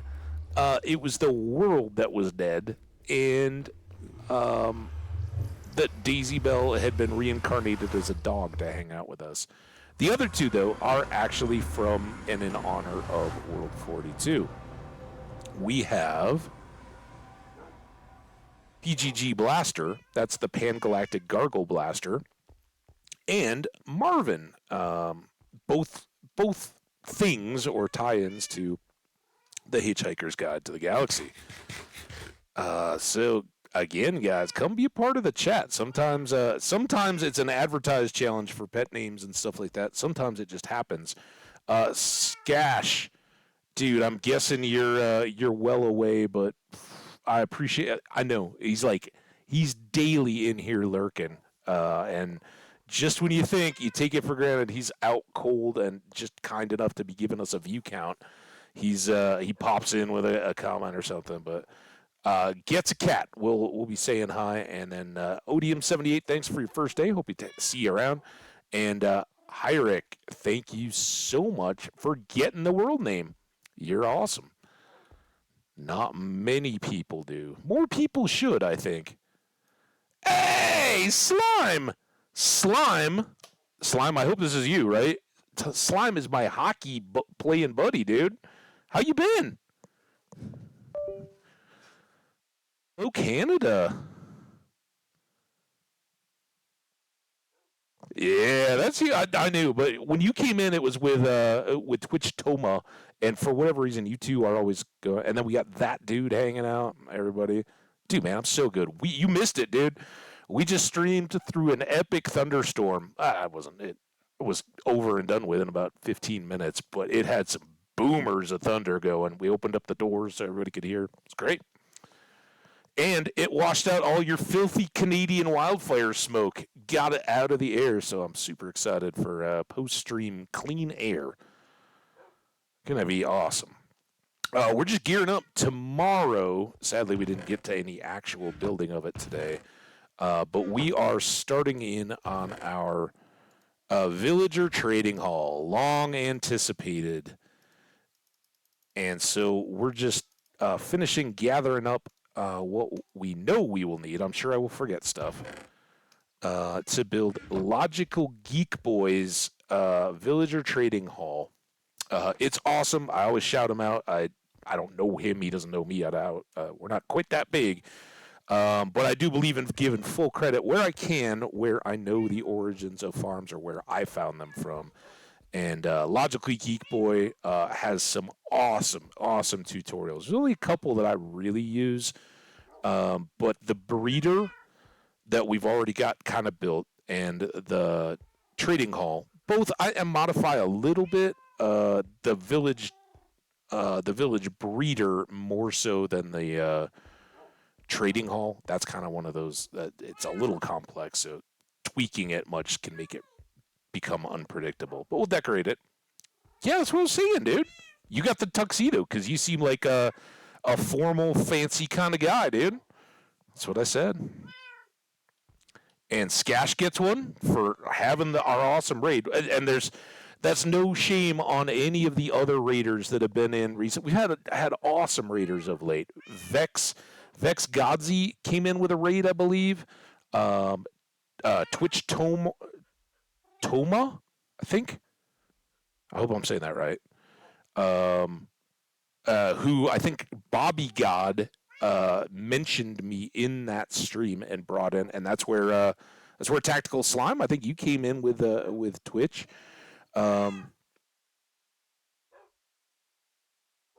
think that's most of our recent raids, but I appreciate them. They're so cool to have folks dropping in, hanging out, getting to know us a little bit. It's awesome. And today, in particular, I know a lot of times it's like, oh, it's Minecraft. I'm not hanging out for that. You guys are awesome. Thanks. All right. We have sticky pistons. We have observers. We have levers. We're going to need enough redstone to plug in. We might as well just take a stack.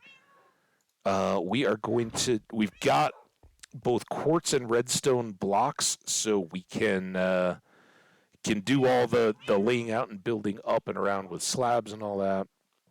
String. We need string to hang in front of the observers. Uh-oh. We have 3 here. Uh-oh. We might be going back to well, we're going to have to get rails at some point anyway, right? So that will probably be our next deal.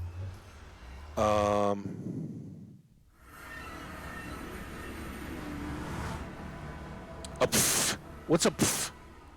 What did I do?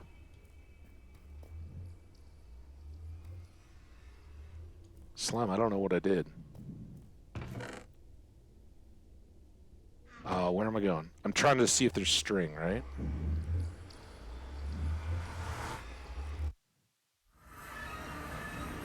Slime, how we feeling in the current hockey series? I'm feeling torn, right? All of a sudden, I'm sucked into NBA basketball, and there we go. Let's make sure we have a few extra. I thought we were good on string. All right, so building up again, we have a lever. We have a lever, a redstone, a sticky piston facing up, a section of just open air, and then a block above that we build just a floor, and that'll be probably redstone. That's the place where we approach and have the levers. The job block, and then where the villager stands, and then this is the one where the zombie's going to be, but it's a block higher, and in front of that we have trap doors on the row of blocks where the villagers are standing behind each villager.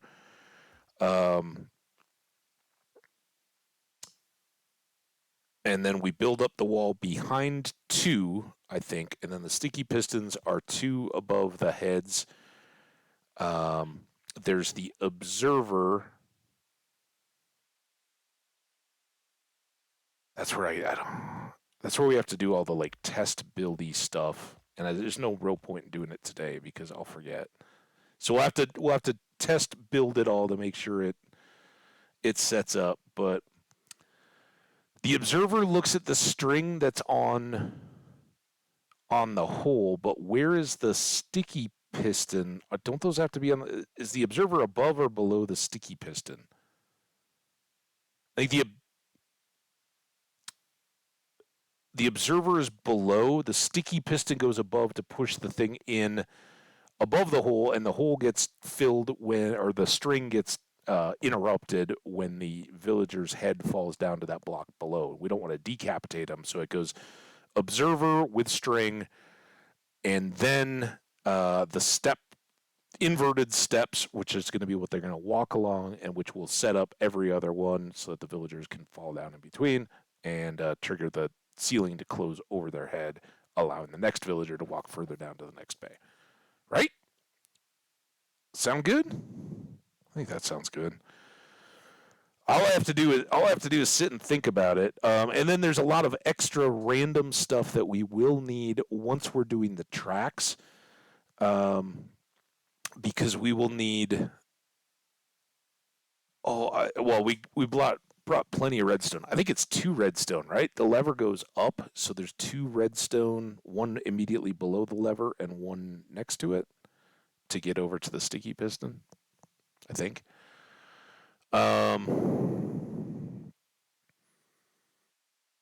So yeah, the job blocks, slabs to keep them in their places. We'll have to build up the sides, and that'll be a little bit decorative. And we'll use the quartz, maybe pillars or just blocks or bricks or something, to kind of highlight on the ends, and then the redstone to set into our build, and that'll kind of be mallish, colors. Usually they'll do kind of like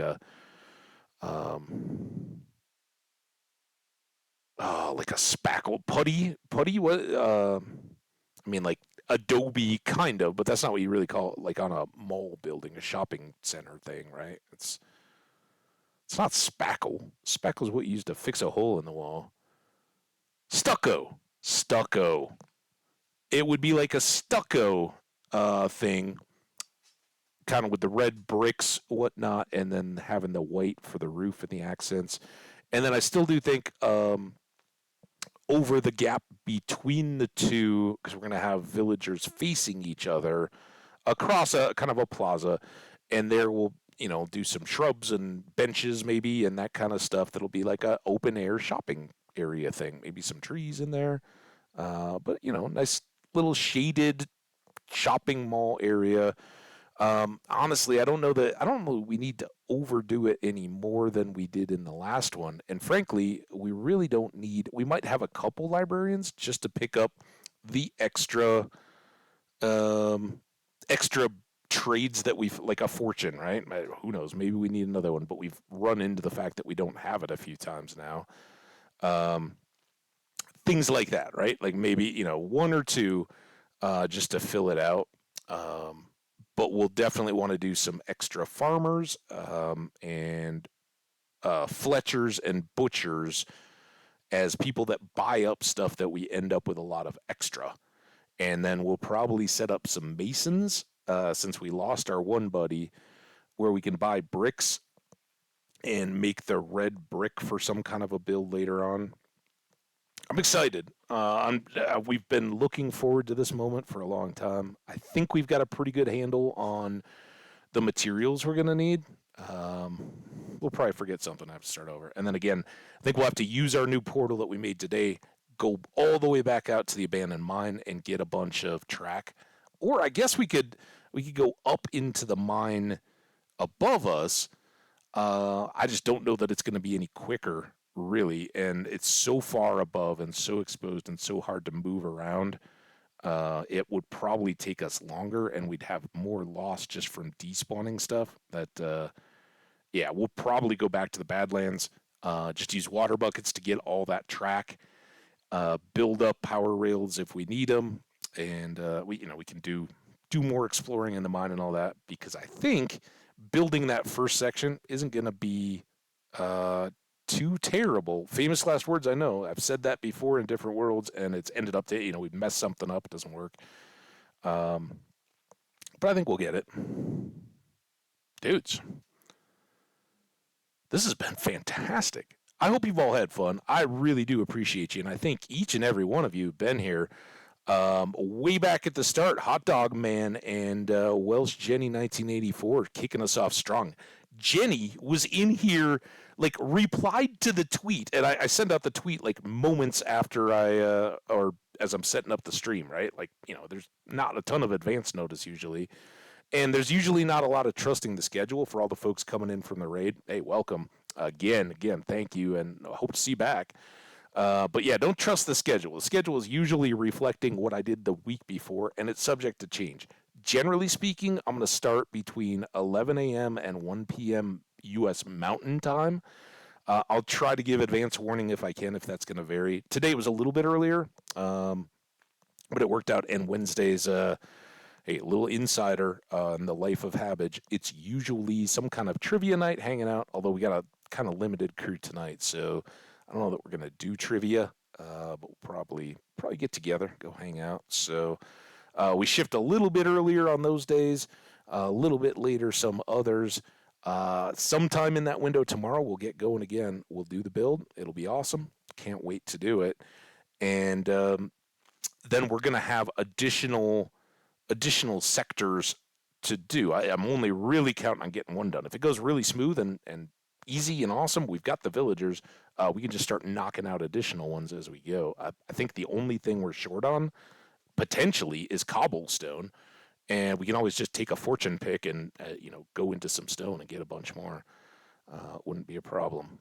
So yeah, we linked up the portal, we got the red sand, made the red sandstone, got back here, did a little tour for everybody that was hanging out, and then sorted and started prepping our gear. We've got a box with a bunch of quartz in it. We got another one in the ender chest with a bunch of red sandstone, which we can use for slabs and stairs and all the other pieces that we need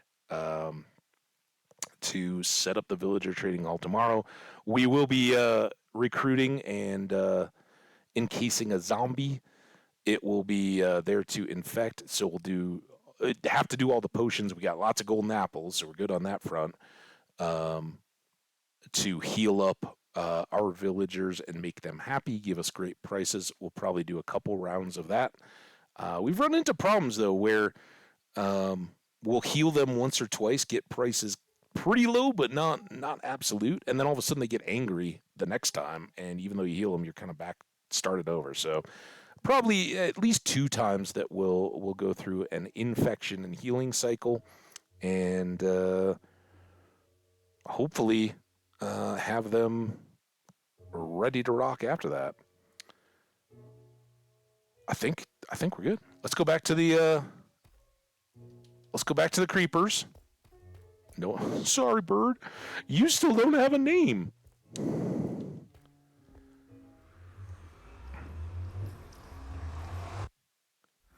This has been awesome. I don't know why I started the thank yous and goodbyes and all that while we were here, but it's fine. We'll just be at the creeper farm as we wrap up.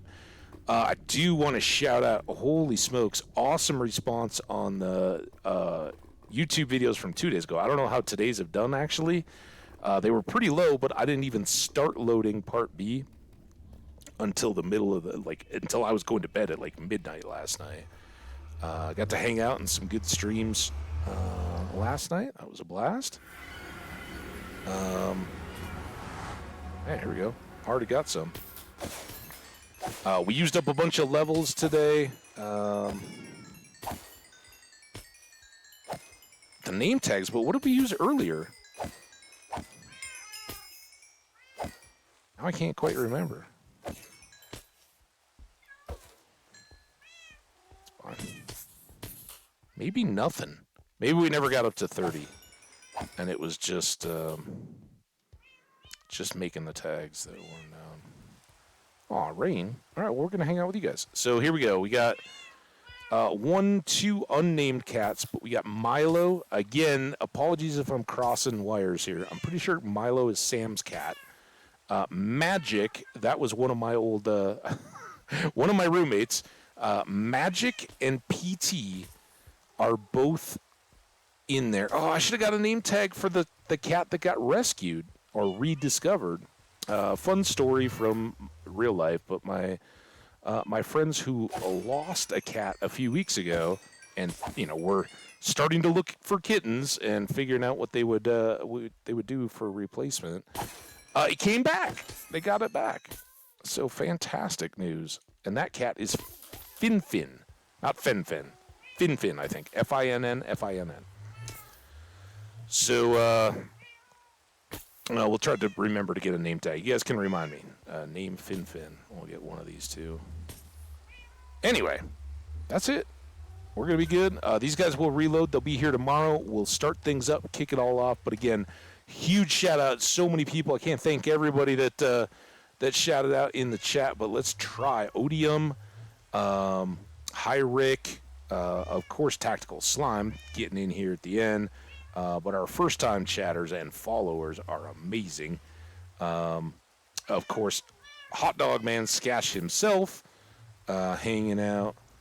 And I'm pretty sure it was just Jenny and Hot Dog Man before that. Maybe Omni swung by. We were hanging out over at his place. But I think that was in past days. I don't think we had too many others early. It was awesome, though. Hope you guys enjoyed. Not the most exciting of content. We dug a big hole further in the nether, linked a portal, got some sand, came back, and sorted inventory stuff. But it's always fun to have you guys along for the ride, and I hope you enjoyed the chatter. Come on back. Be a part of the next one. And if you can't get enough, YouTube, I'm Habbage over there as well. It's HAMBBAGE. You can search on me. I've got, we've been going an extra year over there from when I got started on Twitch. So lots of old playlists. Check the long ones for Minecraft, really extended worlds. You can see how those got built up. We are, I haven't even looked. We are 834 days into this one, which doesn't mean, I'm not, it's not a competition. That's just me looking for myself, right? Because in hardcore, we sleep a lot of nights. A lot of other people don't. They'll stay up. So there's might be only 400 days, but they've done a lot more stuff through the nights. We can do more and more of that now as our armor and all that. We can basically stay out for a combat-y night when we want to. Sometimes it's just nice to get some sleep, right, kiddies? All right, guys, let's save it. That way we know it won't break. It'll be here when we come back. I won't touch it. I never do. You guys get to be along for every bit of the ride or catch the bits you missed on VODs. Thank you so much for all the kind support. We'll see you next time. Raids I'll give it a shot. Let's see. Um, I got no one. All right, we'll let you go this time. Thanks so much, though. Have a wonderful rest of your day, night, whatever. Enjoy your dinner. Odium, those spare pork ribs sound awesome, and we will catch you all very soon. Bye now.